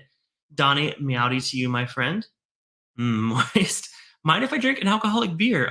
No, of course not. Go ahead. Listen, I'm still going to do my after party after this stream, which is for everyone $10 and up on Patreon. Y'all know the drill. So y'all are welcome to drink whatever you are. Again, this is just me being aware that I'm going to overdrink this weekend. It's not that like I'm like trying really hard to like be sober or whatever. I always think with like when I do a bit of a dry week, it's always really hard the first day because I'm such in the habit of having a cocktail or whatever after work. But like this past week, I didn't drink at all until Wednesday night. We split a bottle of wine for Valentine's Day. But Monday was tough because I'm like, oof, I had just come off the weekend. Normally I do Dungeons and Drams, which is another collaboration channel I'm part of. So I'm used to drinking on Mondays. We didn't have a game this Monday. So I'm like, you know what? I'm gonna be dry the next few days. And Monday was tough. That's actually why I picked up a couple of these. But then as soon as I got to Tuesday, I'm like, I don't need it. But everyone's journey is different. This is not a stream. As a support system, if you do need help, seek it out. There's people out there that'll support you. I'm here to support you, whether you're doing a dry week or you're trying to be sober. Probably not the best content to consume, but you know what? I'm here to support you as a friend. No, I'm not saying I have a problem. I'm saying I get in the habit of it, and to me, it's like not to the point where I feel like it's a problem, but it's a habit that I kind of want to try to break. That's why I'm going to try to do a few more dry days during the year. So that's actually kind of my New Year's resolution. It wasn't to do like dry January. It wasn't like cut out drinking. It was to be more aware of my habits of drinking during the week. So that's kind of why I'm trying to test out, maybe Monday, Tuesday, Wednesday, doing a dry partial week. Maybe not Mondays because we have Dungeons and Dragons normally, but definitely Tuesdays and Wednesdays. So that's my goal for this year. Haven't succeeded every week, but that's my goal. I'm going to try it out a little bit. How will Clifton become Cliffy? Might have to be at the after party to find out. Oh, maybe. Not to say you guys can't convince me to get a pour or two in the after party. I'm not totally sober today, If you ever do non-alcoholic spirit comparison, please make some sort of cocktail. They're awful solo. I learned that with the one that I had. It was a brand that sent me the bottles, and with sparkling water they were good, and maybe with a little bit of, which I know you're not supposed to do, but I put some bitters in it, which technically made it alcoholic, but it made it a little bit better. Donnie, thank you so much for dropping the Patreon info. Yeah, you guys can check it out. There's currently a 30-day free trial at the $10 tier. So if you want to try it out, join our after party. Come see what it's all about. This past week, we had our monthly movie night. We watched a rom-com in advance of Valentine's Day. By the way, I hope you all had a great Valentine's Day. But we watched When Harry Met Sally, and I liked it. Actually, it's one of the few that I've enjoyed a lot so far. So get in on that. We'll do another one next month. Get your votes in for your favorite retro movie for me to watch, most of which I probably have not seen. Billy, more than interested in the results, but I am sipping a real beer, but flavored by Satsuma and orange. Interesting. Oh, very interesting. Tony says the after party. How do I join that? I don't know, Tony. How do you leave that? Because I feel like, Tony, you're like, I don't remember leaving last time, which I've been there many, many a times. All right. Great turnout. Let's go ahead and Swan said he'll be on tonight after the meal prep. Awesome. Well, Swan, I hope to see you there. All right. So Donnie is streaming on his new 65-inch TV. Okay. Well, how does it look? Does it look okay? In full 4K. I'm not streaming in 4K. 1080p, hopefully, depending on my signal. But thanks for joining in, Donnie. All right. So like I said, we have 6 different beers to drink. And I was trying to think how to... Normally, I go up in proof, right? I start the low proof, and then I go up in ABV. Well, they're all 0. So I can't really do that. So I'm actually going to start based on price. I think that's probably the best way to go and order this. So let me go ahead and look at my first one that I picked up. My list here. Yeah, lowest price I paid for a non-alcoholic beer has to go to a classic, right? A very non-assuming can of Budweiser Zero. This is a 0 ABV version of Budweiser. Only 50 calories, full flavored, 0 alcoholic brew. Budweiser taste. So 0 sugar added, of course, only 50 calories. And this is like a, regular, 12-ounce can? Something like that. I don't know. Something like that. This was a 12-pack for about $13. So it basically comes out as just over $1 for a can. So I'm going to go ahead and the ones that are in cans, I'm going to pour into a glass just so you can see the color on it. The 3 of these are in glasses, so I didn't need to do that for it. But let me go ahead and open this Budweiser. Hope that wasn't too loud. Did I say it looks great on the TV? Oh, well, great to hear. All right, let's go ahead. I should grab a napkin because I'm going to probably spill some of these, but it's okay. All right. So right off the bat, I do like the color on this. I mean, Budweiser, right, is a lighter beer. It's a very approachable, easy drinker. I will say I'm more of a Bud Light kind of person anyways if I had a choice, because usually, maybe it's just a West Hollywood thing. I feel like I see Bud Light all the time and not Budweiser. So I usually drink Bud Light. I'm happy with it. It's fine for what it is for the price. But yeah, color-wise, it's very what you would expect from a Budweiser. Now, I did let it settle down a bit. It definitely did have a bit of a head on it. But yeah, 0% ABV. Like I said, we're going to rate this based on beer, how beer-like it is, what the taste is, and what the value is. Well, I'm already going to tell you value-wise, this is getting what are we doing out of 5? This is getting a 5 on value. I mean, it's the cheapest one. It's literally $1 a can. Like, you can't really beat that. So that's a 5 out of 5 value. Let's go ahead and I'm not going to give it a nose rating because I feel like that's not really fair with beer. But I'm going to go and smell it. It's pretty similar to what I expect from Budweiser. It's a little bit sour. Like a little bit of like a soury, I don't want to say grape, but maybe like a sour apple kind of nose. Not sweet at all. It's definitely like malty, kind of like malt grain. Yeah, but to be fair, when is the last time I ever nosed a Budweiser? I cannot tell you. So let's Let's go and give it a taste. Cheers.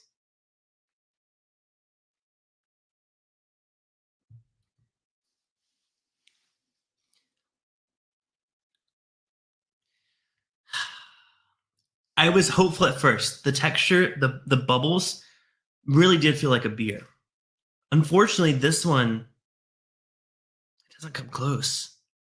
I'll be perfectly honest. This doesn't have much taste at all. I was hopeful. It did have a nice smell to it. Yeah. Wow. That's really disappointing. If this is your first non-alcoholic beer, I could see being pretty upset about this.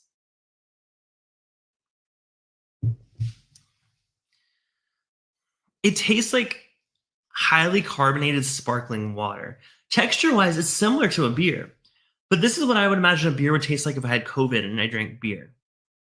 There's no beer-like taste to it all. In that category, it's getting a 1. Tastes nothing like a Budweiser. And then the next category, tastes with that as like an exception, right? Like I'm not looking at how beer-like is it. How is it good?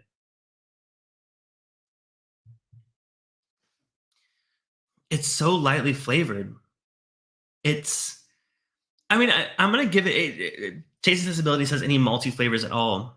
I don't. It's so light. I'm gonna give it a 2 on the taste only because it's not unpleasant. Like it's not like off-putting. It just tastes like a beer without any flavor whatsoever. By the way, Brandon, I saw your alcoholic and non-alcoholic versions. That actually was my original plan. I was going to do that, but once I tried these, I actually tried them before the stream. Not all of them, but some of them. I knew that it would be very easy to pick out and compare, so I decided not to do that. I think I'd rather try 6 different ones of these versus like 3 or 4 compared to the original. I didn't think it was fair. I think that it's as an alcoholic, and I don't want to say that, but as someone that does drink a lot, I think it's pretty obvious to me which ones are alcoholic and which ones aren't. But yeah, that's the reason I didn't do that, Brandon. But great option. I did consider it. Swan says the Guinness Zero isn't too bad. Well, Swan, stick around. Stick around. We got some. Brad said this is my exact feelings about every non-alcoholic beer. Well, we'll see. So Fred said you haven't tasted it yet. That value might change. I'm still going to give it a 5, Fred, only because I feel like if you just want something to sip on, you're at a party, you don't want the alcohol, sure. For $1.10 or whatever, it's fine. It will give you something to sip on. It's refreshing. It's crisp. It just has no flavor.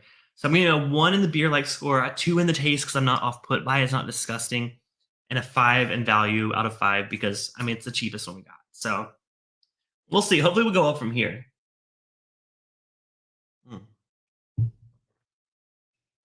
All right. Next up, let me look at my order history to see what's the next value pour.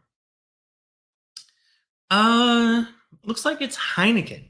So this is actually one that I have some experience with. I went to a state fair last year, and they were sponsored by Heineken 00. So this is the 0.0% alcohol-free Heineken. Looks very similar to the regular one. I love that they still have it in the green bottle. Premium quality malt beverage with natural flavors. So it's still brewed in Holland. It's still, as you would expect a Heineken. This is 11.2 ounces and 69 calories. So a bit more higher calories, 16 grams of carbs, sorry. The ingredients are water, malted barley, and hop extract and flavor. So this one for a 6-pack, basically I try to get 6 packs of all of these. The Budweiser came in a 12-pack cans, which is the only way to buy it. But a 6-pack of this Heineken 00 is about $9. So it is that like $1.50-ish each. Something like that. It's like $1.50. But it is in a glass bottle. So let's go ahead and open this up. Use my fancy little, this is basically like a corkscrew / bottle opener. This is like my favorite tool. I don't know where we got this, maybe Amazon, but literally I can open any bottle with this. Taste and sensibility makes a great point. No alcohol taxes. That is true. That is very true. So it does come in a little bit cheaper, but it's still a fair price point. I mean, $1.50-ish per. All right. Got some nice bubbles going on here. Now color, I mean, is this, I guess I can pour this in a glass. I was going to say, oh, you can see it in the bottle, but it is a green tinted bottle. So color wise, about the same as the Budweiser. A little bit more. I don't know. I feel like it's a little. The head's staying around a little bit longer than the Budweiser did. But again, that could be a can versus bottle thing versus a quality thing. Let's go ahead and give it a nose. Oh, that same. Okay. Tell me if I'm crazy. But every time I have a beer out of a green bottle, I get a hint of a little, like little smoky substance smell. I'm in California. It's legal. But for some reason, I always get that on green bottles, and Heineken's no exception. The alcoholic version of it, I get it too. I think I looked it up one time, and it was something about the fact that sunlight can get into the bottle and kind of give it a little bit of a funky smell. Not really taste, it's most of the smell. This one has that funk.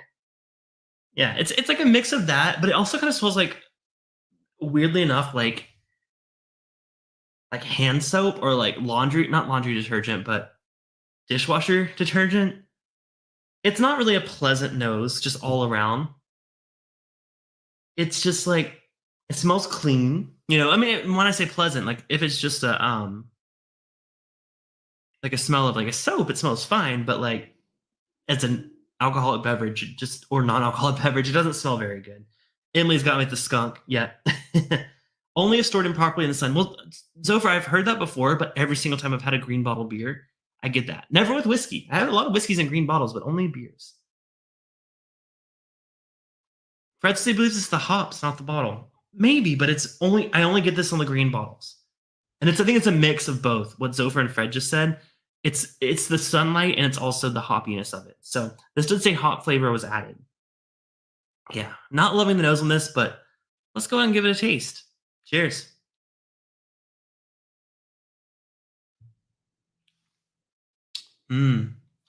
Okay, light as well. Very light on the flavor, but there's way more maltiness. There's more malt. It blows away that Budweiser malt. I mean, this actually does taste it. They said there's malted barley in the ingredients. This is not bad. Let me drink it out of the bottle, which is probably how I'd enjoy it most of the time. It's refreshing. I mean, definitely. It does have a beer-like taste, but I think it's obviously, like I said, I don't think I would confuse it for the alcoholic version, but I think beer-likeness, I would give this a 3. I think it's, texture-wise, it's very similar to a beer. There's that maltiness. There's, there's an essence of the fact that this is a beer, whereas the Budweiser did not have that. Yeah, so that I'm gonna give that a 3 on the beer-like scale. Zover said try it blind. Oh, like all of them blind? I mean, I also thought about that, but it's like I don't really have any favorites. Like it's like these budget brands, like Budweiser, Heineken, Stella, like Blue Moon. Like I don't have preferences, so I don't think blinding it would help in this situation. I'm just giving honest opinions on these individual products. When I'm giving the beer-like scale, it's not compared to like the standard version of that. It's just like what I think this is a beer. That's getting a 3 because like this could be mistaken for a very, very, very light beer.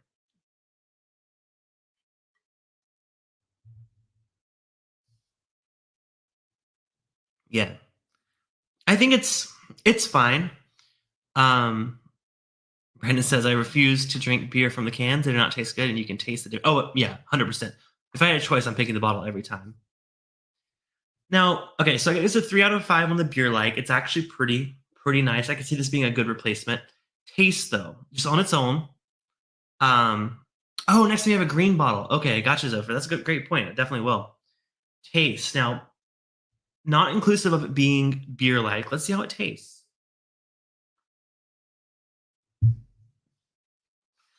It's refreshing. It's hoppy.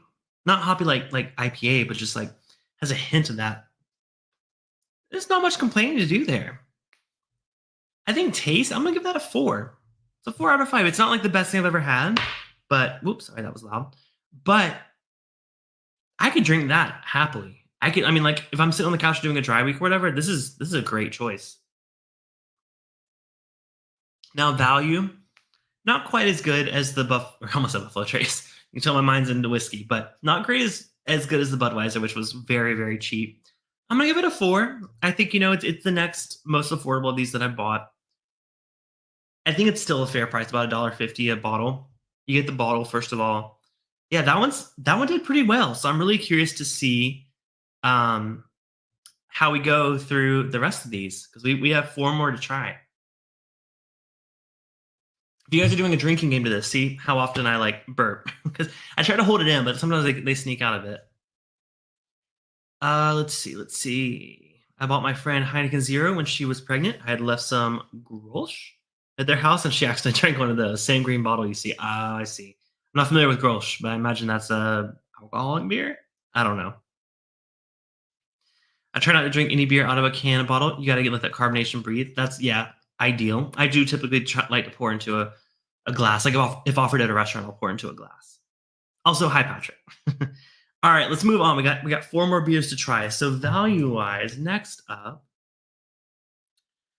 we have what I consider normally more of like a premium beer, right? I'm not doing a shot every time you burp. Okay, Tony, fair enough. So Stella Artois, I think that's how it's pronounced. This is a release by them called Liberté. I don't know. I'm not French. 0.0% ABV. This is if you see the Liberté or whatever, it signifies that it's their non-alcoholic beer. This one is 59 calories, so a bit lower calorie than the Heineken. 13.2 grams of carbs, 1.5 grams of protein. Yeah, this is also labeled as an alcohol-free malt beverage with natural flavors. So, I mean, pretty much, I think of it as like it's not going to be offered as like your domestic like Budweiser equivalent. Same with Heineken, I guess, as well. But to me, this is like a step up. By the way, it's $1 more. So this basically comes out to about $1.75-ish per. I mean, yeah, okay. I'm sorry. For me, from South Carolina, this is the fancy stuff. It's just a little more premium than like Budweiser is the point I was making. So this one I have to peel the paper off of it because it has like this weird part that I don't want to get my mouth on. So this is the Stella. Let me pour it in a glass as well since it is a green bottle. You know how I feel about green bottles now? Oh, color-wise, this is... it's almost the same. I actually thought it was a little bit lighter, but it's almost the same as the last one. It actually comes up a little bit more golden. It's not necessarily darker, but it has more of a golden hue than like a pale yellow. I'm not a fancy. I'm not good with colors. That's why I don't mention color on my whiskey reviews. But yeah, it's a little more. In terms of like the head and like bubbles, it's a lot more like the Budweiser. The head didn't stick around long. There's a lot of little tiny bubbles in here. But let's give it a smell. Okay, less of the skunky green smell. This is almost like a roasted malty note. Whereas the other one just kind of had like a nice, like healthy heaping of like malt. This is like a roasted, like almost like a coffee bean. It's a really interesting nose. Does not smell like a beer at all. I would not associate this with a beer. Brad says, I'm a fan of Stella. Belgian beer is great. Tony says Stella. Did Donnie say? Oh. Whiskey Burger in the house. PBR is no Miller High Life, the champagne of beer. Yeah, so Brett's in the house, checking in from Daytona. Too much fun going on to hang out, but wanted to say hi. Well, Brett, thank you so much for stopping in. Enjoy Daytona. I'm drinking some non-alcoholic beer, so I'm there in spirit just for tonight. But cheers. Good to see you. Yeah, the nose of this is like a roasty, popcorny. I don't know how I feel about the nose, but again, it's a beer. Let's go ahead and give it a try. Cheers.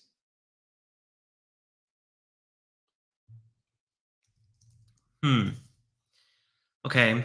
Still that funky note. That funky note. It's like a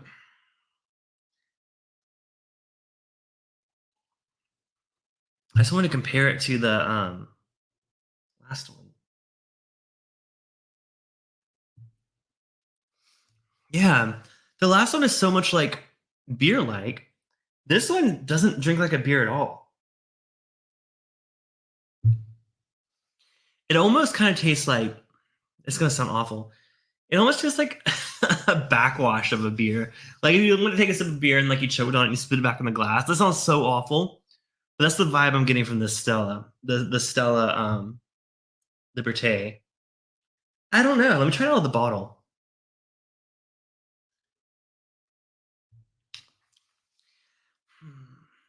Yeah, that like roasty flavor they have going on, I don't think it works. I will say it does give it body. Maybe that's what they were going for. I think they knew that the fact that these non-alcoholic beers don't have body, that's what makes them pretty obviously different from the regular ones. They added like a bit of like a roasty flavor, which like it just doesn't replicate beer at all.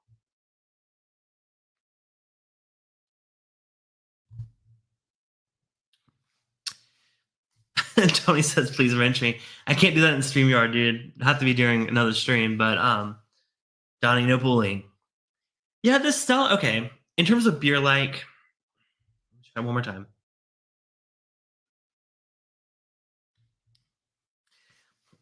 It's reminiscent of a beer. It's nothing like any Stellas I've had before.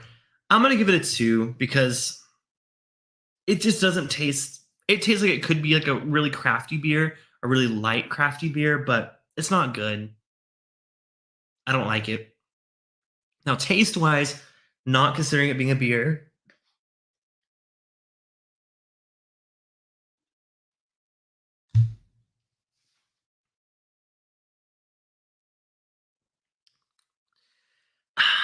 I think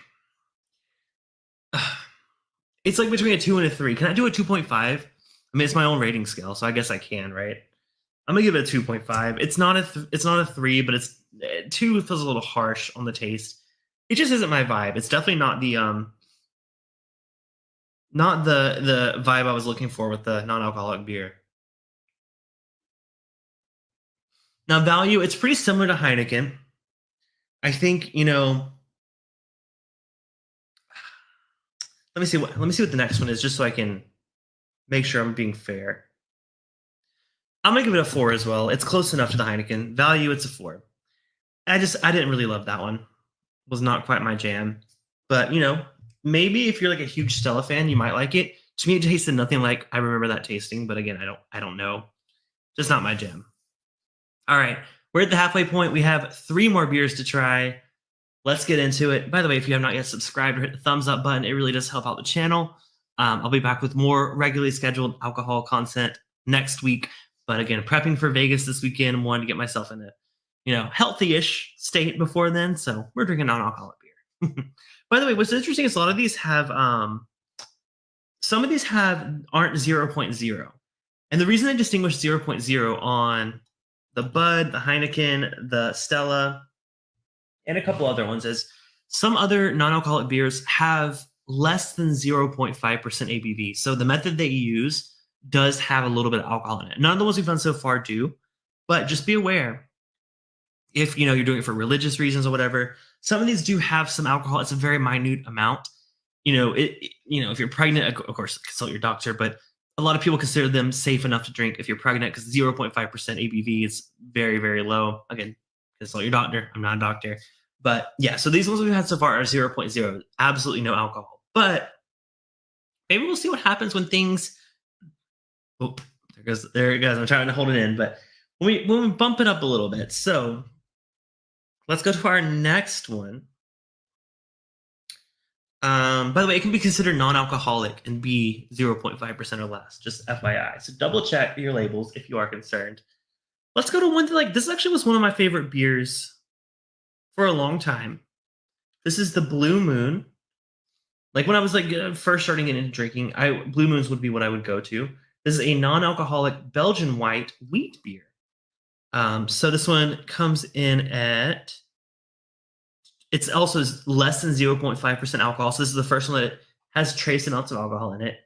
Calories, it's 60. Carbs, 17 grams, 0 fat, and 1 gram of protein. So this one, let's see, do they have a description of what it is? Same as their standard wheat beer. That's all I'm really saying. Oh, malt beverage brewed with natural flavors. So that's what we saw in the other one. I realized I still have some of this one. Let me finish it. That was the Heineken, so it actually wasn't that bad. Yeah, I don't like that Stella at all. All right, let's go and open the Blue Moon and see how it is.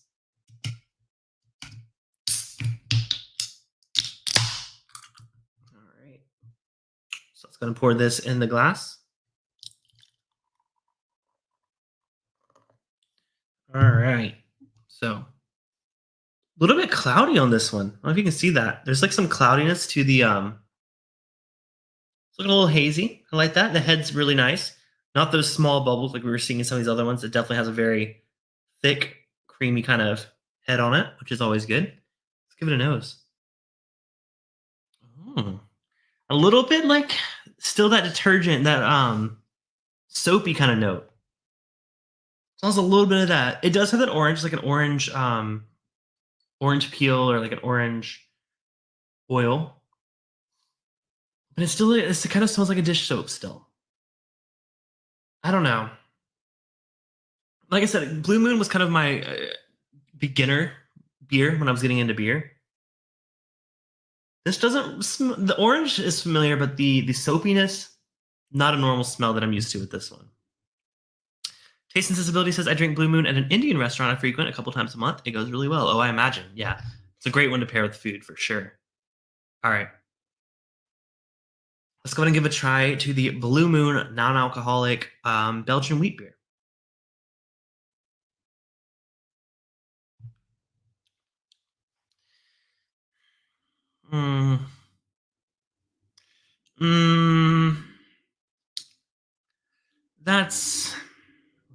That's not it.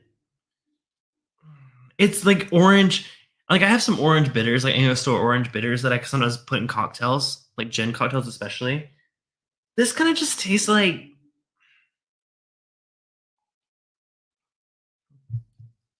it's like soapy water with orange, like a little bit sweeter orange oils in it. Not the worst thing I've ever tried, but nothing like a Blue Moon. Like at all. Like other than that orange, it's very soapy, very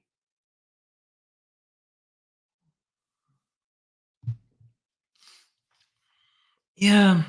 It does feel creamy, which is, a nice mouthfeel. Again, they go for that because it's such a lot of these non-alcoholic beers are very thin, no body. It does have body. As Fred said. Cliffy, yeah, you know what? Cliffy makes an appearance. He doesn't have to be drunk. I like the body on that. I will say, but beer, like for the body, yes. Taste, not at all.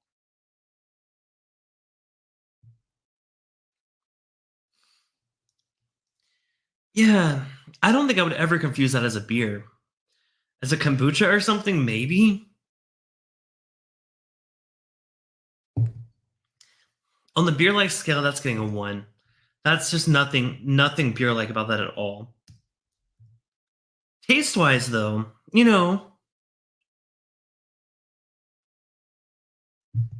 if you're looking for an orange, like an orange essence, it's almost like an orange LaCroix with a creamier texture. Not quite like a creamsicle, but like in that realm, not as sweet. I don't know if I want to give it a 3. I think this might also be a 2.5.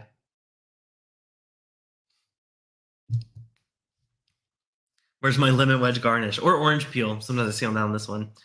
Yeah. It doesn't taste like kombucha. I think it's just like more of like it just tasting fruity or something. I'm gonna give this a 2.5. I don't like it. I wouldn't necessarily drink it again. I mean, no, that's a 2. That's not a 2.5. It's weird. I don't like it.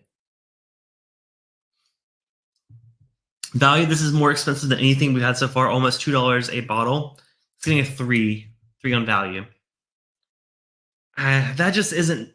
That's probably the lowest ranking one I've done so far. Yeah, I don't like that. I will pass on this one moving forward. This Blue Moon, sorry, not my jam at all. But you know what? We got 2 more to drink. Next up would be what I drink the most of beers. Like if I'm drinking beer, most of the time it's a Mexican lager, whether it's a Corona or a Modelo, or even there's a local brewery that does a Buena Vista. I think it's Stone that does that. This is a non-alcoholic Corona, Mexican-style lager. Less than 0.5% alcohol, 60 calories, malt beverage with natural flavors. Looks very much like a Corona. Now, of course, when I typically have a Corona, I always put it on or with some lime. We're not going to do that because we're doing it all a fair comparison today. But I can imagine, I can already kind of imagine what that would taste like. Let's go ahead and give this a try. Now, color-wise, I mean, that's spot on. To be fair, it's similar color to the rest of them, but like, this is what a Corona looks like. I mean, color-wise, it looks exactly like a regular Corona. Now, that's not to say the other ones didn't, but I'm just so used to this clear glass. It's very, very familiar to me.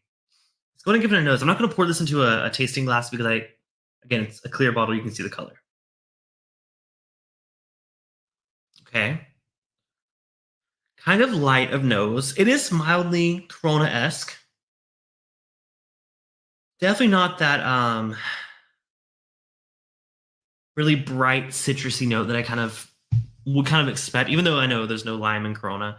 Kind of does have like a brighter citrusy, kind of orange note, not like Blue Moon, but definitely a brighter note. Not getting much on the nose. Again, I'm smelling out of the bottle, which is not normal. Let's go ahead and give it a taste. Let's try Corona non-alcoholic brew. Cheers.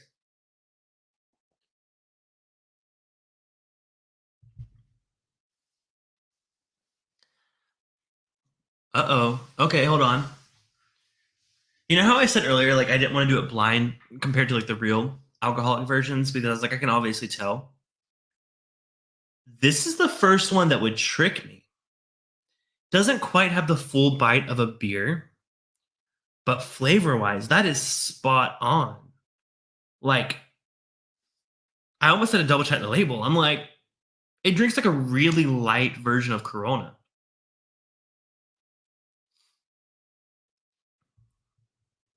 Texture-wise, it's a match. It's not quite creamy like the Blue Moon was, but it has like some like really small. I feel like if I poured this would have those tiny bubbles that kind of make it a little more fizzy.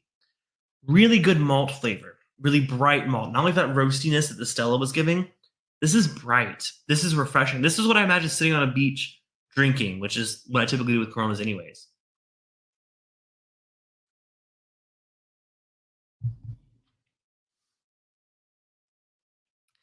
That's nice.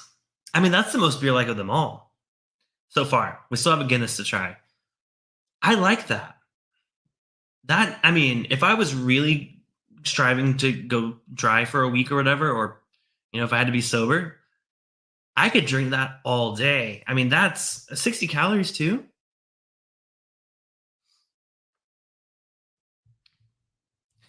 But it's that much better because of the 0.49999% alcohol.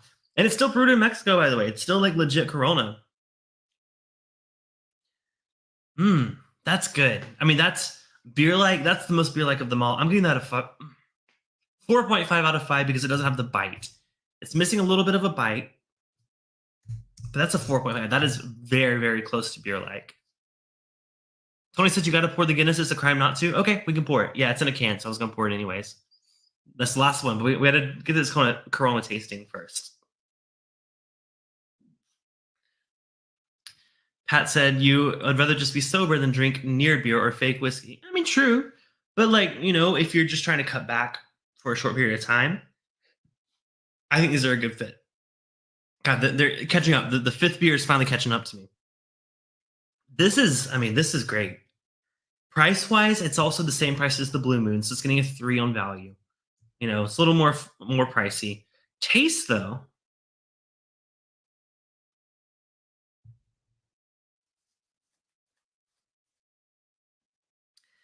I think it's my first 5 out of 5. That super drinkable, refreshing, makes me want to be sitting on a beach somewhere. That's getting a 5 out of 5 on taste. So I can tell it's not a Corona because it doesn't have that bite that a beer has, which you probably can't replicate. That is delicious. I like that a lot. We got one more to try though. The one that I think a lot of you guys have been waiting for. I've been waiting for it as well. This is Guinness Zero. Now, there's another version of this called Guinness 0.0. I don't know if it's discontinued or maybe they just don't have it in my area.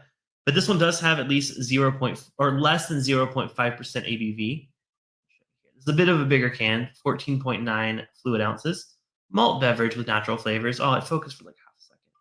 Beautiful design, by the way. I love the look of this can. So cool. Yeah, 14.9 fluid ounces. 60 calories. Now that's for a 12-ounce serving, so it kind of gets you there. I was like, there's definitely like more beer in here.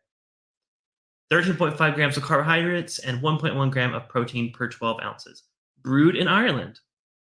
All right, chill, open, pour, and enjoy. So, but I mean, if we're judging the looks of the can, I mean, it's beautiful. I love that color combination.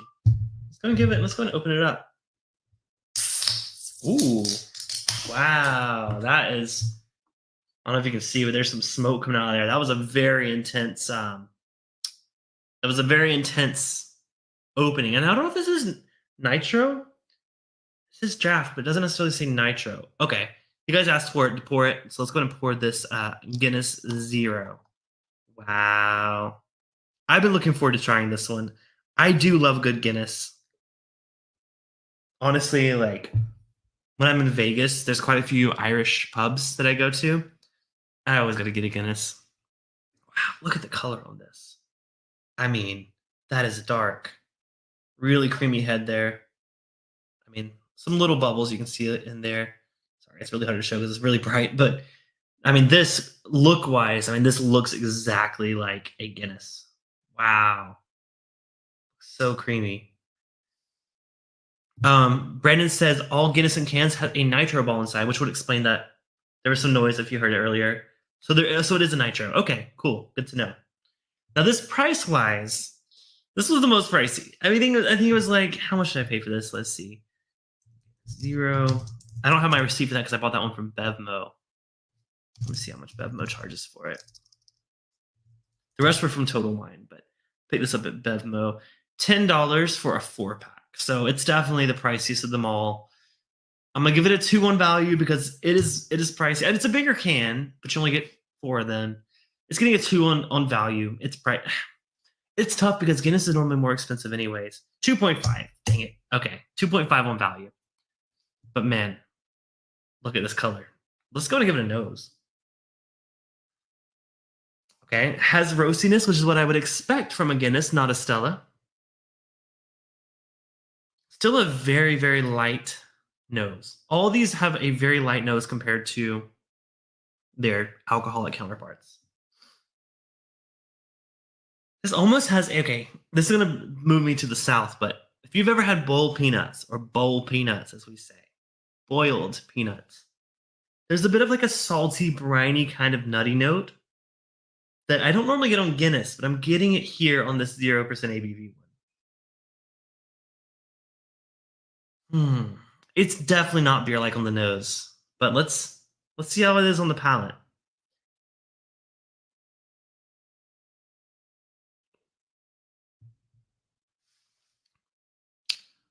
Whoa. Okay. Wow. Roasty, malty, still a little bit boiled peanutty, but that is very, very good imitation of what a alcoholic Guinness has. Again, it lacks the bite completely. This is more noticeable than the Corona. The Corona is such a lighter flavor. This, though, it's pretty obvious that the bite, I don't know how to describe it, but bite. Like beer just has like a bit of like a sharpness that this is all lacking, which could just be the alcohol.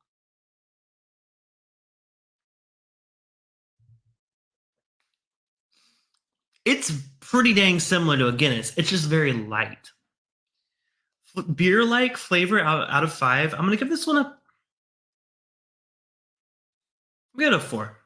It's not as beer-like as that Corona, but I could see this being like an off-brand, Irish stout. It's definitely not as good as Guinness to me on the taste, but it's a pretty good close dupe for it. Pat says being sober and social is one thing, but if you're trying to prove a point, you don't aim to have a drinking problem. Dry week. I feel that drinking alcohol adjacent products are just as bad as the real thing. Yeah, it's all mental. Again, I'm not trying to be like, curing people of alcoholism or whatever. This is just for fun. But Brad says Amber is happy to hear that Guinness is ranking high. Oh, it is. I think it just Guinness has a bit of like a bite that I feel like it's missing. It's more obvious in the Corona. Taste though, this is where I think it might do well.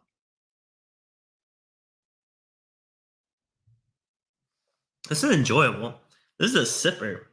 Now, being the last one I'm drinking, it's not super cold compared to the rest.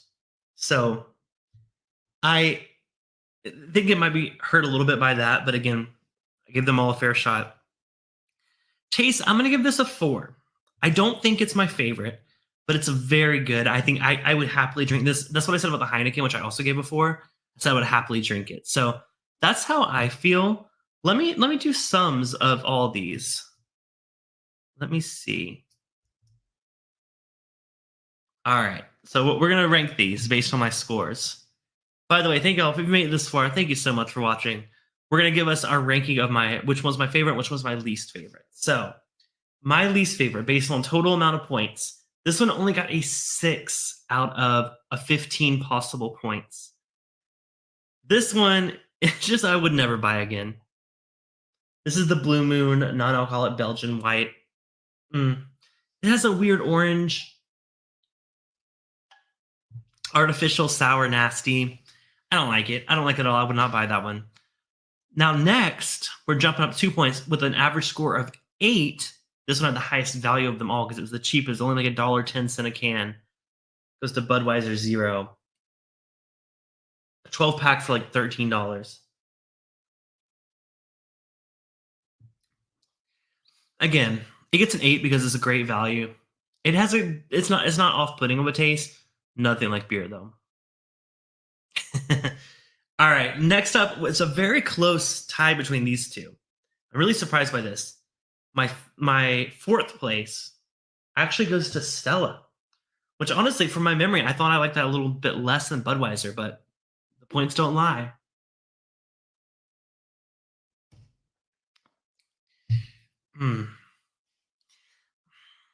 Yeah, it's not my jam. I wouldn't drink either of these again. The Budweiser I could slam because it's like, refreshing, I guess, but it tastes like sparkling water. It still has a bit of an off taste. I mean, they're only 0.5 points apart. So, close. But my top 3 are pretty drastically higher than all of these. So my number 3 in best non-alcoholic beers goes to the Guinness. And this one was the most expensive. It tastes great. It's pretty beer-like. Not quite, you could tell that it's not a Guinness, but they've done a great job replicating that flavor. Malty, roasty. A great buy if you like darker beers. My number 2 place, my number 2 place, wow, Cliffy's not here, but he's here, is only 0.5 points higher. This one comes in at 11 points. So the Guinness was 10.5. This one with a grand total of 11 points goes to Heineken 0.0. Like I said, this is one that I've had before. They sponsored an event here in Southern California, and I was really impressed by it. Again, it impresses me. It's not necessarily beer-like, but it has a great taste. It's a great price. You're paying a little bit more than the Budweiser, but I think it's a better buy. Plus, you get a glass bottle. It's definitely more beer-like than either of those two. But yeah, it's a close second. But my first place, with a whopping 12.5 out of 15 points. This one was knocked pretty low in value because it's relatively pricey compared to the other ones. But it gets a 4.5 beer-like and a 5 out of 5 taste, resulting in 12.5 total score of 12.5. That's what I was trying to say. Goes to my number 1 non-alcoholic beer of the 6 I have in front of me tonight. Corona non-alcoholic. This is, well, am I a little biased? Maybe because this is the type of beer. I do love a Mexican lager. It's my go-to type of beer. But I mean, man, this is the only one that could confuse me of being a beer. I think it's a combination of that brightness in the malt. The other ones have a darker malt that doesn't really feel beer-like. This brightness almost gives it something similar to the bite that I expect from a beer. Flavor-wise, it's pretty close to what Corona tastes like. I mean, even if I wasn't comparing it to Corona, I think it tastes great. Yeah. I'm gonna buy this regularly. 60 calories, especially if I'm just looking for something to have like, midday with my lunch or whatever. I think this would pair with a lot of different foods. I love Corona and seafood and things like that. This is going to be a staple in my fridge. So well done, Corona, with the non-alcoholic option. Again, got to give a hand to Guinness and Heineken, both great options. But for me, it's got to be the Corona. That's definitely my favorite non-alcoholic beer of them all. So hopefully you guys enjoyed this stream. There are a couple more beers out there. There's some that are brewed specifically to be non-alcoholic. So they're not the brand names like these that you know. There's one that I have that's an IPA. Actually. It's I forget the name of it's a brewery made exclusively to make non-alcoholic beers. If y'all want to see me try those, like not the brand name ones, but the more niche craft non-alcoholic beers that might be a little bit better, let me know. Or if you want me to go back to bourbon like normal, I got plenty of it, then we'll do that. Next week, we're having a very special guest. It's a guy that I actually reached out recently. He is making his own bourbon barrel-aged vinegar-based hot sauce. He's based in North Carolina. He reached out and he sent me a sample, so I cannot wait to try it. He's a bourbon lover as well. So we're going to be drinking some bourbon, trying some hot sauce, and yeah, just having a great time. So I will see you guys very, very soon next week. Like I said, I'm going to go to Vegas this weekend. So if I'm a little bit MIA, it's because I am drinking highly alcoholic beverages. But thank y'all for joining me this for a little bit of a different stream. I will see those of you that are going to the after party over on Discord. If you're not on Discord, you can join. Go to bourbonbytes.com. Everyone is welcome on the Discord. But if you do want to join our after party, like I said, there's that 30-day trial of the Patreon membership. Don't forget to like, subscribe, and hit that bell button on your way out. And until next time, this has been Bourbon Bytes, whiskey reviews with an 80s twist. Cheers, and I'll see you guys next Thursday. Bye.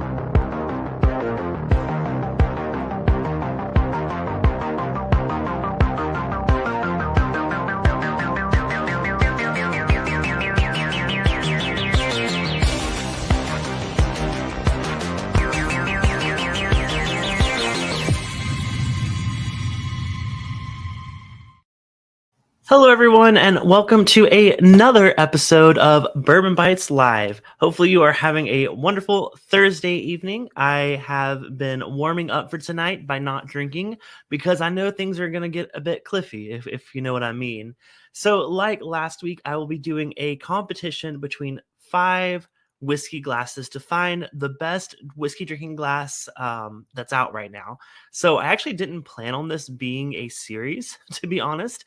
I thought it was just going to be kind of a one-off last week, but you guys really loved it and I saw the conversations continuing. So I thought I would come back on, rank 5 more glasses that you guys recommended. Some of these I had just happened to have as well, so I threw them in the mix.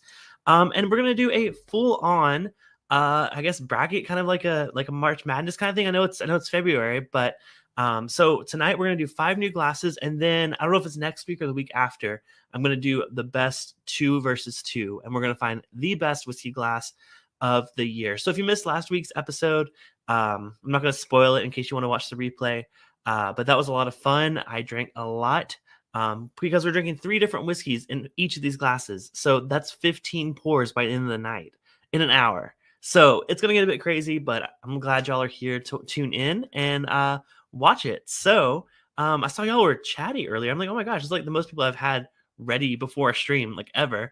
I saw Marty in the house. Whiskey knows. What's up, Marty and Jenny? Zopher's in the house as well. What's up to you, Zopher? Hopefully you're doing well. Zopher was sharing some of his food pics today on our Discord server.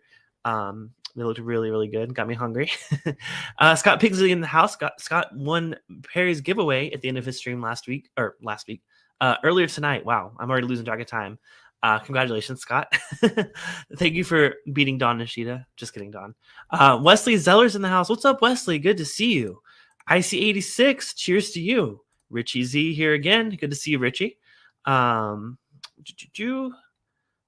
Nishida, round 2, another 15 samples. Yeah. So it's gonna be pretty crazy, Don. Slapshot's in the house. Good evening. Good evening to you, Slapshot. Hopefully you are doing well. I'm realizing I'm like losing my voice. I went to a Garrison Brothers tasting last night in Los Angeles. It was my first like in-person whiskey tasting in probably a year and a half, other than like my local group. It was a ton of fun. I met their master distiller. He said he would be interested in joining me for a live stream, so we'll see if we can make that happen. But it was just very loud in there, and I was talking to people all night, so like I've been losing my voice a little bit tonight. Whiskey Mountains is here. Missed last week's stream and need to watch the replay, but excited to see who the winner is tonight. Yeah, that's why I said I didn't want to spoil last week's winner if anyone hasn't seen it. But good to see you, Adriana. So she was live on Monday in place of Shelf Turds. It was a really fun stream. I popped in at the end, so y'all go watch her replay. Donnie's in the house, and he fixed the formula. I know. I thought I was ready to go with the the formula for tonight's stream, but I was wrong, and he fixed it for me. So thank you so much, Donnie, for that. Nick and James are in the house. Good to see you guys. Lil is here. Cheers to you, Lil. Hope you're doing well this evening. Adam Free, howdy to you. I know I was gonna say howdy doody. I'm like, that's weird. Swan's in the house. What's up, Swan? Swan may have scored me a delicious bottle earlier today. I'm forever grateful to you, Swan. 21090 in the house. What's up? Another great channel here on YouTube. Go give them a subscribe. Whatever that makes sense. Cohen is here. What's up, Cohen? And Sugar Kitty, meow to you. Wow, lots of great folks here tonight. Thank you all for tuning in for this part 2. So let's stop chatting. Let's start drinking. So the competitors tonight. So what I'm going to do first is I'm going to rank ease of use of all 5 of these glasses. It's going to stay the same as we taste through all 3 of them, but I thought it would be still fun to talk about up top as we introduce them. So we have in front of us here tonight the cutest little glass ever. This is it's called a Weeglin. I actually got this from Luxro. It's a fraction of the size of the actual Glencairn, but a lot of people love this glass, especially for tastings, because it lets them try a lot of whiskey and a little amount. Like you feel like you're getting more when you're pouring this. I'm probably going to spill it everywhere tonight. So that's the first one we're doing tonight. In terms of ease of use, I mean, it is mini, so it's like, it's great for the fact that you can drink a lot from it. It's very hard to fill though, because it is so little. But you know what? I would not put this in the dishwasher. It's basically like a shot glass. So I'm gonna give that. The scoring system is out of 8, as was last week. Because I love 8-bit games here, so we went with the 8 as our score. So I am going to give that just because it's so convenient. And Whiskey Mountain says Weeglins are automatically winning. The cuteness helps the factor. Absolutely. I do have to give them a cute factor. That might help their score a little bit. But in terms of ease of use, I'm going to go ahead and give the Weeglin out of 8. I will give it a... Let's see. I will give it a 5 out of 8 because filling it is, it's very, very... you're going to spill it every time you fill it. So... we'll go to 5, but we might go back up and change that. We had to go through all 5 of these. So that's our first competitor. Perry's in the house. Perry says he loves Weeglins. What's up, Perry? Y'all go check out his replay from his stream earlier. He compared a bunch of Elijah Craig barrel proof. So jealous. Next competitor we have here tonight is the Tribeca glass. Kind of hard to see that, but this was actually my first whiskey glass I ever bought.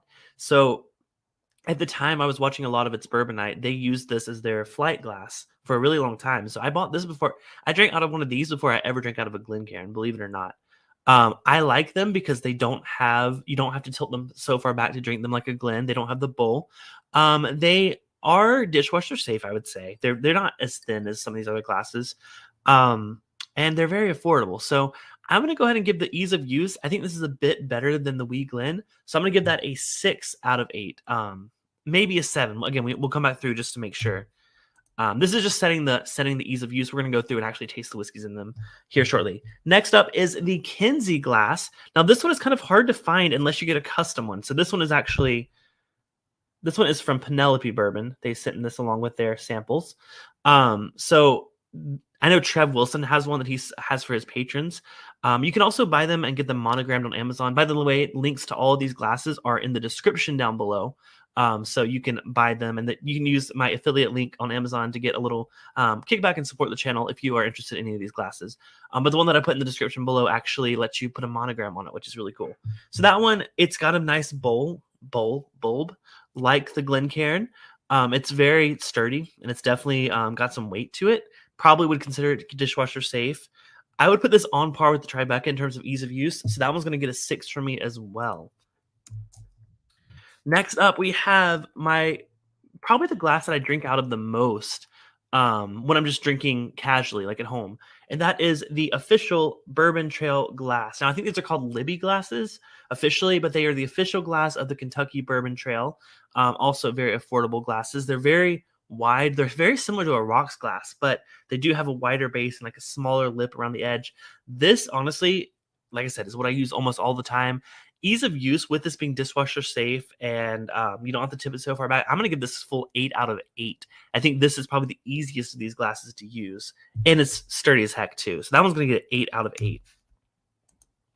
Lastly, our final competitor is this beautiful, I hope I don't break it, it's the opposite of sturdy. This Copita glass. This is the Drink More Bourbon one from It's Bourbonite. I put a link to whiskeyambitions.com in the description below where you can pick up this exact glass. These are very expensive glasses. They are stemmed. They are very light. They are extremely fragile. You feel really fancy when you're drinking out of them. And they come with this cute little topper that lets you, I typically put a challenge coin on top of my Glens to keep them, like, I guess, from getting too aerated. But this one has a little topper that comes with it, which is really cool, but also incredibly fragile. So I think this one, in terms of ease of use, it's really nice. It's nice that it comes with a topper, but it's extremely fragile. So out of all of these, I'm going to have to give this the lowest ease of use score.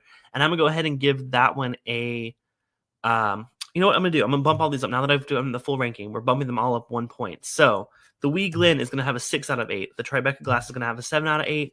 Kinsey is 7 out of 8. Kentucky Bourbon Trail glass, still the full 8 out of 8.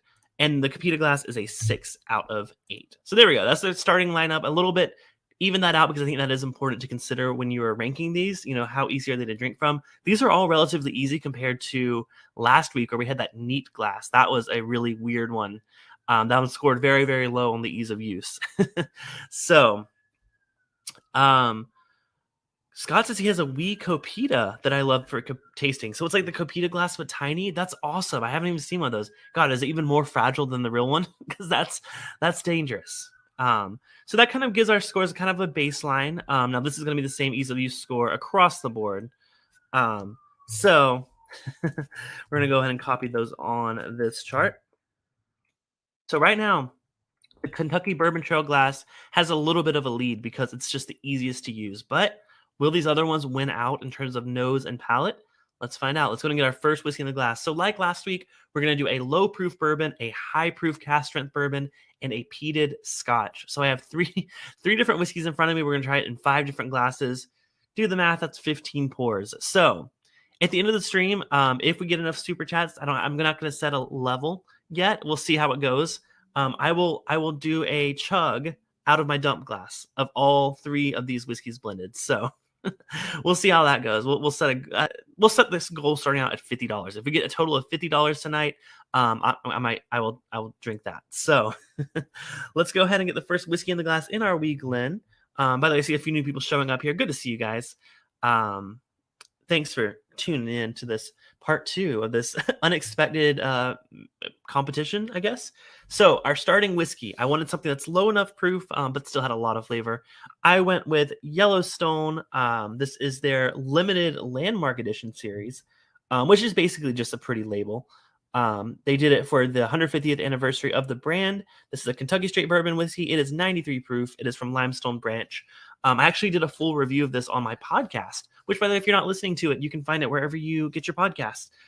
Just search for Bourbon Bytes podcast and leave me a rating and review on whatever platform you listen to if you enjoy the show. I mean, if you don't enjoy the show, then you don't have to. But yes, so it's been a ton of fun. I did a full, and I also did an Instagram post about this as well.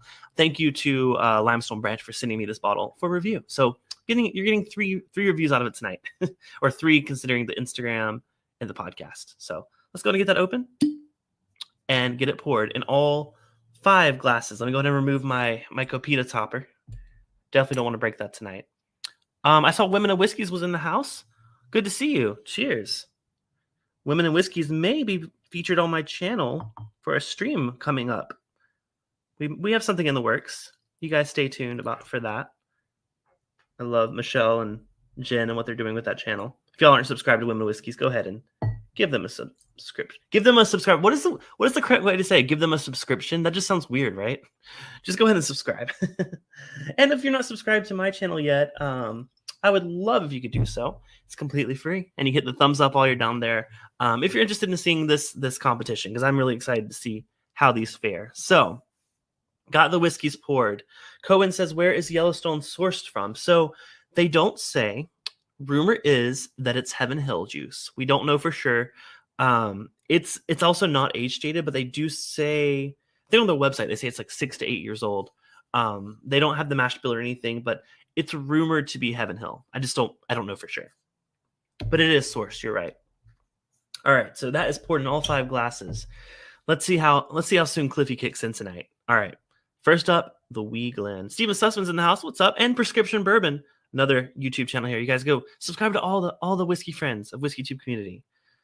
So the Wee Glen and this beautiful, cute little. And it's kind of funny that it's Lux Row because they also source from Heaven Hill. All right, let's go and give it a nose. It's so cute. It's so cute. But man, does it pack a punch. You can smell a lot from this whiskey, even in this small glass. Scott Pixie says, if that's Heaven Hill, it's way off profile. There's a chance it's not. There's also a chance it could be Barton. Usually Barton I can tell, though. It's a very middle of the road flavor profile. It's honestly not my favorite, but it's also not that expensive either. It's like $35. But we'll see. We'll see if I can maybe spot what it is tonight as we drink it.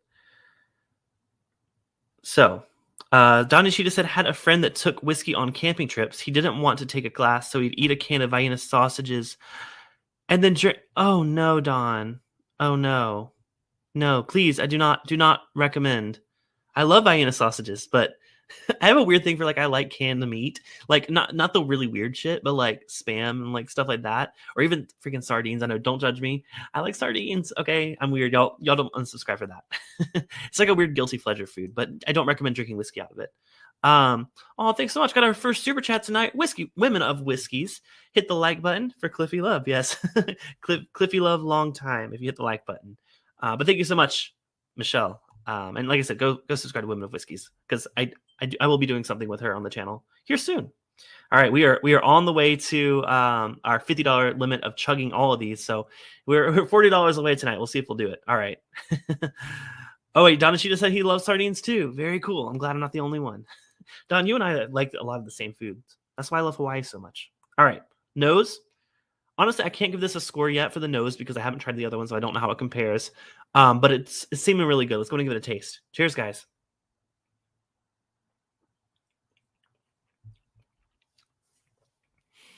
So this one has a real disadvantage when it comes to palate because usually when I like to drink my whiskey, I'm just going to use a different glass for an example.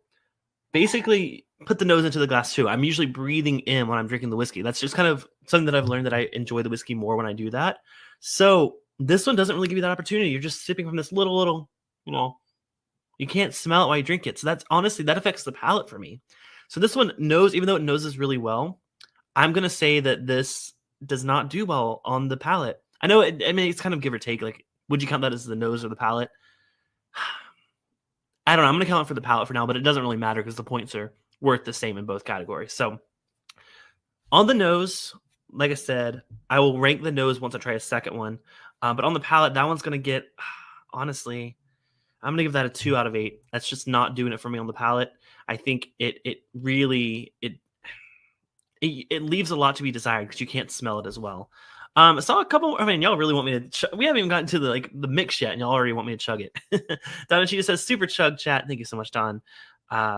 Yeah, that's definitely gonna happen tonight. It seems like Whiskey Nose. Cheers from Marty and Jenny. Ready for another casino night? Oh, Marty, I'll let you know when those happen. I did just plan a Vegas birthday trip for May, the beginning of May. So I will be there that Saturday through Monday. So the first weekend in May, or May 7th is my birthday. So May 7th, if I go live, it'll be a Las Vegas casino stream. I don't know if I'll be at Resorts World, so I don't know if they allow that. So I'll have to double check that. But potentially on May 7th will be another casino stream. I might go to another casino before then, but that's my next Vegas trip.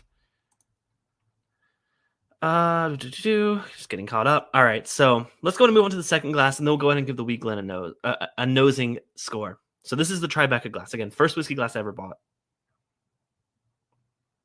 Okay, so this is thin, and then it widens up at the lip. Typically, last week, that did not do well when glasses did that. I feel like it lets too much of the whiskey escape. So I think not getting much off the nose. So this one's a polar opposite. Yeah, I mean, I can't believe this is what I drank out of for the longest time. I'm not getting much on the nose of that. In comparison to the Wee Glen, which is tiny, but concentrated, I'm getting a lot. I smell a lot on this one. So I'm going to have to give the nose on the Tribeca a 2, and that means that's bumping the Wee Glen nose up. I'm going to give it an 8 for now, but we'll see if something beats it. Then I'll, drop its score a little bit. Thank you so much, Marty and Jenny, for the birthday night. Yes, so I'll let y'all know for sure if that's going to happen. I just need to find out if that casino allows streams. By the way, thank you for 30 people watching tonight. I'm glad I see a lot of new faces and familiar faces, so glad to have y'all here. All right, and Whiskey Mountain's in for I think this puts us up at 50, doesn't it? 30. Oh yeah, I think we've already. Wait, no, are we 10 away? Hold on, now I'm losing track. I think we're 10 away. Yeah, so 10, 30, 40. So, man, it sounds like we're going to chug. Thank you so much, Adriana. All right, so the Wee Glen has a nose of an 8 out of 8, and the Tribeca has a nose of a 2 out of 8. Palate-wise, let's go ahead and try it. Cheers. Now, that one lets you put your nose in.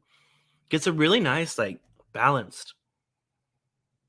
Because you can smell it. It doesn't have, the strong alcohol burn like a lot of times, because I think that open lip does help out with that. Honestly, this is really, really nice to drink from.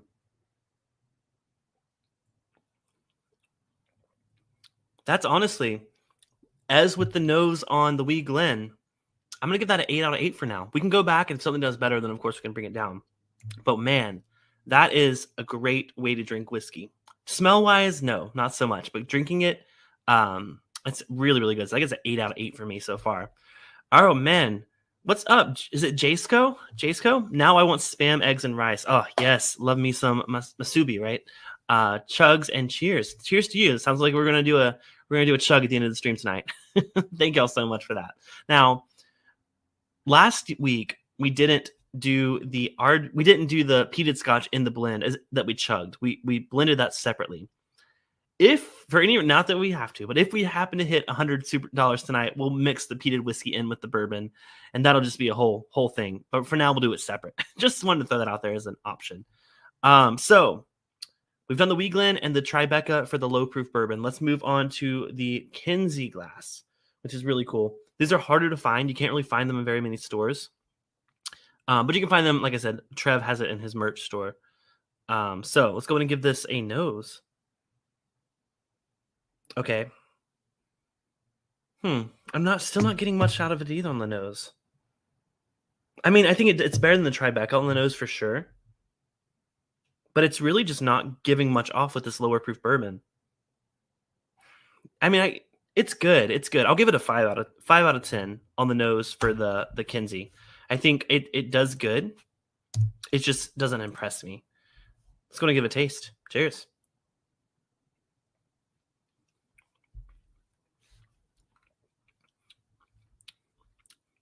That's really good. You can stick your nose in there, sort of. Yeah. It hits the edge, but you can still stick your nose in there. Of course, I have a larger than normal nose anyways, so. It's a little less comfortable to drink from, but it does have a nice base here that I feel like the flavors are getting concentrated, and you're literally pouring them directly into your mouth. So I think for palate, I'm going to give that an 8 as well. I honestly think that's on par with the Tribeca. I mean, maybe I'm just being too generous tonight. We'll see. These are out of 8. So my scoring system is always out of 8 because I love 8-bit video games. So that's it. I've been meaning to do it more often, but I keep forgetting that I had that scoring system in place. So, but thanks for clarifying that. Okay, moving on to the Kentucky Bourbon Trail glass. This is the low proof bourbon. Let's go and give it a nose. Like I said, my favorite glass to just sip casually at home, but that may change. Oh yeah, so this one is interesting because it has a really wide base here. So all of the like aromas are getting concentrated into this like bulb, and it has a thinner like top part. So it doesn't necessarily shoot out of the glass like the other ones do. Yeah, this is a fantastic nose. Honestly, this is the best noser. I mean, let's go back to the Wee Glen. Like I said, I might drop the Wee Glen score. Yeah, the Wee Glen is going down. The Wee Glen is now a 7 out of 8. And the Kentucky Bourbon Trail has the best nose of all these, 8 out of 8. I think it's really, you can get so much out of the nose on this one. That's delicious. Let's go ahead and give it a taste.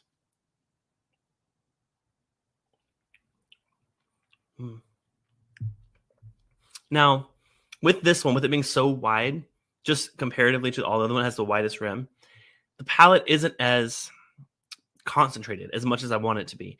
It noses really nicely, but once you're actually drinking it, I feel like a little bit of that is lost. Not much, but I think that's a little bit less than the Tribeca and Kinsey. So I'm going to bring that down. I'm going to give that a 6 out of 8 for the palate. It's convenient and it's nice, but I don't think it's the best tasting one so far.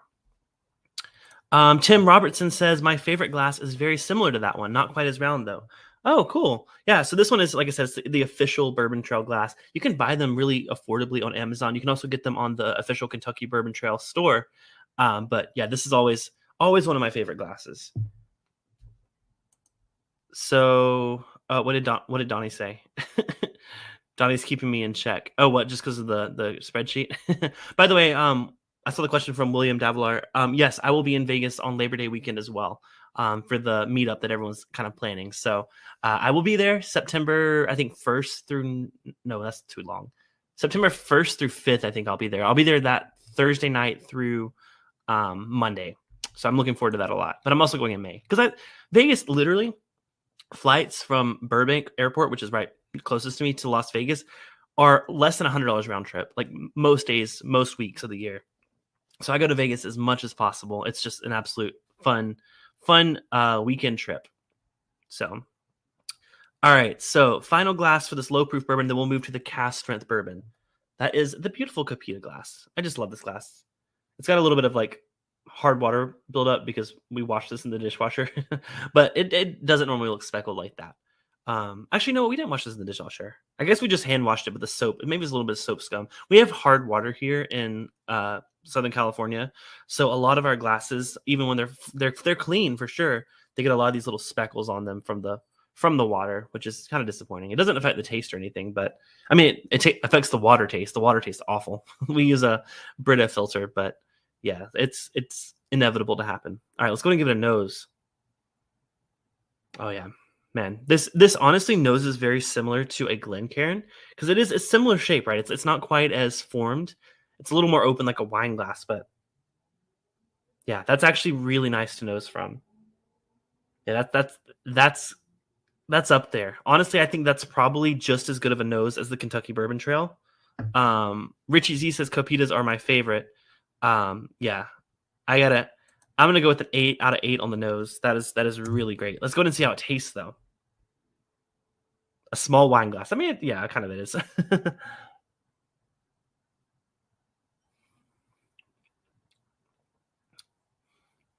So it is a small opening.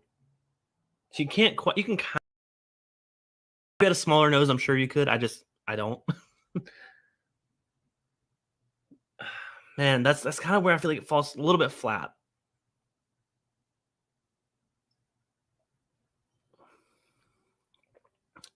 It's good, but I feel like even compared to these other ones, it doesn't really give me that full like drinking experience, I feel like. So I'm honestly going to give that a 5 out of 8 for the drinking. As much as I love that glass, I'm going to give that a 5 out of 8. I just don't think it highlights the palate, especially because you can't really like get your nose in there, if that makes sense. But I mean, man, I almost want to give it a 6 out of 8. I'm kind of on the fence with that one. So I'm gonna do 6 out of 8 for that one. So that's our first part of our tasting. Stay tuned though, because we're about to bump it up to cask strength. So let's go and get these blended into our not infinity, whatever you call it, our dump glass that I'm going to chug at the end. Thanks to you, fancy people, who want to give me money for no reason. I mean, your reason is my pain, right? All right, so these are all getting dumped into the dump glass, which I will chug later.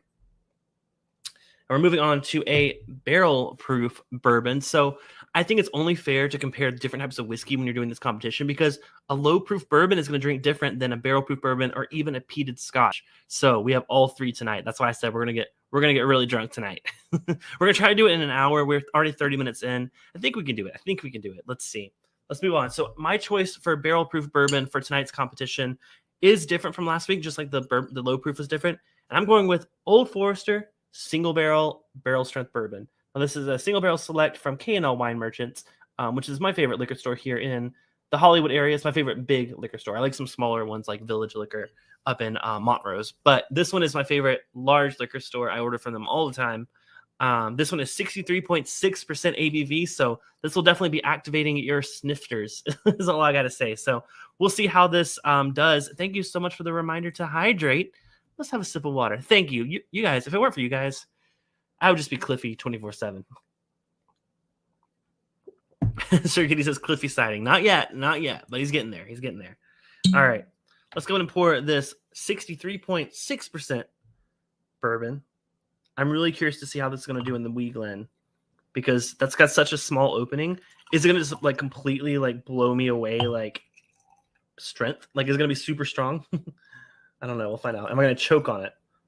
We'll see how many of these Cliffy chokes up. All right. I poured way too much, by the way, on all 5 of those. So Cliffy's going to come out for sure tonight. So let me go and close that so I don't spill it everywhere. All right. Deathless Dogs in the house. Cheers. Good to see you. I feel like it's been a minute, but good to see you here in the chat. Thank you for stopping in.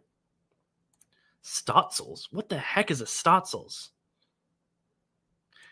I totally read that as I totally read that as OnlyFans. I don't know if I'm allowed to say the OF website, but the website that's primarily for fans. I thought that's what you're talking about, but you're talking about Old Forester. Yes, I do love a hug, but reading it as the other OF is kind of even funnier if you think about it. Okay, moving on. K&L rules best in the US for malt whiskey. Yeah, they get some awesome stuff in the house. In-house. So moving on to the Old Forester barrel proof bourbon. We'll see how this does.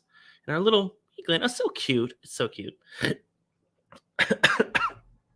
I'm choking on my own spit before I even drink the whiskey. That's never a good sign. Let's go and give it a nose. Yeah, I mean, you can get all of those flavors are concentrated. Like literally the small opening. You can literally smell everything. There's nothing. And even with this being so high proof, it doesn't burn like ethanol wise. Man, that is fantastic nose. I'm going to go ahead and give that an 8 out of 8. We'll see if it stands up. Whiskey Mountains with the Cliffy emoji. She knows what's up. Cheers to you, Adriana. And if you guys want access to cool emojis like that, you can become a member down below for $1.99 a month. You get access to these cool Cliffy emojis and also shows your support for the channel. Thank you so much. Now Cliffy looks like a giant. Indeed, I do. Sorry about the siren outside. Oh, now the dogs. I don't know if y'all can hear the dogs. Speaking of deathless dogs, now all the dogs in the neighborhood are howling. All right. Nose-wise, that's an 8 out of 8. Let's see how it tastes. Cheers. Man, that whiskey's just good. I almost want to give that 8 out of 8 because the Old Forester's so good, but I can't do that. I can't let that influence it. I got to say, though, that's hot. That's really hot.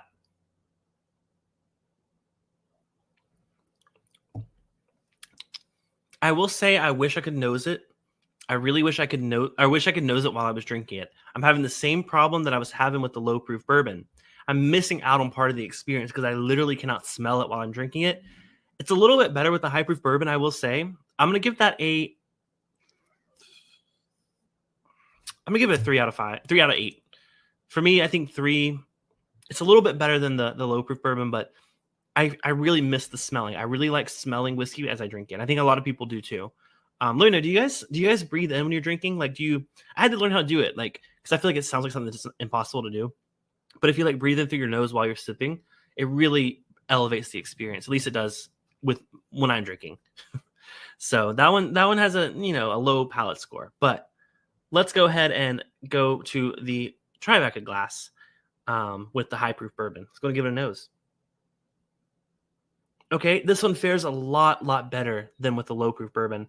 I think with the low proof bourbon, the nose just like I said, this wide gap. I feel like it kind of exited the glass, but because this is such a high proof bourbon, those flavors stick around. So I think I'm gonna go ahead and on the nose.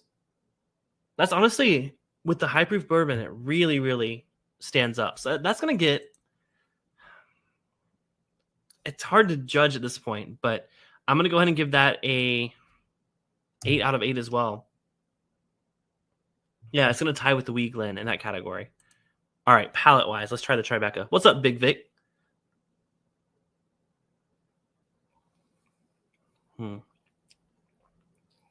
Yeah. So breathing in while drinking it completely enhances the experience. That does a really fantastic job with that. I don't think I do feel like the flavors are a little less concentrated than if it were to have like a bowl at the bottom of it. So I'm gonna give that we'll give it a 6 for now, but it might jump up to a 7 depending on how these other ones do. Moving on to the Kinsey glass. I'm keeping it rolling because I don't want to go too much overtime. We have an after party to do for Patreon. So, all right, Kinsey glass on the nose. Very similar to the Tribeca. This one has the base though, so I feel like those flavors are collected a little bit in the Kinsey glass. Oh yeah, that's an improvement on the nose, which means that is bumping down the Wee Glen and the Tribeca to 7s on the nose because that Kinsey blows it away. That's the best nose I've gotten on. Yeah, that's an 8 out of 8. Fantastic. You can really get the flavors are really concentrated because of that base, I think. Let's see how it drinks, though. Cheers.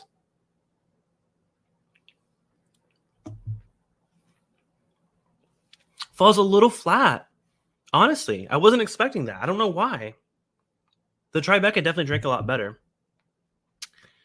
So I'm going to give that a 5 for now. Oh, man, I wanted that one to do so much better, but I have to give it a 5. So we went to the Kentucky Bourbon Trail glass. Man, I really hope this one comes out not ahead, but I hope this one does well. Nose-wise, though, it is kind of failing me right now. These other ones, it has the widest gap, like I said. It makes it a little more astringent. This makes the Old Forester just burn. I'm really disappointed on the nose of that one. Let's go ahead and give it a taste before we give it a score.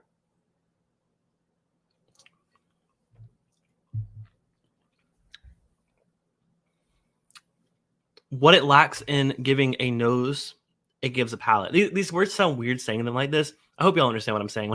If something I say doesn't make sense, please call me out on it. I'm happy to explain what I'm thinking. Palate-wise, that is a win.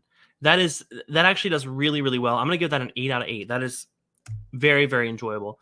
Nose-wise, I really do feel like it lags behind. I'm going to give it a 5. I'm going to give it a 5 on the nose. I think that it was a really astringent, surprisingly. Moving on. Oh, wait. Deathless Dog says, love the Bourbon Trail glass for just casual drinking. Not great for nosing, but feels nicer to hold than a Glen. 100% agree. That's actually, like I said earlier, that's my go-to casual drinking glass. It's just so easy. It's not, you're not thinking too much about the whiskey. You're just drinking it and enjoying it. So that like I said, this one is the 8 out of 8 in terms of ease of use. It's my go-to easy sipper. Cohen says any glass with a flared lip usually drinks well, like the Riedel cognac glasses and man, you know all these, dude. You're gonna have to hit me up with some of these glasses. Let me borrow them. I want to try them. Richie says, imagine having to assess a bottle on a rocks glass. Well, Richie, if you missed last week's stream, I actually did that. I did a rocks glass, and it did a lot better than I thought it would. Honestly, I was blown away by how well the rocks glass did in comparison to some of the fancy whiskey glasses. Definitely check out the replay if you missed it. Oh my God, Joseph. Shut up, Joseph. All right, last one for the high proof bourbon. Then we're moving on to a peated Scotch because I'm really curious to see how that changes things up. So again, we were with the It's Bourbon Night, drink more bourbon. Oh, am I going to offend Chad and Sarah by putting a peated Scotch in this? Oh, maybe that's a faux pas. Sorry, Chad. Sorry, Sarah. But let's do the bourbon. Oh man, fantastic on the nose. Yeah, I mean, so that and the Kinsey, I gave the Kinsey an 8 out of 8 on the nose. Oh yeah, same. Exactly the same experience. Really concentrated in the base, but really directing it straight to your nose with the lower. Yeah, that's an 8 out of 8 on the nose. Fantastic. Let's go ahead and give it a taste, though. Let's see if it holds up, because it kind of let me down on the palate. I wasn't as impressed on the palate, but let's try it on the high proof one. No, sorry. Oh, Cliffy's starting to like lose track of his thoughts. What I was saying was it didn't do so well on the palate on the low proof bourbon, but I'm hoping with the high proof bourbon it does better. So let's try it.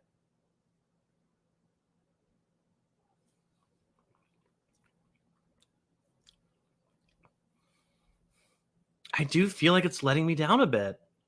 I don't know what it is about it. It's very surprising how different this whiskey is in this glass compared to the other 4. It's definitely better than the Wee Glen. The Wee Glen really let me down because I couldn't nose it.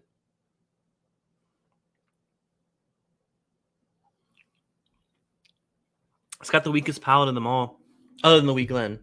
That's going to have to get a... I feel bad. To me, that gets a 4 out of 8.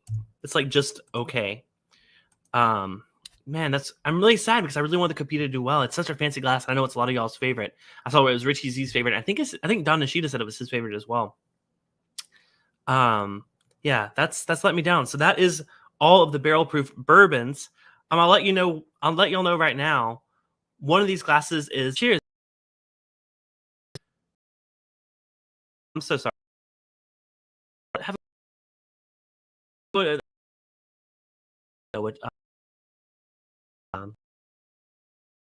She's amazing. All right. We are glasses. It's bourbon. This one I decided to go with not just a peated one, but a cask strength peated one. And not just that, a cask strength peated PX sherry cask finished Lafroig Cargis. This is the 2021 release. One of my favorite bottles ever. I feel bad that I left it out of my best of 2021, but I had a lot to pick between that night. So, but yeah, so this is, have y'all had a chance to try this yet? If you are a fan of peat and if you are a fan of sherry bombs, this is the best of both worlds, honestly.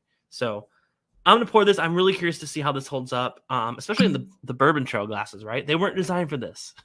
First time that anyone's ever poured a Lafroig into a Chad and Sarah, it's Bourbon Night Copita. Although I don't know.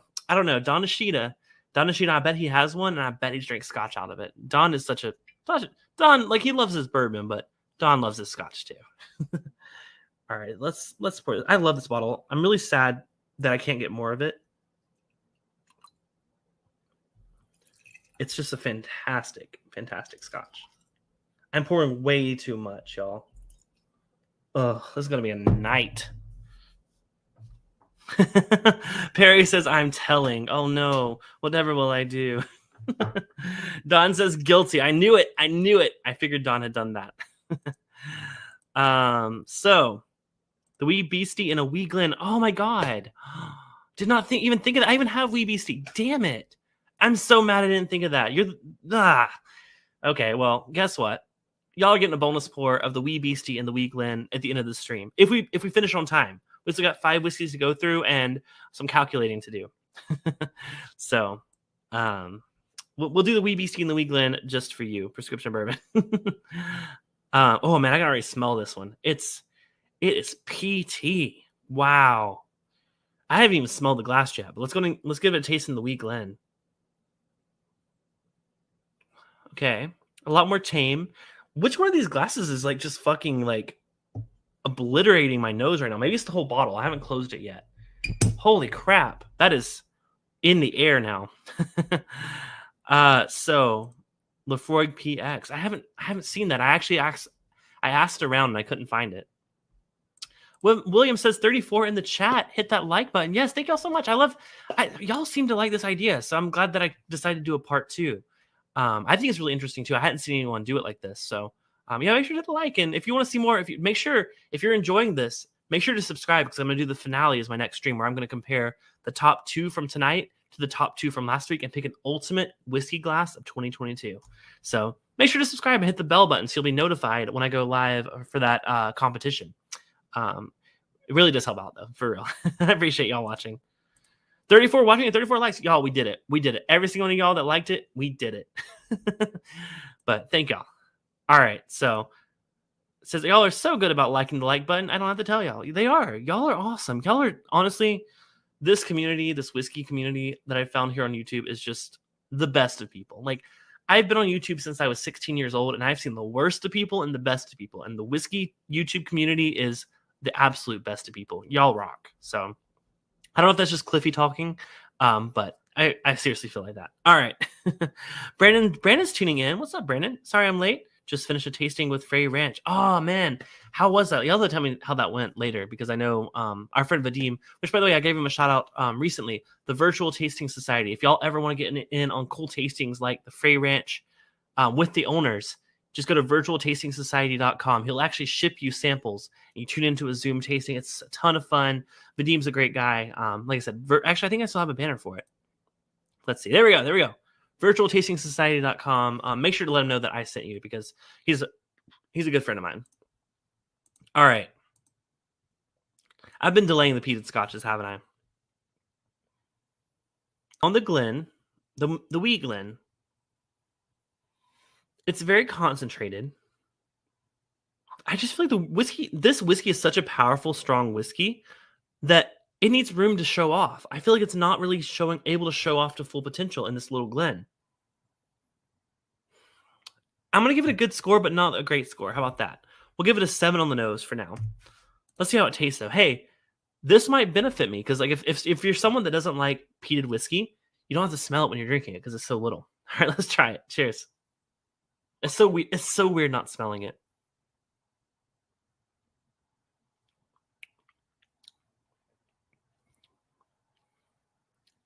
It's fine, but with a peated scotch, you really need that. You need that smell as you're drinking. Otherwise, it just kind of tastes like a smoky whiskey. It doesn't taste quite peaty. You don't get any of those like really rich, dark, like earthy notes when you're just tasting it without smelling it. That's such a weird experience too. That's getting the lowest score. I'm giving that a 1 out of 8. That's just not a good drinking experience with a peated scotch. That one just does not stand up. Perry's about to crash with the Knob Creek single barrel. Perry, I drank the Knob Creek single barrel on my last competition, and that's such a good bottle. Such a good bottle. I even drank it on Adriana's stream. I really love Knob Creek. Have y'all not noticed that already? I mean, if you've been watching me for any amount of time, you know I'm a knob lover. So, anyways, moving on. Tribeca glass, the peated scotch. Let's go ahead and give it a nose. Yeah, the weed beats it 100% on the nose. The weed concentrates the flavor. This with the wide lip just lets it go. Not the worst, but that's getting a 2 out of 8 on the nose, because you're really not able to smell it. Let's see if you can taste it though. Swan loves some knobs. Cheers to the knobs.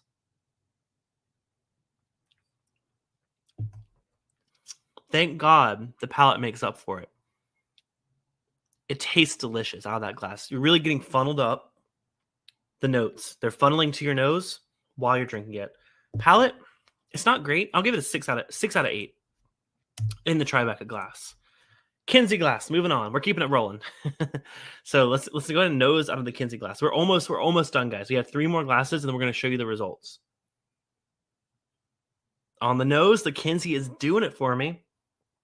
It seems to constantly be doing well on the nose. That is better than the Wheat Glen. Holy crap. Wow. It smells so much better and so much fuller in the Kinsey. That is really, really surprising. Let me go ahead and give it a taste.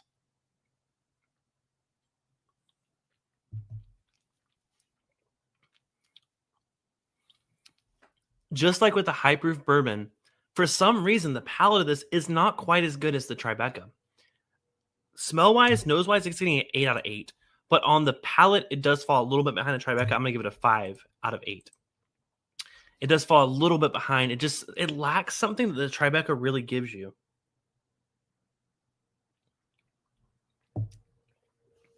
Yeah, that's really interesting.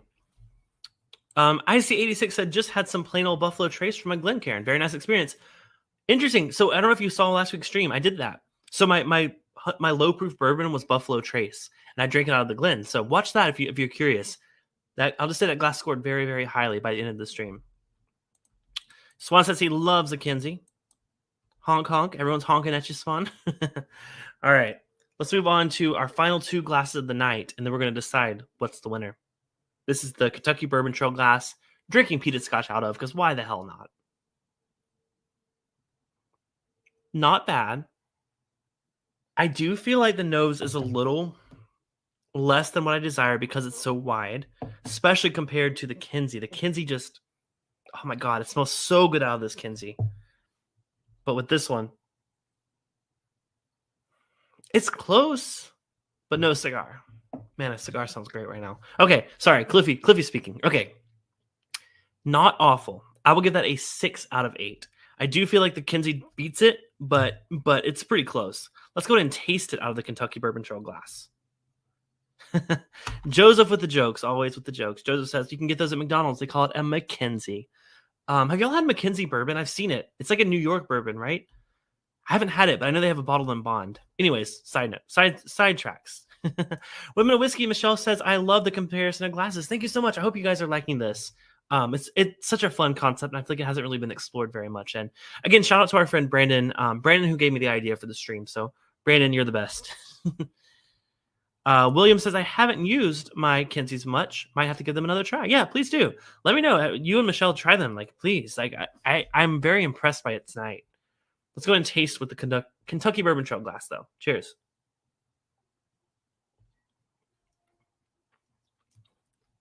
I literally just spilled peated scotch all over my keyboard. And guess what Cliffy forgot tonight? Cliffy forgot a napkin. So Cliffy, ooh, that's bad. Give me 10 seconds, because that's bad. I'll be right back. Let me know, what's your favorite glass so far? I need the paper towel.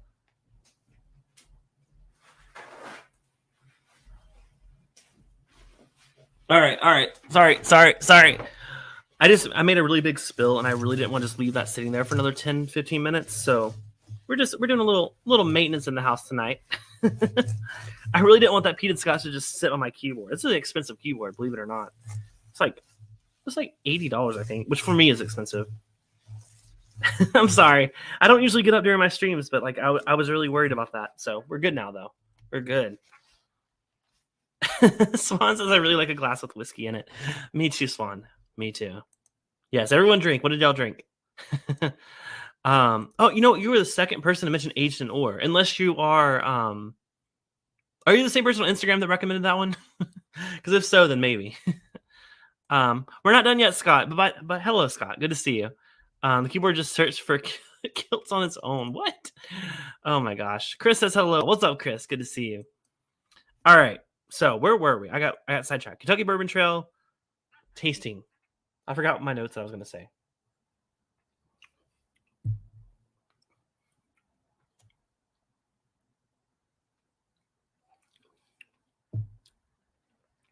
Not as good as the Kinsey, but close. I'm going to give that a 4 out of 8. It's very... Man, hold on.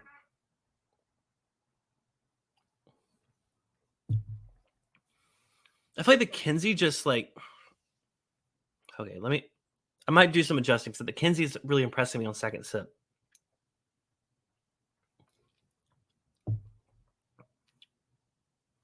We're going to bump up things a little bit. But bump the Tribeca to a 7. It's still the best. Kinsey is getting a 6. This is on palate. And the Kentucky Bourbon Trail is getting a 5. Honestly, I feel like I've started out too low with these because they're really impressing me as I go on. So Kentucky Bourbon Trail is a 5 out of 8. But we have one more glass to try, and then we'll get to the results. So finally, the most blasphemous thing I've ever done. I mean, that's a lie. I've done a lot of blasphemous shit. Drinking my Drink More Bourbon glass, which contains Lafroig. I'm sorry, Chad and Sarah. I'm really sorry.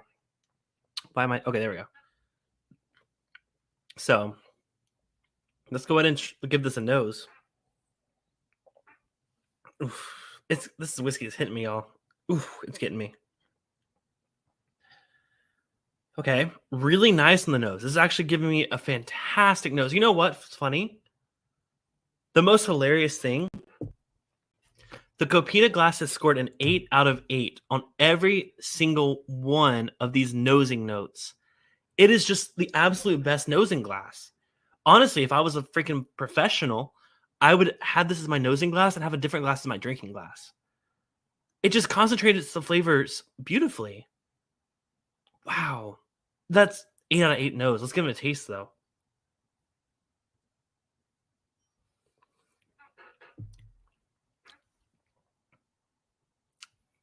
That's where it falls flat every single time.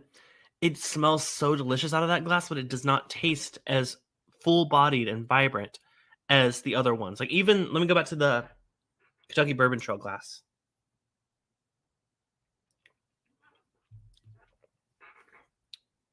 Significantly better. Honestly, this is going to be really bad. I feel really bad, but the Copita glass for palate, I'm giving that a 3 out of 8. It's just very subpar. It does not handle the whiskey well. The Copita did really well on the palate of the low proof bourbon. It actually does. Which, you know what? It's funny. I saw Joseph Brazo made a comment earlier that the Copita glass is basically just a small wine glass. Well, wine is low proof, right? You don't typically get like the alcohol, like blast of alcohol burn with like wine. So maybe the Copita glass is perfect for low proof bourbon, but it just doesn't quite do it for the high proof stuff. I don't know. But honestly, yeah, it smells really good, but it doesn't taste as good. Gonna hydrate real quick before we get to our results. Thank y'all for tuning in this long. We were right on time. Holy crap. Oh, you know what I didn't grab? I should have grabbed this while I was up. I wanted to do the Wee Beastie and the Wee Glen. So before we do our results, let me go ahead and blend all these peated scotches together. Cohen says, did I get the Stag Junior? It sold out before. I would have, but it sold out before I got it. I was going to pick up a couple of their picks. They have a really great Knob Creek pick that was delicious. But all right, all of the scotches are blended. Let me go do the Wee Beastie and the Wee. Wait, the Wee Beastie and the Wee Glen. Y'all asked for it. Let me grab that. That bottle's literally right over there. I know where it is. But while I'm gone, make sure to hit the thumbs up. I mean, y'all have already hit the thumbs up. Okay, damn. What can I ask y'all to do? Go to your favorite podcast platform. Click subscribe to the Bourbon Bytes podcast. Everyone ready and go. You got 10 seconds. 10, 9, 8, 7, 6, 5, 4, 3. Oh, crap. Y'all, I'm sad. I'm really sad. Aw.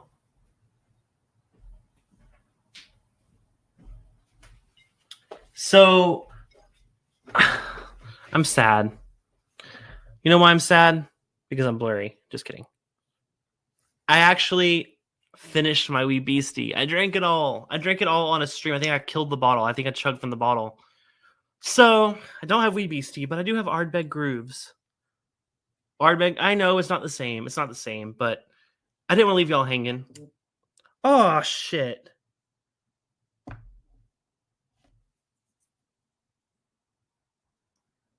Y'all, tonight could not get any worse.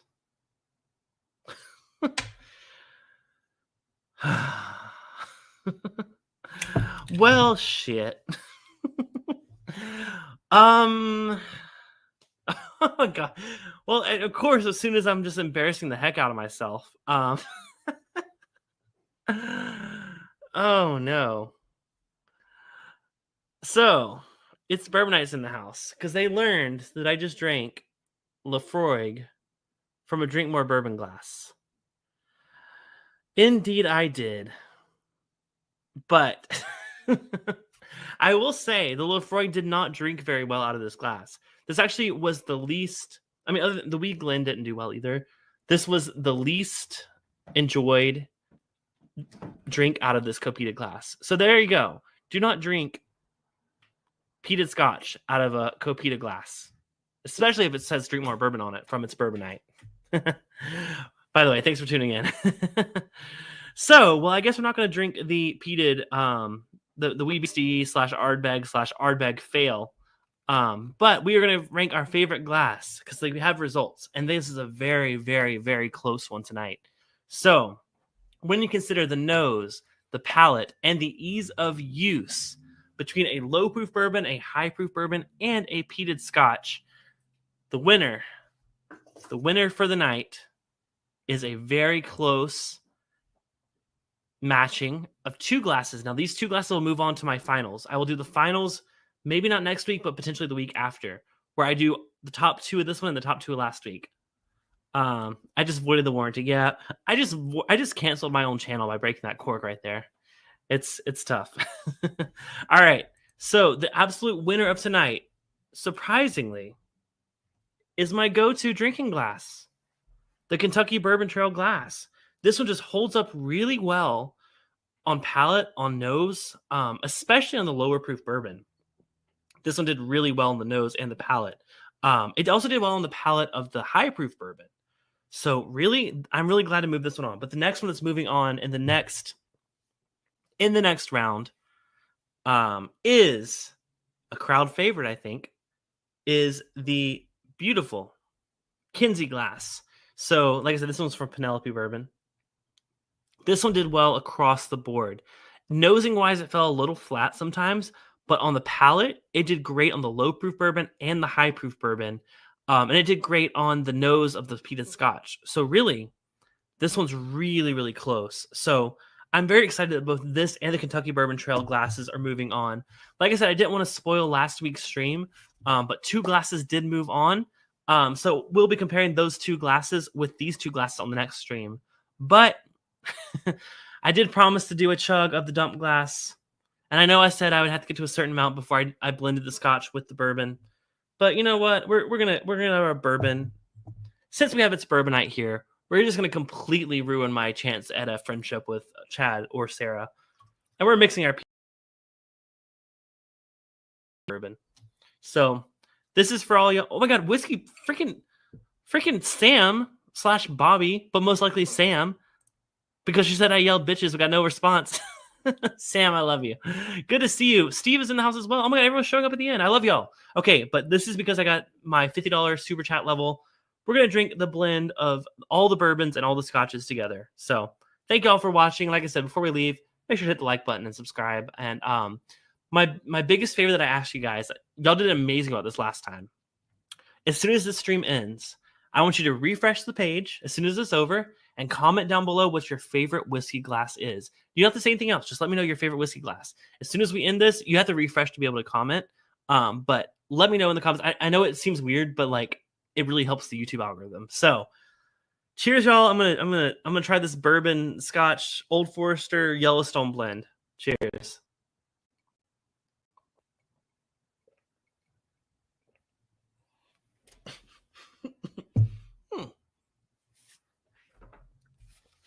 Honestly, Lefroy dominates. Lefroy dominates for sure. However, it's not awful. The bourbon complements the peated scotch. Mine is blown. That was actually really good. All 3 of those are great whiskeys. So if you have Lefroy Cargis, Yellowstone, and Old Forester Single Barrel Proof, maybe blend them together. You'll be very surprised what you get. But that was for you guys. Thank y'all so much for watching. If you are new here, thank you so much for tuning in. I know it's got a bit hectic tonight, but we do these every Thursday night at 7 p.m. Pacific, 10 p.m. Eastern. So I hope to see you guys next week. I'm not sure for sure if I'm going to do the finals next week. It might be in a couple weeks. But stay tuned and hit the bell button to be notified when we do those. But for now, I'm heading over to Discord for our Patreon after party hangout. If y'all ever want to be a part of that, just join Patreon, patreon.com/Bourbon Bytes. For as little as $2 a month, you can support the channel. But to get access to our after party hangouts, it's $10 a month. I look forward to this every single week, and I'm so glad to chug the rest of this whiskey with you guys over on the after party. So until next time, this has been Bourbon Bytes. Cheers, and I'll see you next Thursday. Have a good one. Bye.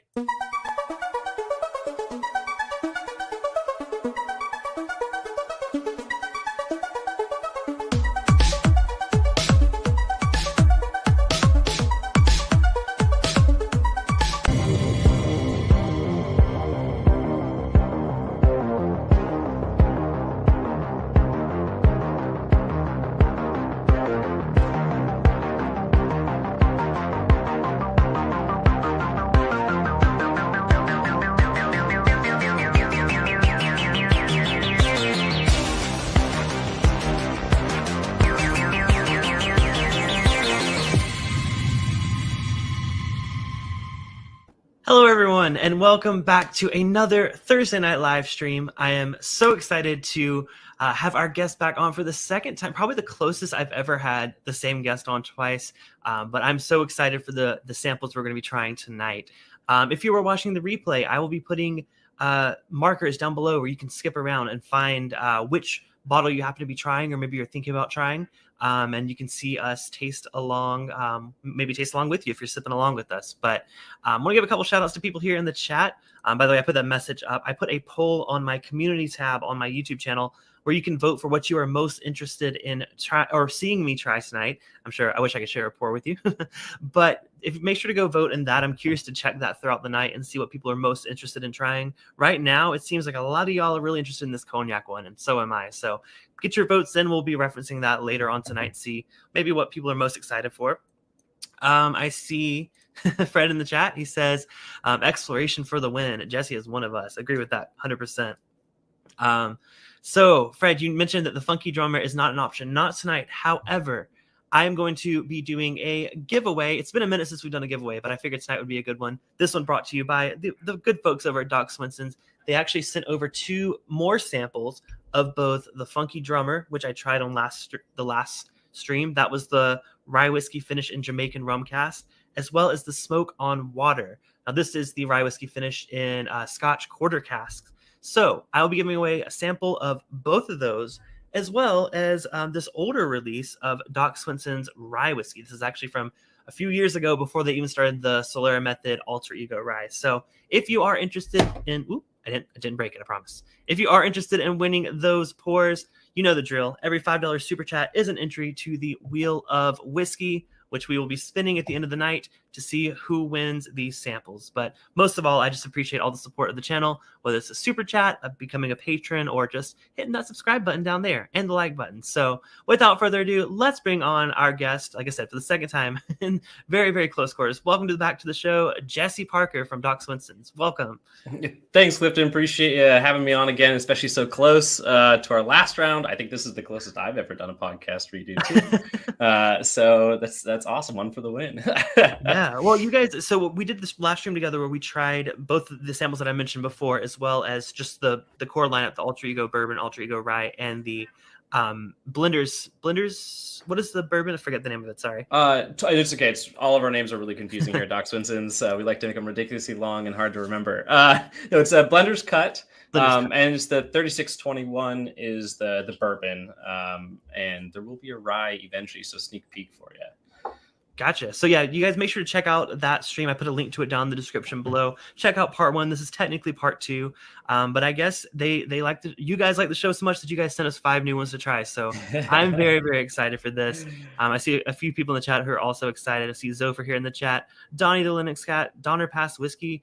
I know there's quite a few people streaming tonight, so I appreciate y'all tuning in. Emily Chambers in the chat. Good to see you, Emily. Alexander Drought, I do like port, so it'd have to be the tawny port for you. Yeah, I'm very excited for that one too. Yeah, there's a lot of us for the tawny, so I'll be referencing the poll later on tonight.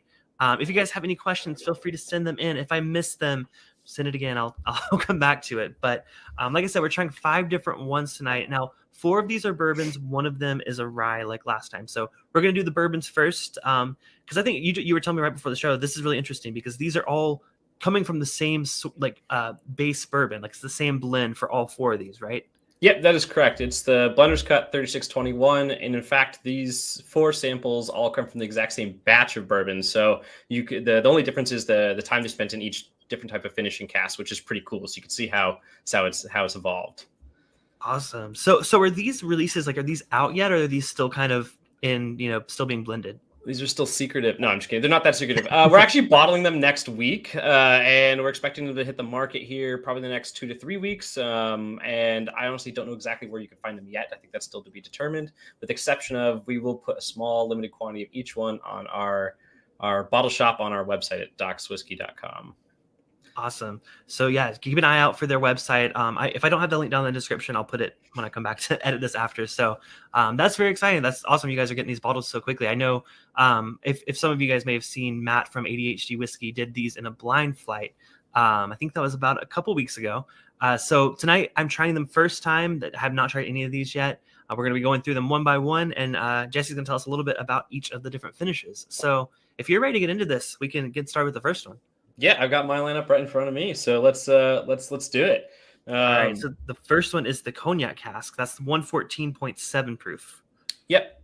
So this is actually sort of a second release of what we released a while back, which was the L'Esprit. And that was part of the Mind, Body, and Spirit collection, which makes up the 3 finished whiskeys that go into the Alter Ego triple cask.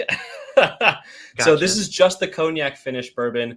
And this one was pretty unique and quite special. And it's only a few hundred bottles, but it was only a couple very small barrels. And if any of you know a little bit about what I like to do, is mostly large format casks. So stuff, 400, 500, 600 liters. So 3 times the size of these guys right here behind me. And these ones were actually a collection of small, newer French oak casks. So they really exhibit some more of the French oak flavors going on in there. And I thought they were just really beautiful. So I wanted to blend up a little batch and put it out on the market. Awesome. So first of all, I've noticed that the award behind you, is that new, or was that their last time and I missed it? That one's new. I keep swapping awards out from time to time. That's our new Fred. That's our Fred Minnick, our Ascot Award this year. Awesome. For Independent Bottle of the Year. There's been so many award season. Wow. It was Independent Bottle of the Year, which is pretty cool. And then he recently talked about Blender's Cup being one of his favorite, which was an awesome shout out. So that's awesome. Congratulations. Yeah, it's thank you. I appreciate it. It's the heaviest award I've ever gotten, let me tell you. So our friends at Whiskey Fancies, which is another incredible YouTube channel here, they say that the first cognac cask they really enjoyed. Oh, thank you. So yeah, this is my first time trying it, so I haven't had it. And then Fred Gilbert says small cognac cask. That's odd/interesting. It certainly is. That's why I thought they were pretty unique, and I wanted to highlight that. And small meaning they're 225 liter to 350, so they're not that small, right? But small for what I usually do. And they were much younger. Typically, my cognac casks have been used for cognac for 12 to 20 years before I get them, and these ones were only used for a couple. Oh, gotcha. So a little bit more oak influence on it. Awesome. Well, I'm gonna give this a nose. Now, you said this is the same. This is Indiana bourbon, correct? Yeah, correct. So this is the Indiana 36% rye and 21% rye blended together, which is our Blender's Cut base. Mm-hmm. The whole point of early Dachshunds is kind of showing the evolution of what we create. And the exploratories, which these kind of fall under, are sometimes just a little haywire, but they're designed to highlight, I think, the best characteristics of each whiskey and each type of cask. Yeah, I think that was one of the big takeaways from the last stream, is that the both the Blender's Cut and maybe it's just the Blender's Cut, that was like your base. Try that first, and then work on these exploratory things, and then see how that impacts the whiskey. Unfortunately, I don't have that one in front of me, but I got a good memory of how it is. So I'm excited to try it. Cheers. Cheers. Thank you.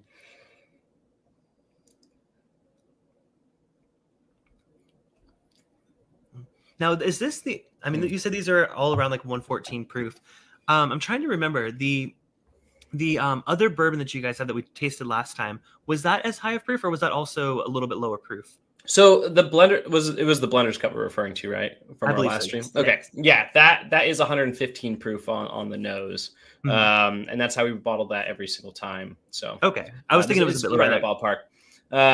Some of the other ones, of course, like our triple cask is 95.8, our Solera Method rye is 95, and then the exploratories are all over the map, except for this lineup. This was a unique one since they all came from the same batch. And these were in those casks for about 11 and a half months. Oh, wow. Okay. Yeah, so they're quite long, actually. I was gonna say I definitely get on the finish. I think I'm picking up a bit of those like cognac notes, like very. It's not overwhelming. Like if you're a little hesitant about that, because I know sometimes cognac casks, I've had some that have been overwhelming, and it kind of like tastes like actually like you're drinking brandy. This though, this is a bourbon first and foremost, and I think it kind of complements the back end of it, and I think it works really, really nicely. Thank you. I think we may have discussed this last time as well. Doc Swinson's, we want to focus on the bourbon first, the whiskey first, because that's what it is. I mean, it's the first ingredients. It's the majority of it. So we try and stick with more subtle finishes. for 90% of our products. So you still get bourbon. That's always good. That's good. It's affirming. Get bourbon in the bourbon. Yeah, exactly. I was just like, wait a second. I've definitely had some finishing casks too that were excellent still. But you're like, yeah, this is like drinking a cognac, like you said, or a port. And I'm like, okay, well, this is an expensive port. True. So David from the Whiskey Ring podcast, another awesome show. Love seeing all the other channels and podcasts in the chat. Says awesome job both. Well, thank you. Thank you so much for the super chat.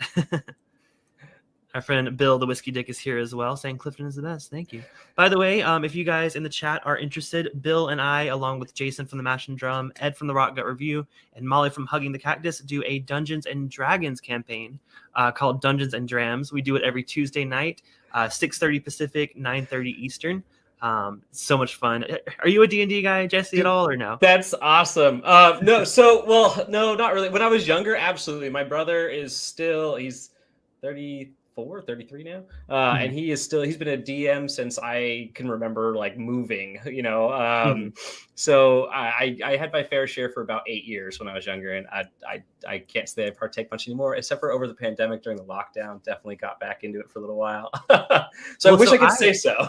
So I was totally new to it when Bill asked me to do it for the channel, and I was like, you know what, that seems really on brand for my channel. You know what, I'll do it. So he sent me a guidebook. I researched for a couple months, and we're on, like, Bill, what episode are we on now? But we're good bit into the campaign now, and I'm finally getting the hang of it. I'm still really bad at it. And that's why I do especially the role playing. The role playing is, like, so different for me. So, like, I have to have a few pours before I go live, and then I'm like, okay, I got this. That's awesome. Yeah, my character's name is Novelist, so named after Knob Creek. But which is one of my favorite whiskeys. So he is a half elf warlock. It's a bit crazy. No, that's awesome. That's awesome. I usually played a halfling thief of some sort. So awesome. Yeah, we have quite the characters on our campaign. It's a lot of fun. But that's epic. Thanks, Brandon, for the reminder about the giveaway. Yes, so if you guys missed it at the top of the show, giving away samples of the two we tried last time, Smoke on Water, Funky Drummer, and this older release of the rye whiskey. So every $5 super chat is an entry. Thank you, Brandon. So, all right, well, I'm going to leave a little bit of the cognac in this. I want to go back through it when we're done and kind of maybe rank my favorites for these. Cool. But if you're ready, we can move on to the next one. Yeah, absolutely. What do we decide on? The Pinot de Charente? Yes. So you were telling me a little bit about what this was. I was not familiar with this, so can you let us know what Pinot de Charente is? Yeah, absolutely. So it's a fortified wine, classified as a fortified wine, and it's a mixture of typically either fresh pressed grape juice and some partially fermented grape musk. Not always, but then with cognac added back to it, usually a young cognac. And then that's aged in barrels for typically, I believe it's a minimum of 18 months, but also quite a bit longer as well. So it still has a lot of residual sugar in it. You usually get a lot of those nice, like Uni Blanc, the grape characteristics from the cognac grapes. So still kind of the same category, just a sweeter version of the last one we kind of tried. Gotcha. I was going to say that I'm glad I left some in the glass, because I think this will be a fun one to do a little side-by-side with. But it's typically aged in that. I think on the nose, it's pretty similar. What do you notice anything distinctly different about this one compared to the previous one? This one to me just honestly smells a little bit sweeter and more like honeysuckle or wildflower honey. Yeah, I went back to nose the other one. Yeah, it's definitely a good bit sweeter. It does still have a little bit of that, like, fruity. I think honeysuckle is actually a great way to put it. It's not quite like straight up honey, but like a little bit of honey floral kind of aspect going on. Totally. Yeah, it smells really good. I'm excited to try it.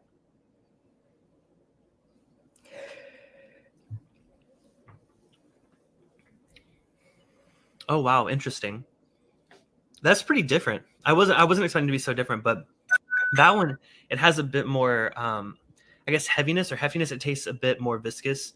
I think the finish, it's less just on the back end, and it's more basically the whole experience. You're getting a lot more of that cask influence. At least in my opinion. Again, first time trying all of these, so just going off the first impression. Yeah, it's a good impression to have. I mean, I really think it really unfolds over your tongue as it goes, and it definitely sticks to it because of those residual sugars that were left in the cask as well. That, and it's kind of, for me, it also reminds me of like orange blossoms, or like what is it? Almost like kind of like a creamsicle kind of flavor to it. It's a little bit citrusy, a little bit bright. Yeah, on the finish, I think it goes back. It gets really sweet, like up front and mid palate. On the finish, it goes back towards what I was interpreting as floral earlier. I think it finishes very light, which is surprising because it feels so heavy up front, but it finishes very light.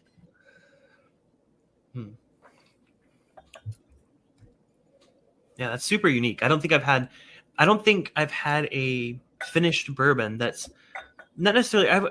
I've had some that have kind of dominated the flavor in a way like that, but not necessarily this flavor profile. This flavor profile blends very nicely with the notes that you already get in the bourbon. So I'm still getting a lot of those dessert notes that I really love about Indiana bourbon. Yeah. But I think it's a heightened sweetness, kind of like you said earlier. Yeah, absolutely. I don't disagree. It was an exciting one. It's more of a dessert one. Something you kind of sip. It is really good on a rock too. So I can imagine. Yeah, I can tell there's like a bit more heftiness to this one. Yep. Donnie with a $20 super chat. Thank you so much, Donnie. He says, awesome stream with an awesome guest. Love it when you have distillery folks on. Fingers crossed I get the samples. Well, Donnie, right now you have a 100% chance of getting them. But thank you so much. Anyone? Yeah. Donnie, but I appreciate you so much. Anyways, so that's a real dessert forward one. But this next one, we're gonna only get sweeter from here, right? Maybe not quite. Maybe not necessarily as over or as intense as perhaps the Pinot is, but we should get a little bit more sweeter, a little more viscous as we go, and then until we hit the rye, that's a whole different story. Oh yeah, I'm very excited for the rye. By the way, I meant to update us on the poll that I put out earlier. So I asked you guys what you guys are most excited or most curious about hearing about tonight. The cognac won overwhelmingly. 44% of y'all seem most interested in that. Maybe you were like me and you weren't familiar with some of these other casks. I mean, honestly, I wouldn't have voted for them because I didn't know anything about them. So maybe after you hear this, you may be curious to try a bit more of these. So, but yeah, the Muscatel cask, which we were about to try, was 13% of y'all were curious about that one. So this is another one. Jesse, I'm going to have to ask you to tell me about this Muscatel because I'm not familiar with that type of a wine. Is it a wine? It's like technically a sherry. And this particular one, it can be made in a few different countries, usually France, Spain, and Portugal, but mostly Portugal. And in this case, it is a Portuguese product. It's Muscatel de Setúbal, which is grown in the southern region of Portugal, and it's produced just like a sherry. So, for example, you ferment the grape juice to a certain point until you want a certain amount of residual sugars left, and then you add your usually it's brandy de Jerez or some other brandy that's been added to it to stop the fermentation. It tracks, and then it continues to age for however long the producers decide it to. So it's more similar to like a Fino or an Oloroso in this case. Okay. Gotcha. So maybe not. Yeah, maybe I was wrong about the sweetness, but maybe we're still going up in kind of intensity. Maybe. Yeah. And to be fair, like our Oloroso finishes actually have quite a bit of sweetness in them, and they're super dry. I mean, we like the wine itself, right? The sherry is, but then when we go to put our whiskey in them after it has time sitting at finishing cast, we notice those bourbons tend to have these really beautiful sweet notes that you wouldn't think you would ever get out of the sherry itself. So. Gotcha. My experience with Oloroso sherry is fairly limited. I have tried one like actual Oloroso, but I've had plenty of Oloroso casks. So usually to me it's less sweet, but I mean, man, this nose, this one's honestly the most intriguing on the nose. I'm trying to. I mean, it's hard to even compare to the other ones. I think it's very different. What do you get on the nose of this one? So this one I think is a little more wine forward. You get more of those wine characteristics out of it that you would like from most sherries, especially like an Oloroso. Mm-hmm. Oh wow, it's been a little while since I've even gone for this one. Yeah. Oh, that's so different. I'm gonna try it. Cheers. Yeah, cheers.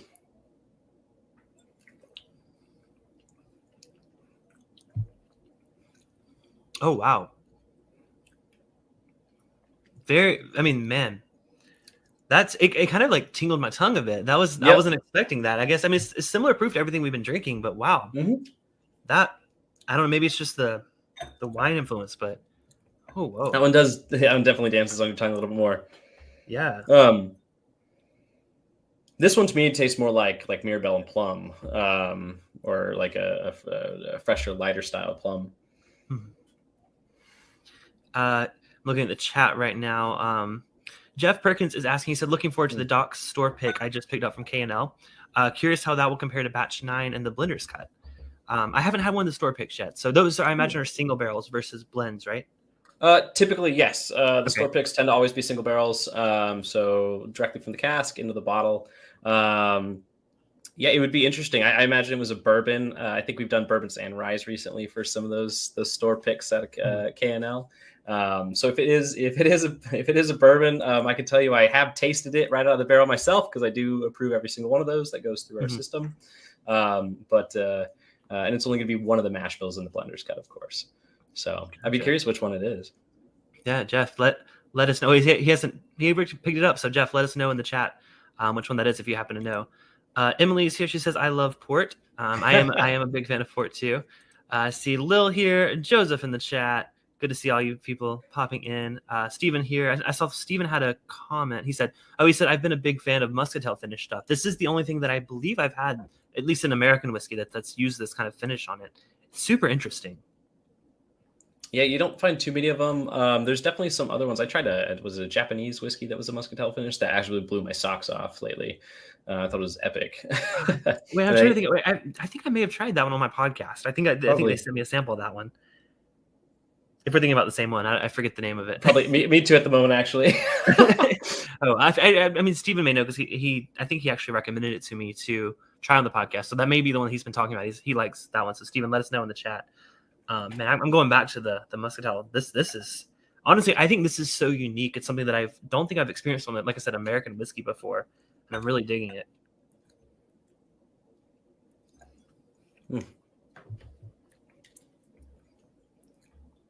Yeah, that one I can chew on for a while. Well, I was going to say the last one I thought was Vistas, but I think this one is still turned up even more on ice. This would hold up super well, I think. It's lighter to me. It's still got a bit of like the floral aspect to it, but it has like a I don't know. Maybe this is the one that you said that they added grape juice back into the original cask that they were. No. So that was the Pinot de Charente is primarily grape juice and cognac blended together, and this muscatel is partially fermented grape juice, of course, to make a wine base, and then stopped with the addition of brandy. Gotcha. Okay. Yeah, I was gonna say this one has like a bit more of this one I think is fruitier. I mean, I'm gonna have to go back, like I said, and taste back through them comparatively, but so Steven says Sagamore had a rye that was finished in it too. Okay, I haven't had that one. I'm a big fan of Sagamore though, so neither have I. It's hard to get some of those bottles here on the West Coast. Oh yeah, at least in the Northwest, nobody buys that stuff. Nobody buys it in Washington, so we always have to like hunt them down and like find them. I usually get my sales guy to try and grab me some when he's over on the east side of the country. I think Total Wines around here in Southern California have a good bit of them, but envious. So Joseph Brazo says, when we visit our daughter in Bellingham, is it worth the trip to Ferndale? Gift shops has facility. We had that question come up last time from someone else. We did. We actually are in the works to maybe do a tasting room, but we don't have one at this point in time. We do all of our blending and warehousing here. But if you happen to be up in this area, probably shouldn't even say this out loud, but drop us a line or something like that and tell us where you heard of us, and maybe we could open the door, But technically, we don't do any of that. Yeah, exactly. Say Clifton McDaniel. But we were technically not open to the public. Gotcha. At all. Maybe one day. That's the goal. Jeff Perkins. Oh, the question earlier about the single barrel pick. It was barrel number 0272. So I assume it is the bourbon then. Probably. I'd have to look it up. We have a couple hundred barrels. I imagine it was 027 or 0272 was probably a bourbon, and it was the 21%, I'm sure. If it's the bourbon. So gotcha. Well, very cool. Enjoy that, Jeff. Cheers. Big Vic in the house. Good to see you, Big Vic. Oh, apparently Woodinville also had a muscatel finish. Interesting. I haven't had the Woodinville one either. Oh, neither have I. That's probably like local release only or something. He says they still have it at the distillery. Yeah, Joseph is like he's not an official Woodinville ambassador, but he's just he lives close to the distillery. So oh, awesome, very cool. Well, hey, so he may get me some samples every now and then from them. So Steven said I'd buy a bottle if you bring one. I think Steven says I think Nika and Yoichi. Okay, those weren't the ones that I've had, but that's really interesting to know. Yeah, I think muscatel and Japanese whiskey seems like something that would work really well together. I thought it worked beautifully. I think the one I tried was the Nika. Gotcha. I didn't buy the bottle. Somebody just gave me a drink of it. Very cool. Well, I think that might be in the running for my favorite so far, but we got 2 more to try here. So let's go ahead and move on to the port one. Now that was the one that I think was also, according to the poll, yeah, that was the second most. So 29% of you guys were most interested in hearing about that one. So so can you tell us a little bit about this one, like the tawny port cask you guys use? Yeah, certainly.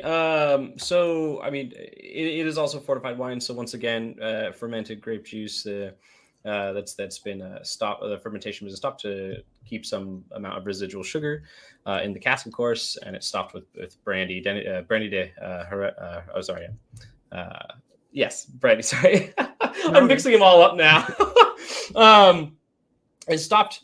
The fermentation stopped and then it's aged further in oak casks, and these casks were used for upwards of about between 2 and 4 years, typically before I got them. So they're pretty rich in tawny port, and then these aged between 5 and 8 months.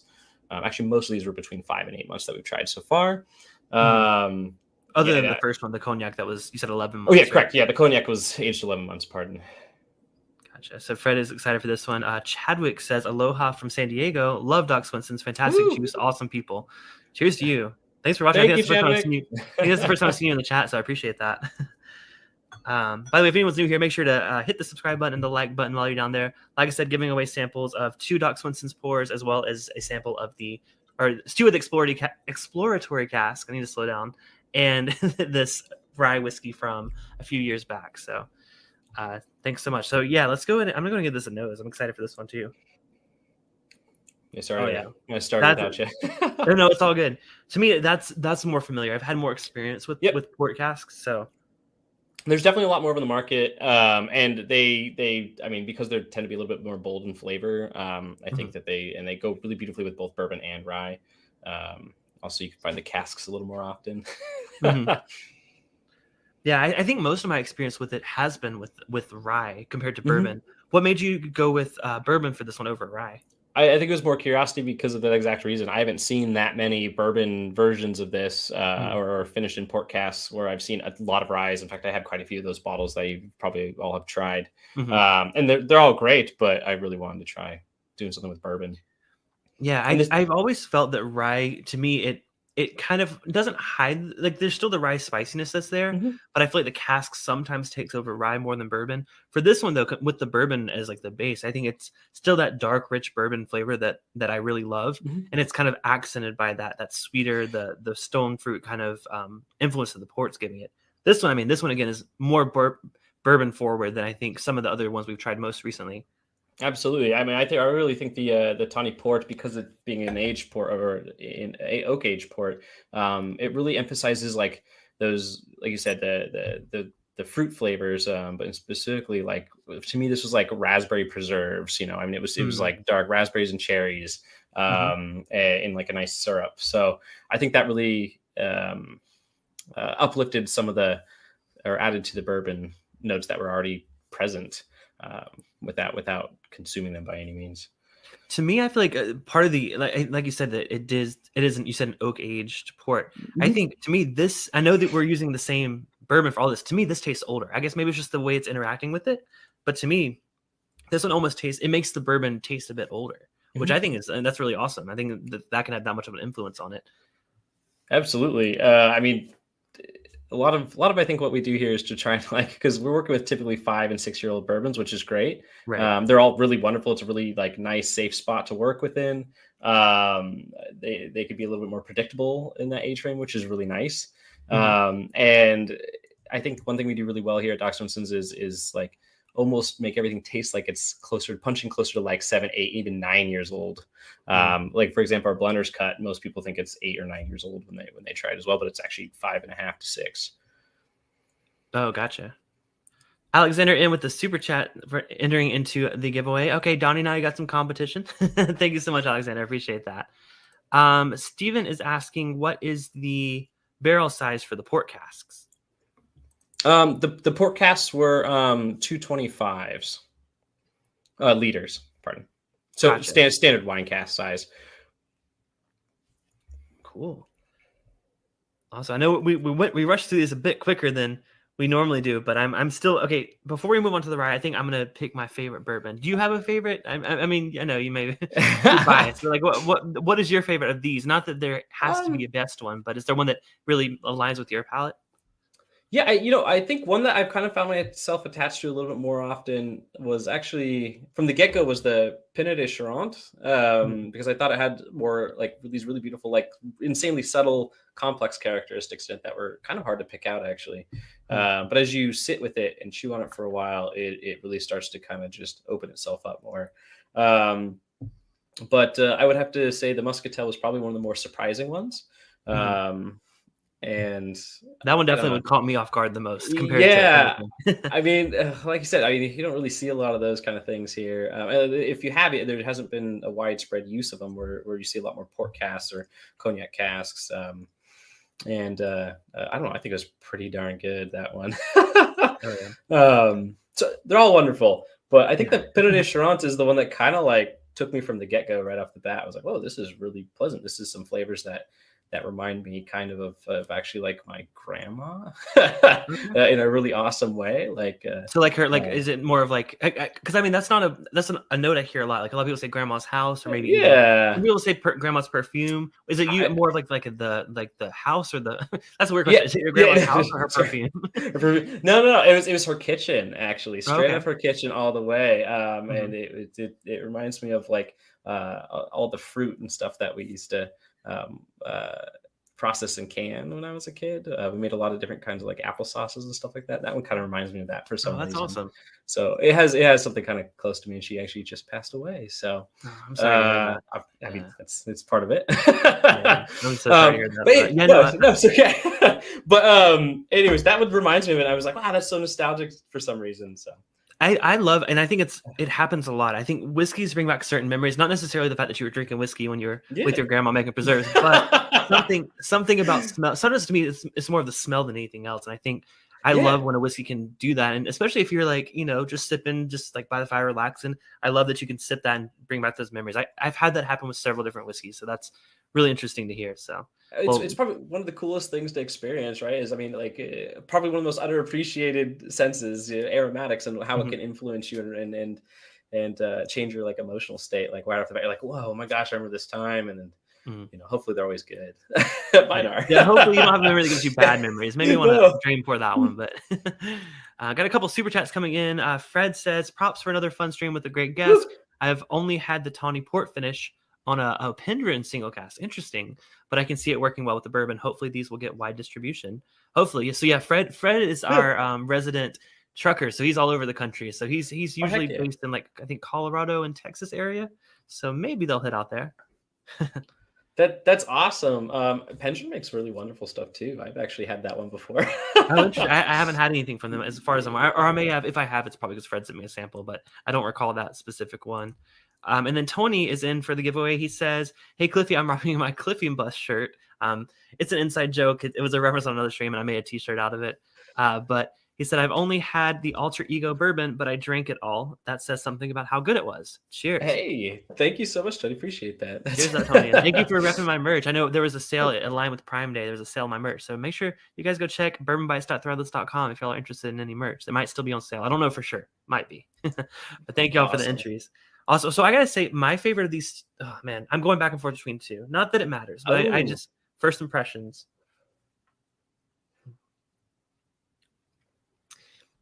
You know what? I got my order. Okay. For the bourbon. Okay.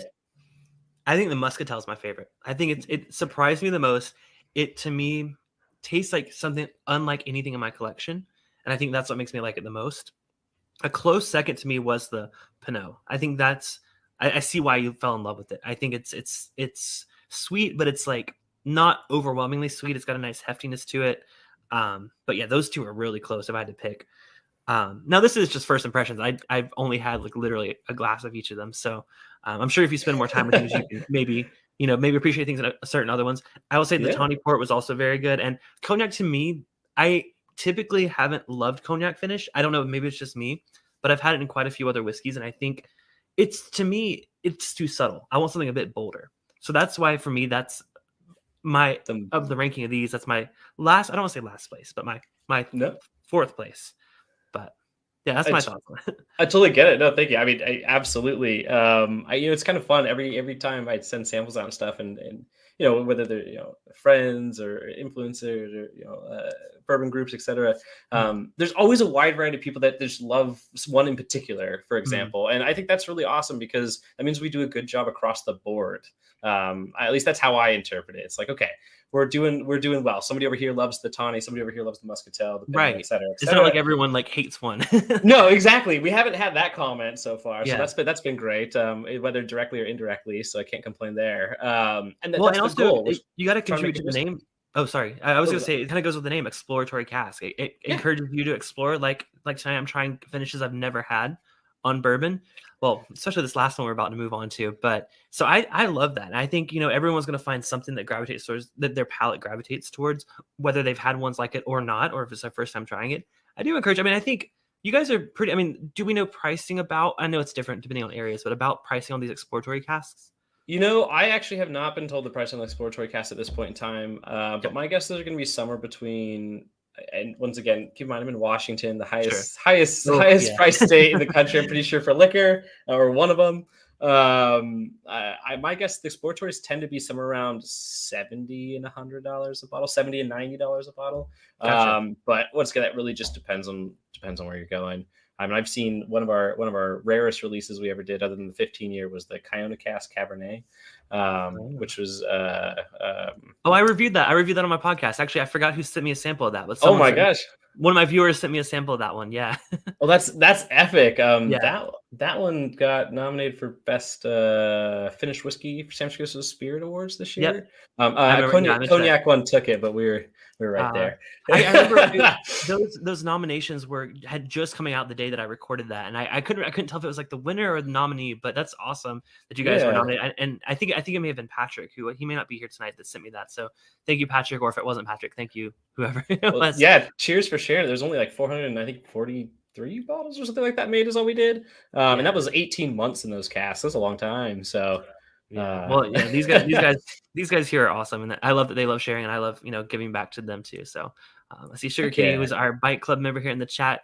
If you guys want to support on YouTube and super chats, if you'd rather do a membership for $2 a month, you get access to cool emojis and you get your name highlighted in the chat over there. So, but it also does support the channel. So thank you, Sugar Kitty, for being here.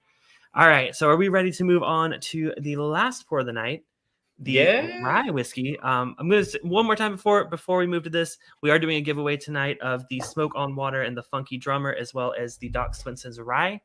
So if you guys want to get in, every $5 super chat is an entry. Last chance. Once we try this one, I'm going to cut it off and we're going to spin the wheel of whiskey, which I haven't spun in a long time. I'm very excited to do that again. But okay, let's move on to the rye whiskey. So tell us about this one. Does this one? Oh, Tres Amigos. I was like, does it have a name? So tell us about this one. This is very, very unique and interesting. So this one actually was pulled right from the I don't know, the crazy playbook here. It was truly experimental. Actually, all the ryes that we kind of put out recently, or are going to put out recently, or soon in a week, are kind of like out of the all the way outfield there. So that's Funky Drummer, Smoke on Water, and Tres Amigos. And Tres Amigos is actually some extra Solera Method rye that I had. So the Alter Ego Solera Method rye finished in rum casks. Mm-hmm. I had about 150 gallons or so of that sitting left over from a batch because we ran out of labels one day. And instead of waiting to bottle that, a few months later, I happen to have 2 extra Añejo tequila casks sitting around that I was working on for another project. I was like, as one does, just has extra. I know, just laying around. Well, that'll give you a hint into something that might come out a little bit down the road here too. And so I was like, well, I think this would actually be a really nice flavor combination. And I ended up putting that extra Solera Method, Alter Ego Solera Method rye in these tequila casks for about, I think it was 5.5 months, 6 months. And it's actually probably one of the most surprising to me, and I don't want to spoil it, so maybe we should try it first. But I was pretty stoked about it, and of course the name represents a couple different things. If any of you could guess why it maybe be named Trace Amigos shout out. Yeah, let us know in the chat. Any guesses? Get your guesses in. So Don Nishida has a super chat. It says, finally made it to a live. Hashtag sometimes I win. That was our Yay! Don Nishida, normally, he always say, I never win. And then he won 2 times in a row saying, I never win. So now he's like, maybe I do win. Oh, that's awesome. Good to see you, Don. Don's joining us. He's in Hawaii on the island of Oahu. So very nice. Good to see. Yeah, we have people from all over tonight, people on both coasts. So I appreciate y'all. Y'all East Coasters staying up late, and y'all Hawaiian coasters, or what do you call Hawaiian time, folks? Hawaii time. That sounds like a thing. You guys for joining us early. Awesome. Well, I just poured it, so I'm gonna go ahead and give it a nose. I'm really intrigued by this one. Oh, people are guessing that maybe it's the name of the tequila that was used. That's what Whiskey Fancy says. Tres Hombres Tequila. Oh, nice. This is a good guess. I didn't even think of that one. No, it's not. After we're done tasting, I'll tell you guys the silly story behind it. Okay. Tony Bagdona says, I voted for this in the poll not knowing it was rye, and now I'm really intrigued. Oh, yeah. Sweet. So on the nose, I think to me, it doesn't come across as anything too different than what I've had. I mean, I've had several of your expressions that are the rum finished ryes. So to me, that's not too different. But maybe I got to taste it and pick up on those nuances. So cheers. Cheers.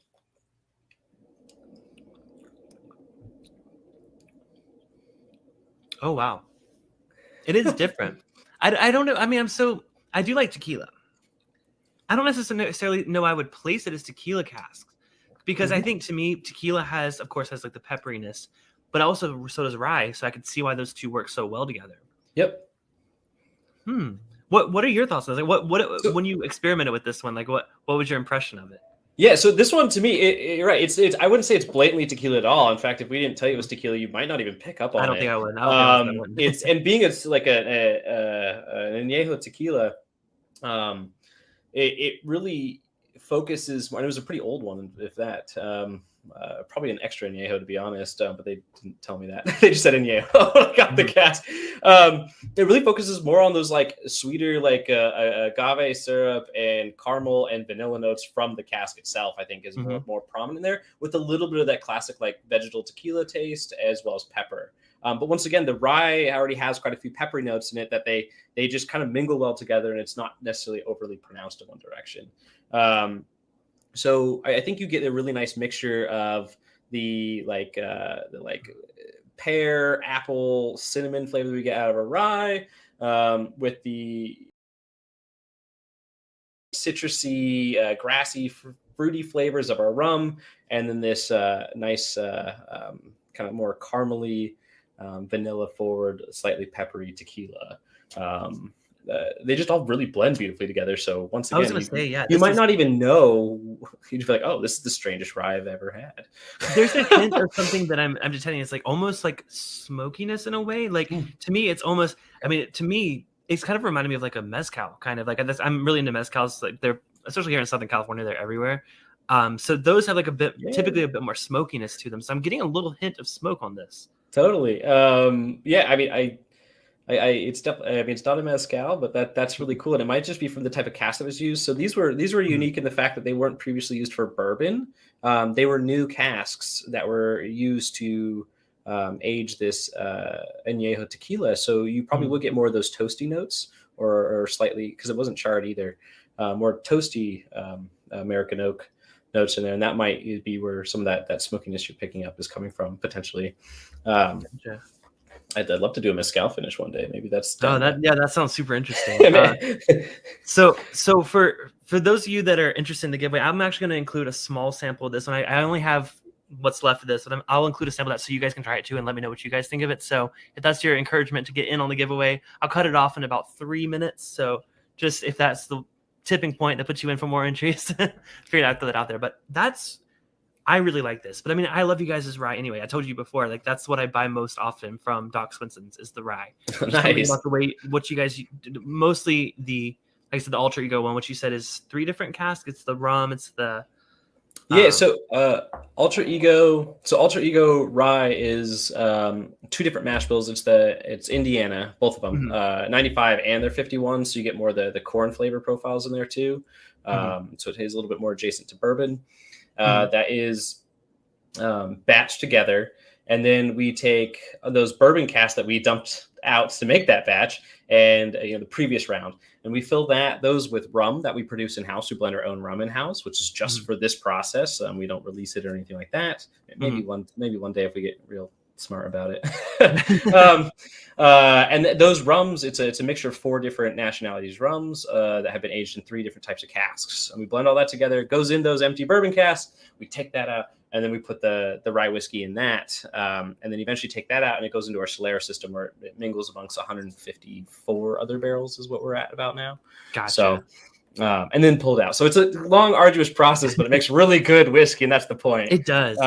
It's one of my most purchased bottles. Like there's very few bottles that I will constantly buy a backup for and like just drink just on a regular day. That's one of the bottles. And like I don't like, these people know that I've mentioned this on the channel way before I even had you on. So that's awesome. I'm not just hyping it up. I am a big fan of it. But this, to me, that takes that and builds on it. It gives it an extra layer of depth. To me, I got smoky. Some people say they may get pepperiness on it too. I know ADHD Whiskey, Matt said that this was just takes you on a wild ride. So I think I don't see it as too crazy. I was a bit worried because I saw that. I'm like, oh man, this is going to be crazy.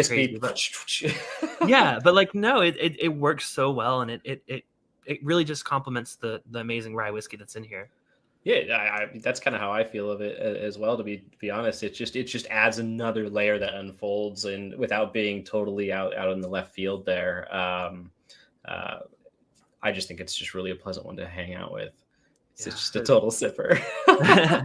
There's a couple questions coming in. Prescription Bourbon says, "Is that the actual Solera setup behind you?" You said before this is the mock one, right? Yeah. So this humor setup, this actually represents the original one I had, which was made with this exact same amount of barrels. In fact, this is in a teeny little room, so these ones are empty. We had to like push them in through the door. We just thought it'd be a cool backdrop, and I had these barrels in here. And the only sad part is this is supposed to be my blending lab too, so it's blending lab / podcast room, and it's taken up half of it with these barrels. The other side is just bottles everywhere. Well, kind of. I haven't put shelves in. We moved not too long ago into this building. We're getting there, but no, so these ones are actually empty. They used to be like this, all stacked up on top of each other, exactly like you see right here. And then when we moved into this new warehouse, we built these big steel racks. So they go all the way up to the ceiling, about 18 and a half feet or so. They're 6 barrels high and 24 barrels wide. So they're pretty big. And we have multiples of those. Well, 2 for the Solera specifically. We'll have to post some pictures sometime or something like that. But gotcha. It's pretty cool. I feel like I missed Fred was saying, so he's talking about the tequila cask. Can you name like where the tequila's from, or is it kind of, no, you can't? I unfortunately cannot tell you at this point. And that's something that I'm really trying to work towards here at Doc Swenson's, is be able to get to do some collaboration, say, hey, this is where these barrels came from. Mm-hmm. And that is a really hard and often fruitless process because of, if you can imagine, legal teams don't really like letting you do that. Oh, no, I'm sure. Like the smoke on water thing, I made it as like obvious as possible to figure out who it was. But I'm like, I asked and I was like, can I please? And they're like, no. I mean, they were very awesome about it. They're like, we wish we could. But... Anyone that knows Scotch whiskey, they're gonna know which one that is. But that was cool that you guys were able to not say it, but like the people who know. No, so. Exactly. Oh, by the way, you said you would tell us the story about the name of the tequila. Yeah. The Tres Amigos. There's one other thing I could tell you that might maybe lead to a hint, but it probably not, is these are independent stave company barrels. So they're really nice barrels that were used to do the tequila, or to age the tequila. And then we got them. I don't know if that'll tip you to anywhere, but Fred, if you know, tell us on the after party and I'll I'll figure it out. But yeah. Okay. That's good info though. I mean, Fred's our, that is, I them all, make another batch, my blended batch, and then age that further, and then we use that to actually influence the ex-bourbon cask. So that's the reason why our rye also has a fair amount of bourbon flavor going on there, is because they were recently dumped bourbon barrels, and the rum goes into those and then pulled out after a while. So you get this nice bourbony rum kind of flavor, and the rums can be a little over. They're very bourbon adjacent. Let me tell you that. It would be, if you tried it, you'd be like, "Well, that's very different than any rum you've probably ever had," to be honest, or very, very out there. Sounds like you should release it. It's funny. We actually did release one version of the very first edition I ever did, like 5 years ago. It was just a total experiment. We put it on the market. and there may be some bottles running around somewhere in the ether. I don't know.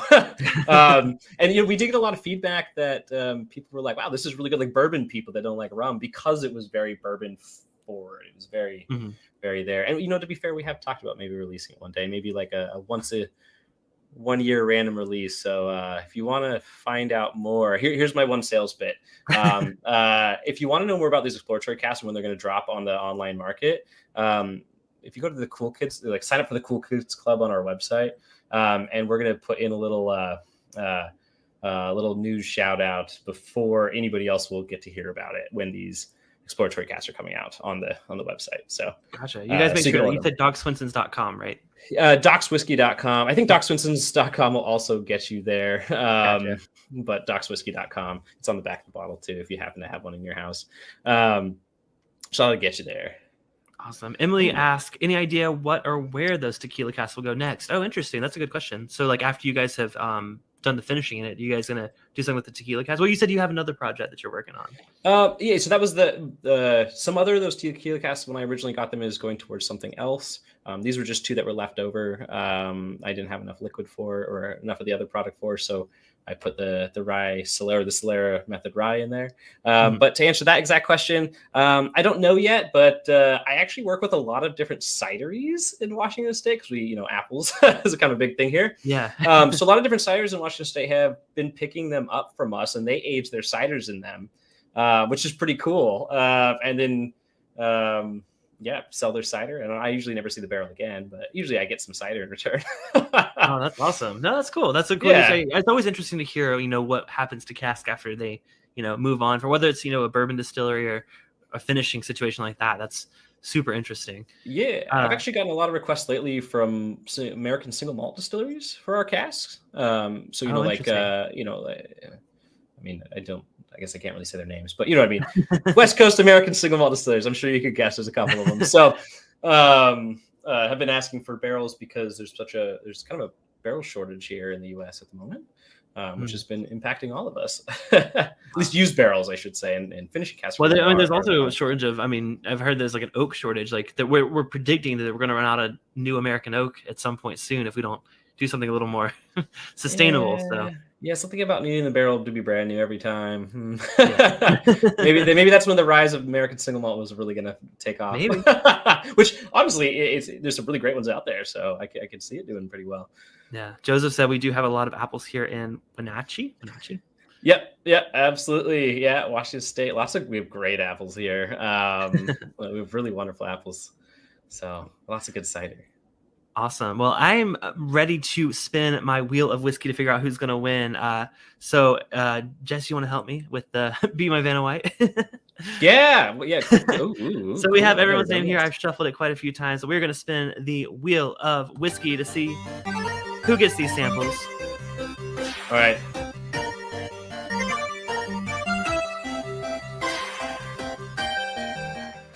It's a close one. But Donnie, the Linux cat, congratulations so much. I know you wanted these, so congratulations, Donnie. And everyone, thank you so much for your interest. Like I said, it does help support the channel more than anything. But Jesse, this was awesome. I'm so glad that you guys sent me these new expressions. I am definitely going to pick up 2 or more. So sweet. Awesome. Thank you. And then Trace Amigos, I did forget to say what Trace Amigos meant.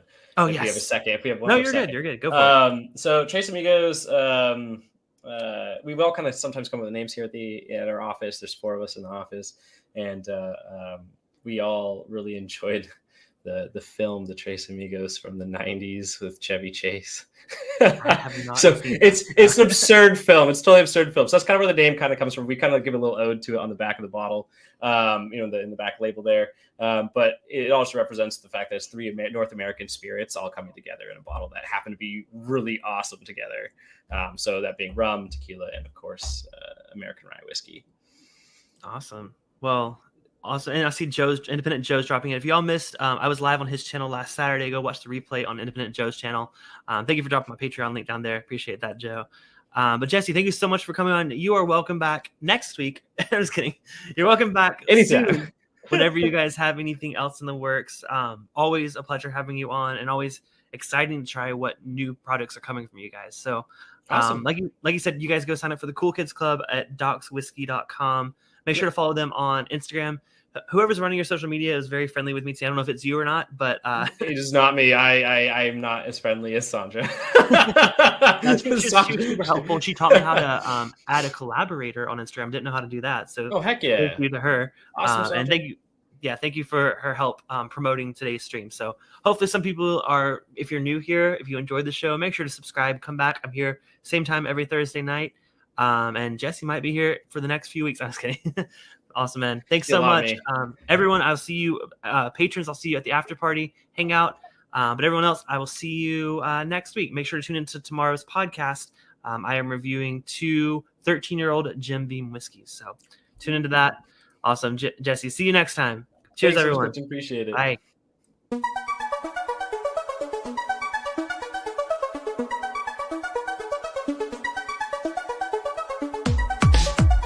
So lastly, I will rank these. I know people have been asking what are my favorites. Considering price, I love to consider